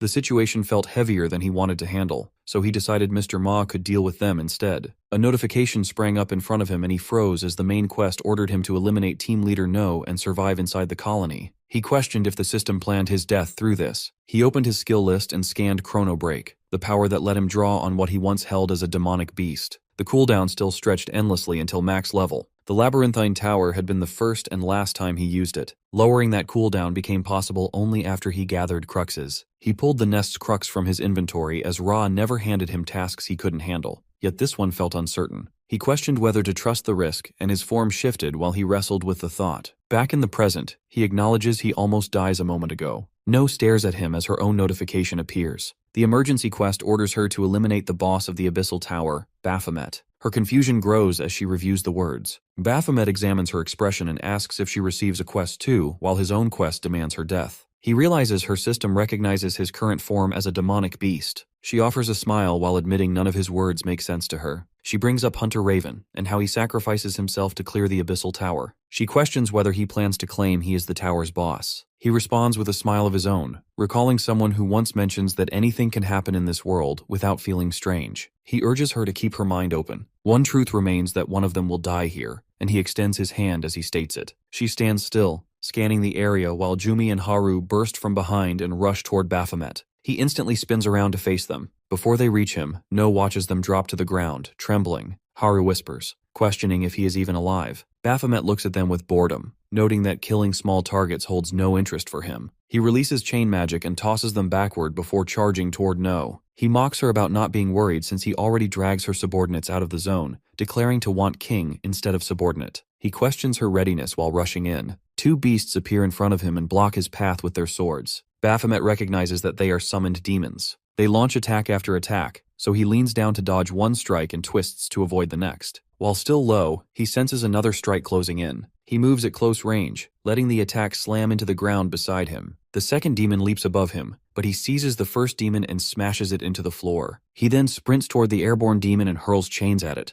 Energy floods his body so intensely he pauses in confusion. Wolf-type beasts charge at him with snarls, and one lunges with its jaws open. The system triggers a combo passive of Gehenna, 20% boost to all attributes and 20% boost to elemental resistance. He understands it instantly and meets it with a smile. His ego weapon appears in his hand, and one sweeping attack cuts down multiple wolves as chains crack through the air while their bodies fall with blood spraying. He sprints toward No, and she glares at him while the ego weapon questions whether this power reflects his true strength. Baphomet answers with curiosity of his own. The weapon vibrates with excitement as immense energy surges into it. Its size increases, and Baphomet notes how much the weapon enjoys this and offers to make it even better. He charges and unleashes an attack that lands just above No's head and stops. Something catches his attention, and he questions why she refuses to bring it out. The ground rumbles as a giant monster appears behind him. He recognizes it immediately, and the monster strikes the ground with its open jaws, but he restrains it with chains and tears through its core with rapid attacks. Smoke bursts from the wound as more demonic beasts appear behind him. A pack charges, but his ego weapon splits them in half with one enormous swing. No lifts her hand and summons more beasts.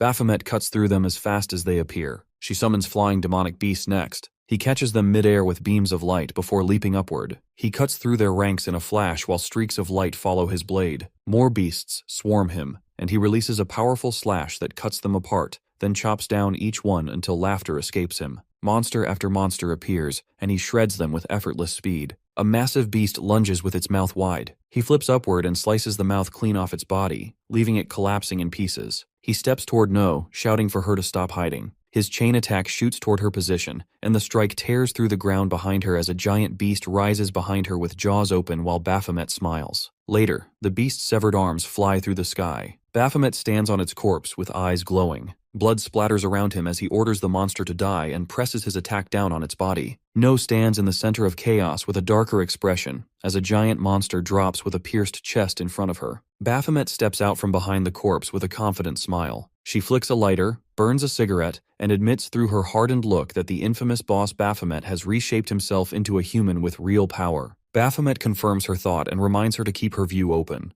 Before ending her life, he demands a reason for the deaths of Hyper and the others. No releases harsh laughter and wonders why a beast like him acts shaken over dead teammates. She questions whether he formed emotional ties with them, which feels absurd to her. She suspects maybe he likes humans enough to become one. She dislikes revealing anything to a beast, yet she forces herself to unfold the past. Hyper, real name Ihyun, had been the first survivor she saved during the gate shock. Baphomet is confused as she continues. Hunters lived at the lowest social level before the shock. She hurried along with her friend toward a popular eatery, but stopped when a sign bars hunters from entering. That era treats hunters like infected beings. While eating elsewhere, her friend vents about how science already proves hunters cannot harm others, yet people still cling to rumors. She insists hunters start life as normal people, making the discrimination ridiculous. They focus on their meal afterward, while No walks home with a cassette, tired of repeating the same dishes. She considers ordering food again, and notices a restaurant named. Her plain clothes hide her hunter identity, so she steps in, planning to store food for later. The world suddenly fractures with a familiar pressure, the same aura from the first gate shock. Screams cut through the street as people reach out for help, calling specifically for hunters. Their desperate voices give her a brief sense of superiority. She spots terrified Lee crouching in the chaos and checks on him. Later, the captain questioned why she returned to the danger zone when rescue teams claimed all survivors had been evacuated. She explains the grandparents and sisters of Lee remain inside a collapsed building. He accepts this since trapped victims are hard to detect, and mentions the adjacent red zone, where only 2 survivors have been found. Another hunter doubts her actions because the captain has not given approval. She insists on joining the mission, arguing they can track her location as long as she returns immediately after saving anyone. Her partner finally taps her shoulder and yields. She studies him and reflects on the desperate choices people make for their loved ones, but her boyfriend soon lies dead in front of her. She mourns as the captain curses their return and places full blame on her. Later, Hyper had demanded a reason for her broken promise to save his family. She had met his accusing eyes as he called her a liar. Then, demonic beasts from the red zone burst into their sector, killing 70% of civilians and hunters. She fails to stop any of it. After the shock ends, she withdraws completely, drowning in thoughts that greater strength might have changed everything. Eventually, the captain guides her to an area overflowing with towers. No one understands why towers gather there, but the pattern repeats endlessly. As she observes lines of structures resembling a colony, the captain adopts the term and names the region the colony. He assigns her to manage it, explaining that traumatized hunters need a place to return to work. He believes her talent can serve the government. She commits herself fully, determined to raise stronger hunters. She recruits more people, and her sister initially shares her purpose. Over time, her sister's goal shifts, but she causes no disruption. Everything runs smoothly until they uncover something beneath the ground. During construction, workers reveal a hidden nest. They fail to recognize it, but she instantly understands that this nest explains the never-ending flood of towers. A constructor prepares to report the find to the government. Panic grips her because revealing the nest would erase the colony's purpose. Memories of the gate shock surge back, and she fears the same disaster will repeat. The moment she confirms that only a few constructors know, she kills them before the information spreads. She admits she committed countless wrongs to protect the secret. She builds a wooden cabin over the nest and disguises it as a harmless gateway. Only a small circle of hunters learns the truth, but Ehyun arrives at the colony already aware. She recognizes him immediately and feels relieved to see him alive here. She had always carried guilt for failing him. Ehyun heads straight into the topic and asks about the place that creates towers. She questions how he discovered that truth. He challenges her for hiding the nest from her superiors and reminds her of her earlier apology before presenting a deal. He wants permission to distribute a special drug to civilians visiting the colony. When she questions his reasoning, he explains his belief that weak people do not deserve to exist. The twisted thought horrifies her. The Ehyun she once saved has disappeared. However, she cannot force herself to kill him. Listening now, Baphomet concludes she attempted to use him. She acknowledges trying to use him to restrain Ehyun, only to fail because of his interference. In the memory, Ehyun confronts her for planning to use Baphomet to kill him. He admits he tried to act with mercy because of their shared past, but claims her actions proved otherwise. He reveals the presence of a government investigator already in the colony and warns that she is likely a suspect. She wonders how he learned everything so fast. He threatens to expose her. She grabs him and demands a reason for his transformation, inquiring if he joined a cult. He responds that if his family was there, he would never have become like this. She kills him instantly. Guilty, and another person witnessed the scene and rushed toward her. She kills them too as they witnessed it. She ends her explanation with the full truth he wanted. Our boy forms a crooked smile and judges her actions as disgusting. She takes it as a compliment and drops her cigarette and accepts she is a disgusting human, yet she asks for the right to die as a hunter, one who hunts demonic beasts. Baphomet raises his weapon. She thanks him and presses her hand to her chest, awakening her power. Her form transforms as her aura bursts outward. Amused by her strength, eager for an S-tier opponent, she hopes he will not hold back. He finds her interesting and charges forward, ready for their final clash. Inside the collapsing structure, scattered shadows shift as clusters of small monsters crawl toward the center. One creature lifts a severed arm above its head as if claiming a trophy. That gesture ends instantly when a massive fused beast crushes it. The fused monster unfolds into our boy's transformed body, his growl echoing through the broken walls as he tears through the crowd. Blood bursts across the room while the floor shakes under the weight of his slaughter. Through the haze, No drifts into a childhood memory. A voice from long ago admires the beauty of the colony's night sky, even inside the strange realm she created, and wonders if Baphomet once shared that view. Baphomet lunges toward her with violent force, questioning through his expression if this moment suits sentiment. He rises with his weapon angled for the kill and unleashes a heavy slash. She dodges as a wall of tiny creatures forms around her and absorbs the blast with a single thunderous burst. She admits through her movement that her sister once insisted she carried too much softness to stand as a hunter. She steps forward without hesitation. Baphomet's disbelief flickers across his face, impressed by the talent she tries to dismiss. He bounds upward, ricocheting between walls to narrow the distance in seconds,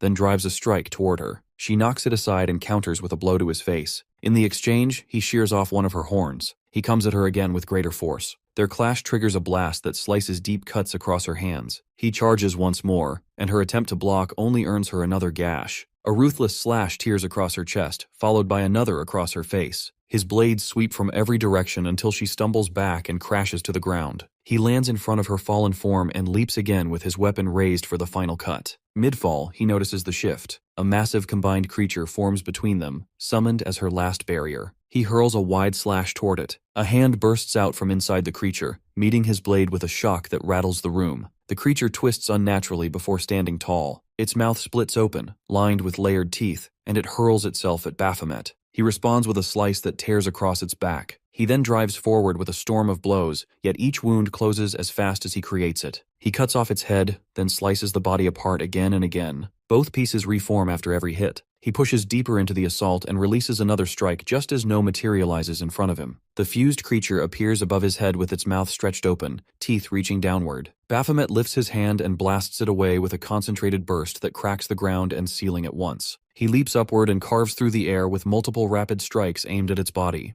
He pivots back toward No and drives another attack. She meets him with her own counter while the creature coils protectively around her. Baphomet shifts position and appears behind her, locking his gaze on her weakening form. She meets his eyes for a final moment. His next strike sweeps through both of her arms, sending shockwaves through the room as they fall away. She admits through her fading breath that victory never belonged to her. Baphomet prepares to end it. She releases every scrap of power remaining in her, and he responds with a surge of his own. Their forces collide in a massive explosion of electric light, scattering feathers across the darkened sky. When the dust clears, Baphomet rises through the drifting feathers with an intense red aura flowing off him and enormous wings unfurled. He faces the towering branch-like creature linked to No's demon form. He lifts his weapon and charges toward it with full lethal intent. Outside the collapsing zone, Mr. Ma and Echidna watch the sky shift. Mr. Ma senses the battle reaching a turning point. Valkyrie steadies herself in the chaos and focuses on the explosive light where the two forces collide. Inside the ruins, Baphomet and the armless creature stand across from one another. No turns away from him. He closes the distance in a single swift movement and draws a clean arc across her neck. A memory flashes through his mind of her younger self with identical wounds, smiling quietly as if accepting a fate carved long before this moment. Above them, the moon shines with perfect clarity, spreading its gentle light across the final scene.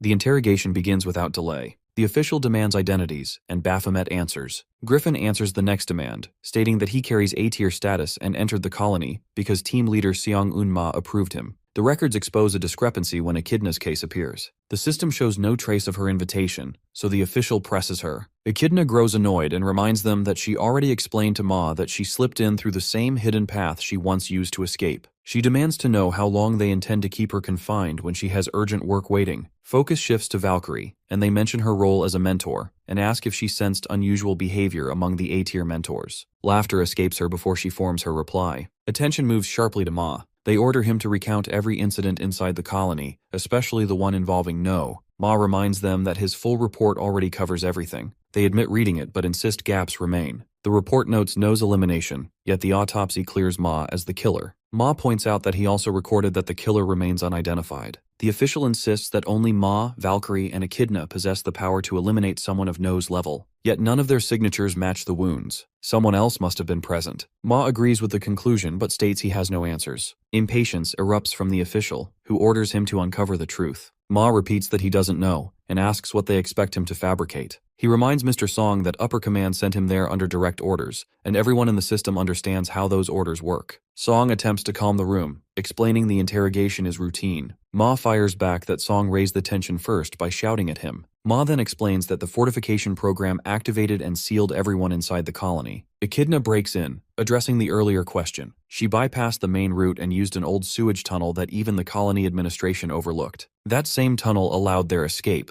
and strangely, the fortification system never reached it. Near the tunnel exit, a blindfolded hunter met Echidna and asked about her success and the current situation. Echidna apologized and promised generous payment later. She also reveals that this hidden tunnel once functioned as a secret route used to deliver drugs to Hunter Hyper. Inside the Central Agency for Hunter Affairs, a detained hunter insists he never knew the items were drugs. He explains that someone simply handed him packages to deliver and offered to share everything he knows. Officials inspect his clothing and features for clues. Another official arrives with fingerprint results. The suspect is a D-tier hunter. Ma concludes that this man holds too little influence to orchestrate such operations and may be telling the truth about being a mule. The case becomes more tangled. No met Hyper years ago, yet they never crossed paths again until Hyper joined the colony. No's motive is solved, but Hyper still floats in uncertainty. Ma weighs the idea that an A-tier hunter wouldn't run drug routes for financial need. According to Baphomet's testimony, Hyper carried deep resentment toward civilians. Ma wonders whether Hyper's monstrous deeds grew from devotion to that hatred. Recovering the drugs becomes one task. Restoring every affected hunter becomes a crisis. Rows of medical beds fill the room as Ma watches colony hunters suffering severe mental collapse. Yunseon points to a parasite specimen and explains the destruction behind the symptoms. These parasites drain their hosts and break their minds. S-tier hunter Agatha uses these insects as her ability. Insect control normally manipulates beasts or applies debuffs, but Agatha's twist of the technique turns it into something grotesque. Ma asks about treatment. Yunseon explains that the parasites damage everything, including the brain. Healing may depend on natural regeneration only. She adds that they are fortunate the victims suffer only mental collapse, because weaker hunters would either fall into vegetative states or die. Our boy asks why he and Griffin are unaffected. Yunseon explains that the parasites need time to root inside their hosts, so the two still require enemas to flush out possible eggs. He reacts with disbelief. Yunseon clarifies that these insects prefer the large intestine and may have left eggs there. She reveals 3 prepared kits and instructs them to complete the procedure today. Ma freezes when it's revealed that the 3rd kit is for him. He asks her meaning, and she reminds him that he strangled Agatha, which counts as direct contact. He assumed only A-tiers were threatened. She explains that Agatha attempted infesting S-tiers too. The proof lies in the 2 dead S-tiers. Behind them, Valkyrie collapses without warning. Echidna catches her and drags her toward the exit. Baphomet watches in confusion as Echidna calls out that she will meet him again. Someone assumes Valkyrie suffers a mental crash, but Echidna explains that Valkyrie simply emptied her bowels and feels drained. In truth, Valkyrie's mind cannot endure everything she witnessed. Yunseon claps loudly and orders everyone to stop wasting time. She instructs them to step forward for checkups. After his own examination, Ma hands Yunseon water. She reminds him of the enema. He promises to complete it today and apologizes for the chaos. He asks about hospital arrangements. Yunseon explains that she contacted a temporary physician and will charge the central agency. Her guild members suffered, so she intends to help, especially after past issues with the government. Ma accepts the blame. She agrees partially and directs him toward the next task, to interrogate Agatha and discover how to restore the A-tiers. Agatha sits restrained, studying the young supervisor in front of her. He explains that she cannot activate her ability inside this chamber. An explosive collar sits around her neck and laser weapons target her. She already heard these warnings earlier. The interrogation begins instantly. Agatha asks whether he recently suffered a breakup, leaving him staring in confusion. Later, Ma checks on the progress. Taeyong confirms that the session continues. He inquires whether the hyper-investigation uncovered anything. Ma explains that the situation remains too vague and tangled. He assigned Taeyong to investigate the D-tier hunter and every connected part of the case. The supervisor mentions the mule incident, and remarks that if Ma devotes so much dedication to his duties, he should do the same with No's death and reveal the killer. Ma repeats that he genuinely does not know and asks what they believe he is hiding. The supervisor from Agatha's chamber suddenly bursts out crying, apologizing while fleeing. Ma and the remaining supervisor grow alarmed. This marks the 4th interrogation meltdown. Agatha's appearance misleads everyone. Her voice shatters composure the moment she speaks. Ma chooses to confront her himself. Agatha brightens when he enters and claims she hoped to see him again. He comments that he didn't know he matched her tastes. She explains that she simply never forgot the pressure of his grip on her throat. He asks whether that excitement counts as one of her comforts and wonders whether No held the same trait. Agatha explains that her sister was fragile, a fact he should already understand from meeting her. Ma informs her of No's death. Shock sweeps across Agatha. She absorbs the information and remarks that the time finally arrived. Ma asks whether she feels anything. Agatha insists she does and asks whether tears are required to prove her grief. She expected this outcome ever since the gate shock 10 years earlier. No survived only because the colony existed, and so did she. Agatha then asks whether Ma understands the feeling of receiving disgusted stares from the people one protects. The signs banning hunters, the cold eyes. Betrayal plants a violent impulse inside the heart. Ma concludes that this is why she controlled the A-tiers, turning them into puppets. Agatha smiles and asks whether the 7 dead S-tiers wanted betrayal from him. Her research shows they once stood as his close comrades. She wonders what they would do if they returned. She claims that, in their place, she would hunt him down. Ma orders truth serum. He instructs the staff to prepare her for transfer and promises that she will spend her life in solitary confinement where no one will endure her voice again. Agatha mocks him one last time, asking whether she touched a nerve. Officials end the interrogation, extract everything possible, and load her onto the transport bus. The door shuts and the vehicle departs. Ma's phone rings. Yunsun informs him that she has discovered a way to revive the A-tiers quickly. Elsewhere, Griffin and Baphomet sit together in uneasy silence.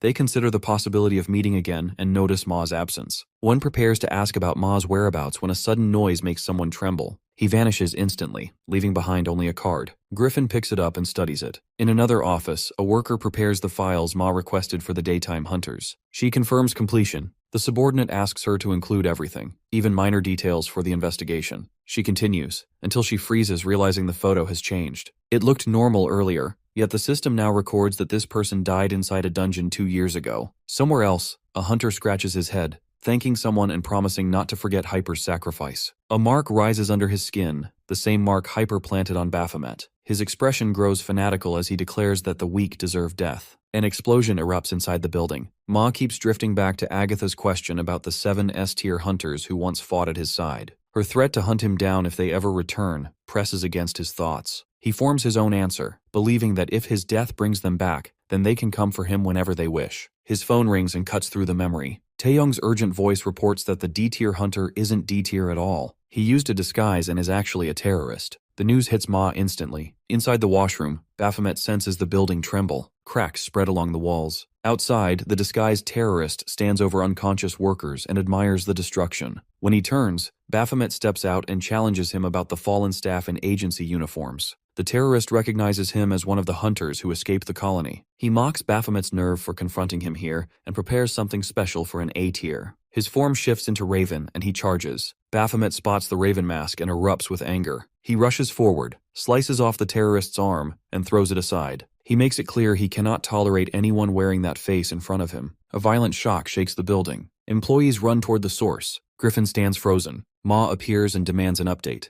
Griffin tries to explain the disturbance, so Ma urges him to evacuate. He asks where Baphomet went since Griffin was supposed to stay with him. Griffin mentions a symbol drawn on a note. Ma questions the symbol. Griffin explains the note isn't his. Ma grabs it before he can finish and walks off, leaving Griffin confused about where the note originally came from. Inside, blood spills from the terrorist's severed arm. He complains that Baphomet must really hate that face. Baphomet corrects him with another strike and discards the arm without hesitation. The terrorist drops the Raven disguise and attacks with a fast kick. Baphomet slips past it and drives a punch into his stomach. A female disguise appears next. Baphomet asks which gender he is even fighting. The terrorist mocks his pickiness and lunges again. Another disguise vanishes. The terrorist raises his hand and fires a glowing beam. Smoke bursts across the room. Believing he succeeded, he grins, until Baphomet rises above the haze, grabs him, and slams him into the wall. Blood splashes against the concrete. Baphomet asks which form comes next. The terrorist shows his true body. Baphomet questions the new appearance. The terrorist acknowledges his strength and shouts the name Baphomet. Ma Erevez and Baphomet announces that he handled his part. Ma instructs him to stop the terrorist. Baphomet turns back. The terrorist now wears Baphomet's appearance, claiming he only needed someone to look at him. He bites into the symbol page and tears it. Later, tense employees linger around the aftermath, while Baphomet completes multiple sketches. Yoonseon studies them, praises his skill, and asks if he learned somewhere. He explains tower life left nothing to do besides fight and practice things like this. Ma orders Taeyong to compare the sketches with hunter profiles. Baphomet explains the search might be useless. Yoonseon asks why. He tells them the terrorist's body felt wrong, like clothes that did not belong to him, and that the real host must exist elsewhere. He also repeats that the terrorist shouted his codename at the end. Ma agrees. The terrorist wouldn't give up his original body so easily. He asks Yoonseon to examine the corpse. She protests and accuses him of dumping tasks onto her. Ma adds a polite request just before a sound interrupts them. Baphomet calls Ma over. He explains something he carried earlier is gone. Ma pulls out the symbol he found and asks if this is what he is looking for. Baphomet recognizes it and admits he must have dropped it. Ma tells him to follow because he needs to show something important. Ma leads him through the building while recounting events from 8 years ago. Back then, he treated his abilities as tools for earning a living and kept himself detached. Everything changed when he met a group who taught him how to understand emotions, read people, and live again. He had been wandering without memories, and they guided him forward. Yet he killed them because of the ones behind the symbol. He brings Baphomet into a container with a photograph displayed inside. Baphomet recognizes the face but cannot pinpoint it. He asks where they are. Ma explains it's an archive that stores records of cleared towers and honors hunters who died by preserving their belongings. Ma reminds him of the long hallway of doors. Each door holds a different tower's history. Baphomet asks which tower belongs to this archive. He studies the photograph again and identifies Raven. Ma confirms it belongs to the Abyssal Tower. Baphomet reacts with shock. Ma explains the Abyssal Tower's reputation, the tower that devoured more lives than any other, and the place Raven cleared at the cost of his own. Raven's body was never found, so his funeral became a formality. He left nothing behind, and this archive remains empty. Ma even suspected someone stole Raven's corpse. Baphomet asks how the Abyssal Tower connects to their situation. Ma explains why he joined the government. He needed access to special hunter crime cases, and government work allowed it. He handled every mission they gave him, investigations, undercover tasks, and assignments meant for a spy. Eventually, he earned a promotion and became leader of Rogue,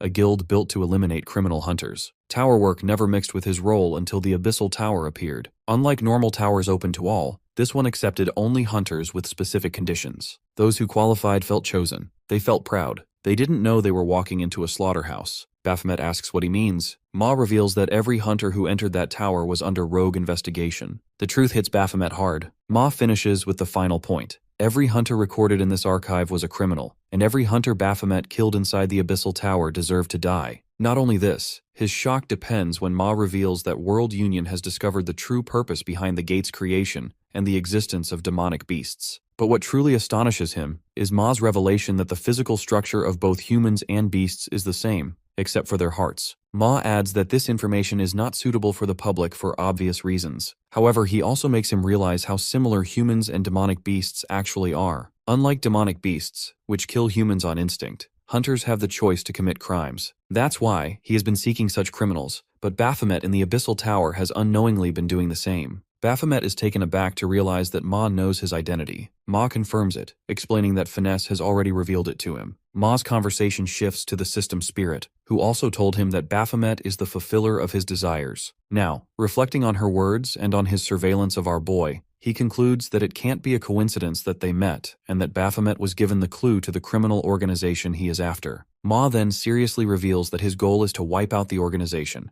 and for this purpose, he is willing to go to any extent, even giving his soul to Baphomet and letting him run wild. At that moment, Baphomet receives a quest instructing him to find a clue related to insignia prints on paper. Ma's status also shifts from cautious to sociable toward our boy. Ma finally states that he is the clue to finding those criminals. Ma, on the other hand, has spent years searching for them but found nothing. Baphomet, however, is more concerned about whether Ma will reveal his identity as a demonic beast. Ma doesn't care about that because he places hunters and demonic beasts in the same category. Baphomet then wonders aloud about Finesse's criminal record, since Finesse also entered the Abyssal Tower. Ma reassures him that he ran a background check on him, and the man is clean, something proven by his safe return from the tower. Baphomet wonders whether Ra orchestrated Finesse's involvement in all this. He lets the topic slide as his curiosity turns to Raven. Ma admits that he knows Raven was a criminal, but doesn't know how to deal with him. There is no pattern in Raven's killings, as Raven murders civilians and his own hunter partners equally. When Ma mentions Raven massacring the family of his aunt, Baphomet suddenly experiences a flashback Scott Raven committing the slaughter. The memory gives him a sharp headache. Baphomet now understands Griffin's reason for hating his brother. It also shocks Ma that Griffin already knows about his brother's crimes. Anyway, Ma continues discussing Raven's murder spree, which has no pattern or motive they can decode. When he looks at Raven, he sees only a lonely person, nothing more. This leads him to conclude that Raven must be acting under orders. This reminds Baphomet of Raven's words that Raven moves according to quests. Ma is confused by the word quest, but Baphomet lets the topic slide because they need to figure out their next course of action. Ma leaves the matter in Baphomet's hands since Baphomet has already found the paper. Baphomet is clueless as well because Hyper used it. Ma reflects on the strange connection between Hyper and the mysterious hunter who raided at the central agency. That hunter declares that he comes to meet Ma. Baphomet wonders whether there is another reason behind the raid that they do not yet know. Ma also considers this possibility. However, one thing he concludes is that the criminal hunters hate civilians because civilians are their main targets. Not to mention, they are systematic, organized, and actively seeking hunters who sympathize with their cause. Suddenly, Ma senses something and rushes outside to see what is happening, since communication is banned inside this room. On their way out, Ma finally understands that the hunter raided the agency just to draw attention. Our boy is still confused, but Ma finally reveals that they are after Agatha. Agatha, the hunter in question,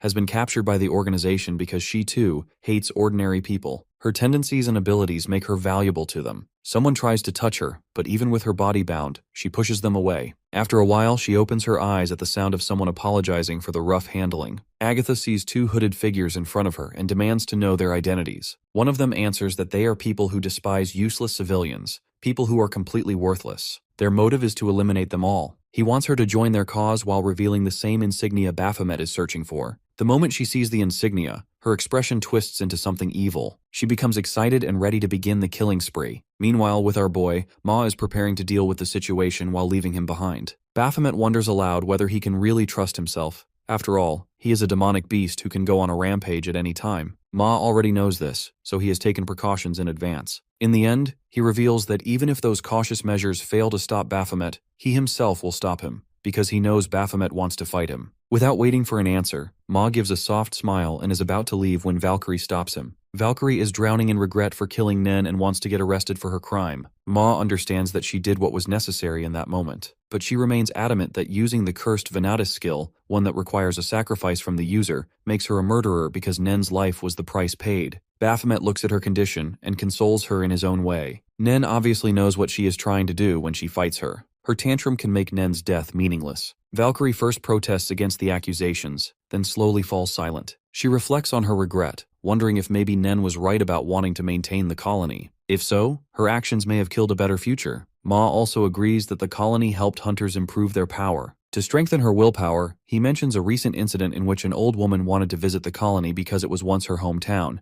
but she couldn't because of the towers. Recalling this, he assures Valkyrie that as hunters, their first priority is to protect civilians. By destroying the colony, she has actually given hope to people like that old lady. Listening to this, Valkyrie starts sobbing, which quickly turns into full wailing. Ma slyly leaves Valkyrie in Baphomet's care. Baphomet looks at her in annoyance and forcefully tells her to stop crying, only for her to cry even louder. Our poor boy has no idea what to do with this crying girl. Meanwhile, Ma is investigating the incident in which 3 people died and 1 survived, while they continue trying to follow Agatha's trail. His companion Bub has already heard from the colony staff that Baphomet killed Leader No. Ma tries to act oblivious, but Bub has already guessed that Ma is covering for Baphomet. However, Bub is confused about how Baphomet, an A-rank hunter, could kill No, who was S-rank. To avoid further questioning, Ma simply leaves despite Bub's protests. On his way out, he mutters about how persistent Bub is. He finally finds Griffin waiting for him and apologizes for making him wait. Griffin has just arrived as well, so they move to a secluded place to talk. Ma orders cocoa for Griffin since he is still a student. Griffin is more interested in knowing Ma's purpose for summoning him here. Without beating around the bush, Ma tells him that he wants him to keep quiet about the colony incident. Griffin agrees. However, he suspects that it isn't the only reason Ma called him. Ma confirms this while expressing his interest in talented hunters like Griffin. He tells Griffin to contact him anytime if he ever needs anything. Griffin, however, is still suspicious that there is a catch.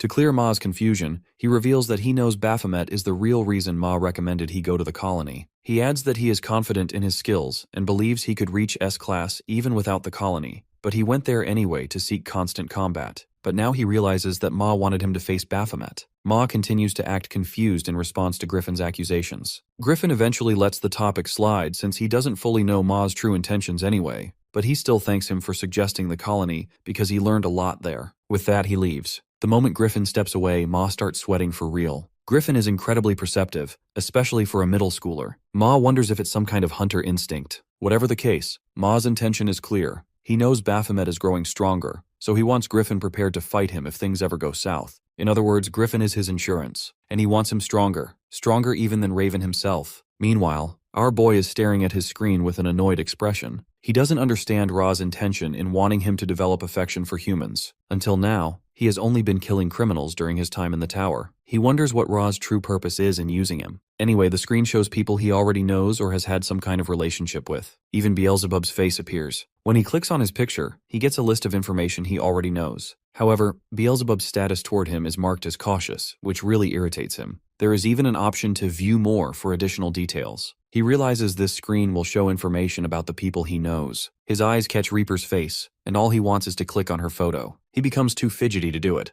Before he can click on her picture, he hears the doorbell and opens it. He finds Echidna and Valkyrie standing there. He is already annoyed to see them. Valkyrie explains that they are here for business. Before he can ask what kind of business, Beelzebub appears, claiming he is hungry. He wants to grab food from their neighbors but pauses when he recognizes Echidna. She greets him too. Later, the two of them settle inside his home. Echidna formally introduces herself and asks them to call her by her code name since she is here for work. Our boy, however, is more curious about her association with his adopted brother. She explains that a few weeks ago she was on her way somewhere, talking on the phone while pursuing a male hunter who refused to join their guild because it is filled with intimidating women. She was worried about her guild's reputation. She regrets not going to the colony herself and instead sending Valkyrie there to recruit members. She wonders whether she should recruit rookies with talent instead of active-duty hunters. Their conversation distracts her, and she doesn't notice when her driver takes an unfamiliar route toward the slum area. Meanwhile, Beelzebub is on his way back home. His classmate, Hyon, wants him to play with her. She even tries to lure him with her mom's cooking.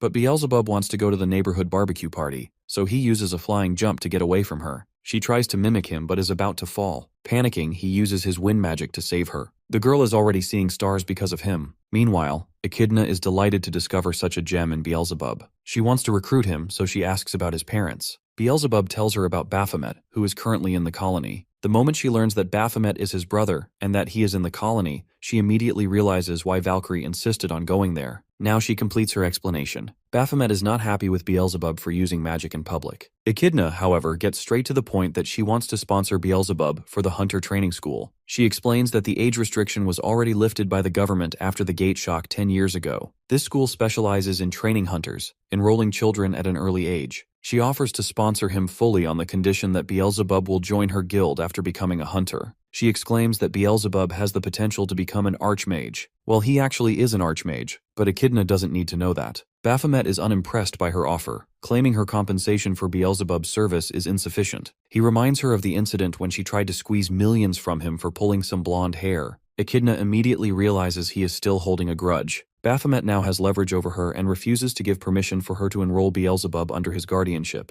Echidna had expected this, so she raises her offer. Lifetime premium memberships at a luxury resort, lifetime VIP membership for an airline and 5-star hotel, and a penthouse with a view of the Han River. She adds that there are even more perks she hasn't mentioned yet. Baphomet understands that she is offering substantial compensation. Then his thoughts turn to Beelzebub's earlier complaint, as he is wanting perks to be human. After considering it, he finally accepts Echidna's offer. Beelzebub is taken aback because he hadn't expected this. Baphomet adds that Beelzebub should enjoy the perks she is giving, as he is already earning enough from tower raids. Hearing this, Beelzebub's expression lights up, and he pledges to obey him as his younger brother. With that, his status changes to trusted. Later, Valkyrie appreciates Baphomet's decision for Beelzebub. She remarks that once hunters awaken, they can't live an ordinary life, so it was the right choice for him. Suddenly, she reminds him of their earlier promise, something Baphomet might clearly have forgotten. She finally reminds him that they agreed to go on a date. The scene flashes to the time when Ma dumps a crying Valkyrie onto him. To brighten her mood, he dumps piles of chocolates and snacks in front of her. She is taken aback by the treasure, but he explains that he has heard eating sweets can improve her mood. She is genuinely touched by his gesture. However, she cries even more, because she is not a child who can be consoled with snacks.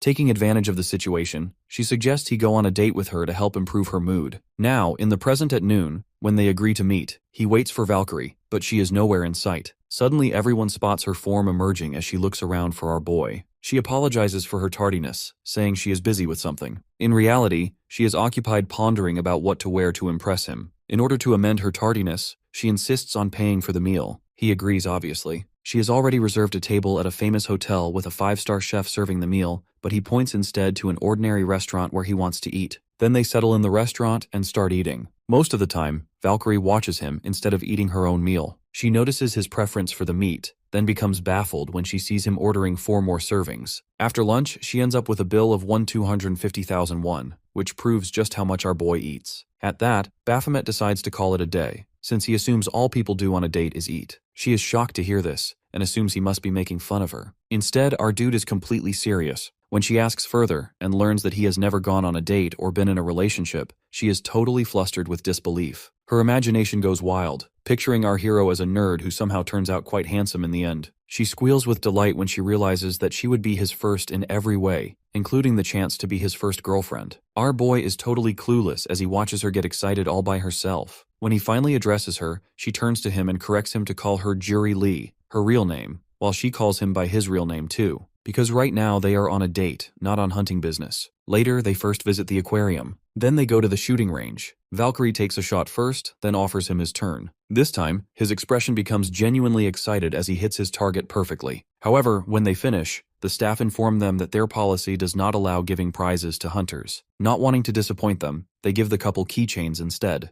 white for Valkyrie and black for Baphomet. Outside, they find a crying girl. Valkyrie helps the girl find her mother, gets her ice cream, and even gives her the couple keychain as well. Then they decide to go for dinner before calling it a day. They discuss the menu. Baphomet still wants to eat meat. Valkyrie decides to choose the menu herself, and he agrees. Meanwhile, some people point her out. They approach her assuming she might know English and can help them, judging by her British appearance. But she apologizes to them, saying she cannot speak English. After that, she reveals her family photo to Baphomet along with her life story. Her biological mother dies after giving birth to her, so her father, who is in deep pain after losing his wife, moves to Korea. Later, he finds love again and remarries. Now she has a mom and a younger sister who live with her in the city, while her parents live in the countryside. She expresses how happy she is with her life, while also sharing her goal as a hunter, to protect the happiness of others as well. Looking at her serene expression, he awkwardly says that she looks better when she is laughing than when she is crying. A blush creeps onto her face as she listens to his compliment. Unbeknownst to her feelings, he is more interested in dinner. Suddenly, she turns back and blurts out her feelings, saying she likes him. She asks him to be her boyfriend. Our clueless boy, instead of answering, responds with a question. How does someone even know when they like someone? Valkyrie is completely baffled at first, shocked that he doesn't know basic things like dating and liking someone. After thinking for a moment, she begins to explain that when someone likes another person, they start thinking about them, wanting to know their opinions, and most importantly, that person's words touch their heart. She declares that she feels all of these emotions for him, but then she pauses when she notices his expression, like he realizes something. Later, Reaper is in her room when she gets another call from our boy. She is about to ask about his time in the colony when he suddenly asks her about going on a date. She assumes he must be drunk like last time, but with a serious expression, he emphasizes that he is not drunk and genuinely wants to go on a date with her. The next day, Reaper is in front of our boy, and he expresses how much he admires her skill as a hunter. That's why she agrees to go on a date with him, because she wants to know him outside the tower. But she ends up completely surprised when their date lands him in the hospital. She is really furious. A while later, Reaper waits for him in a restaurant, arriving 10 minutes earlier than their intended time. She is extremely nervous, overthinking her makeup and her date with him. However, instead of admitting her feelings, she convinces herself that this date is simply an investment in the future, an investment in a strong hunter like him. She waits patiently as time passes with no sign of him. 25 minutes later, she overhears someone discussing an accident at the intersection. By 40 minutes, her patience wears thin, and she is completely irritated with him. When she finally gets up, he shows up at last. She demands to know where he has been and why he didn't bother to pick up his phone, but she pauses when she sees his expression. He explains that he fell and broke his phone in the process. This takes her aback, since he is a top-tier hunter, yet he somehow manages to fall and break his phone like this. Then she asks him to go to the movie theater where she has booked a show for them, apparently realizing that our boy hasn't planned anything for their date. Before they go ahead, he awkwardly gives her a flower. The gesture is so foreign coming from him that she is taken aback. Later, they sit inside the movie theater, but because of her nerves, she can't focus on the movie. She keeps thinking about his gesture, giving her flowers, and wonders whether he is serious about this date. She glances at him and finds him sleeping.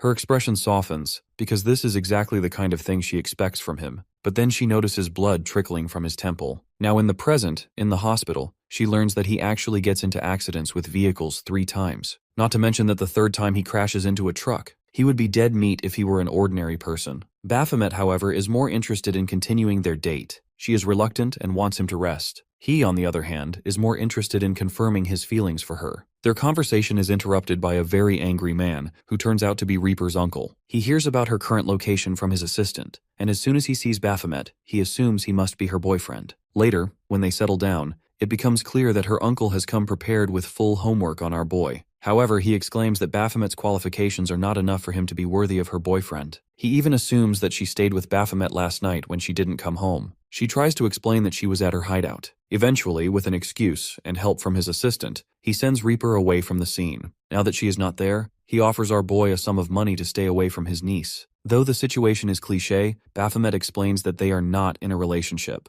But the uncle is still adamant. He continues to disapprove of him. Apparently, it's Baphomet's profession as a hunter that makes him unworthy in the uncle's eyes. He wants Reaper to succeed him and own the hotel after he retires, so he doesn't want her involved in the dangerous life of a hunter. He adds that she would never have become a hunter if Reaper's mother hadn't died from the gate shock, but he still wants her to take an ordinary path instead of the hunter's path. Baphomet smirks at that and firmly declares that it is Reaper's choice whether she wants to be a hunter or not. As for the money, he can easily earn that much after some tower raids. Smugly, he prepares to continue his date with Reaper. However, her uncle darkly declares that Baphomet will regret it. This makes Baphomet pause. Then the uncle takes another turn, as he lures our boy with the chance to taste the divine cooking of his head chef, who cooks only 20 servings per day. So regardless of how much money Baphomet has, he can't taste that food. But with the uncle's influence, he can have a lifetime supply of that cooking. Our boy is totally sold by this offer. But as soon as Reaper returns and hears all of this, she scolds her uncle for coaxing Baphomet with food. Then she tries to explain that there is nothing between them. When her uncle remains unconvinced, she emphasizes that just by looking at our boy, she can tell she cannot be physically attracted to him, which she considers an important factor in any relationship. But when she declares that she can't even imagine kissing him, Baphomet starts laughing. He finally reveals that after the party celebrating the clearing of the Tower of Sanctum, she was totally drunk and kissed him. For a moment, there is complete silence. Then, totally flustered, she claims she doesn't remember the incident. Our boy, angry at her declaration, accuses her of being the culprit who kissed him, but doesn't even remember the crime. He declares that he is going to sue her for being a sexual predator. With that, he leaves angrily. She follows him. He stops. She nervously asks if they can go watch another movie and even tries to lure him with dinner, but he refuses both offers. After a pause, he assures her that he isn't actually going to sue her. She apologizes softly. Then silence settles between them as he books a taxi. She awkwardly asks whether he asked her for a date, because he assumes she started liking him after that kiss. Her eyes widen when she sees his expression. Without giving her an answer, he gets into the taxi and leaves, leaving her speechless. Later, Beelzebub looks out from his wall-to-ceiling glass window, observing the scene from his new penthouse. Now he understands the rewards people get after success and why they chase them. His hilarious laugh is interrupted by our boy, who claps to check whether the lights turn on.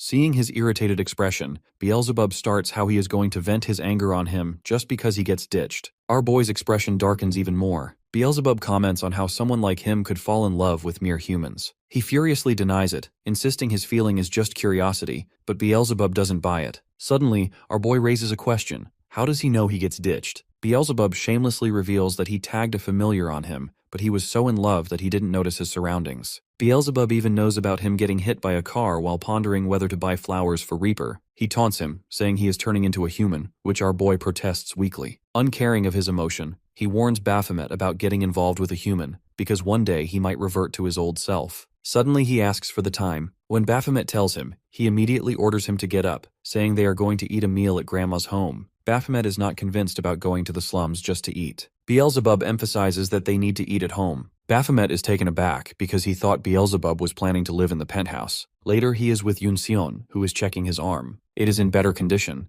However, she is curious about how he got hit by a car, which he doesn't bother to answer. She asks a number of other health-related questions after his return from the colony, and he answers honestly. Finally, leaving those questions aside, she gives him a report left by Ma. She reveals that it is a report analyzing a specimen from the body of Mentor Quartz's dead wife. She points out that he only needs to check the last page. After seeing the result, he asks her to interpret it. She shudders while revealing that the body is made up of multiple human bodies. She adds that this necromancer is a magic-type hunter with psychopathic tendencies. It is clear from the way the specimen was created that there was no purpose except entertainment. Baphomet wonders if that is why he felt repulsed by the creature. Yunseon continues, explaining that Ma is also worried about this case. They have known about missing hunters but haven't found any clue regarding the culprit. He agrees that the person behind all of this is incredibly meticulous, leaving no trace. Yunseon is now curious whether he has reconciled with Ma. He doesn't answer much, since obviously his boss knows his real identity. Instead, he changes the topic to the incident in which Ma killed his 7 teammates. She is taken aback that he knows about this. He ambiguously reveals that he contributed to clearing some of the mess, but leaves the details for Ma to explain.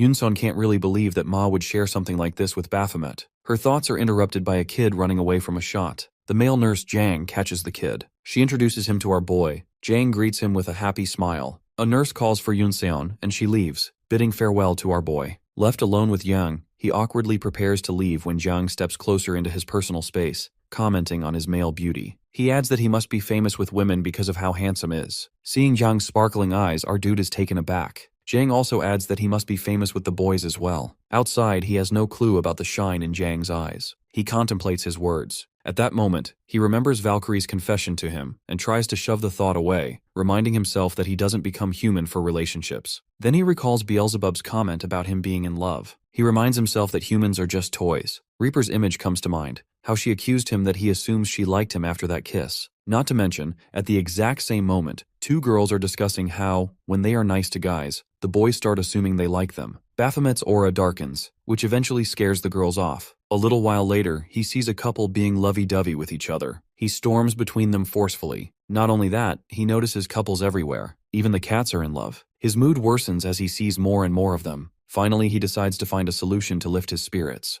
After looking around, he finally spots a gaming cafe. He stretches his muscles, as it has been too long since he gave time to his hobby. Then he stands in front of a gaming booth to start playing. Meanwhile, Reaper is discussing her problem with Zest. Since Zest knows both of them, she is the perfect person for Reaper to vent her frustration. She reveals about her date to her. Reaper also expresses how she wants to keep connected with him. Her conversation is cut short when Zest suddenly asks whether she is not interested in Baphomet at all. The question catches her off guard. Meanwhile, the guild leader of the Nebula Guild also enters the same cafe where our boy is playing. He notices him and smirks. Our boy is playing a game and wins. It is good entertainment, but he is a little disappointed because playing against a computer is easy. At that moment, he gets a call from Reaper, who asks why he hasn't received her call. He reminds her that his phone is broken. She is about to bring up the accident, but he bluntly asks her the purpose of the call. She approaches the topic about how their date ended. At the same time, he receives a challenge from Vango. He is glad to have someone challenge him. Meanwhile, he tells Reaper to forget about the incident, but she is not satisfied with his answer. He simply brushes it off, offering to discuss it over dinner. Excited, she decides to eat at her friend's restaurant. Before she can fix that next date, Baphomet abruptly cuts the call. Her call had distracted him, and now he has lost against his opponent. His challenger asks for a rematch,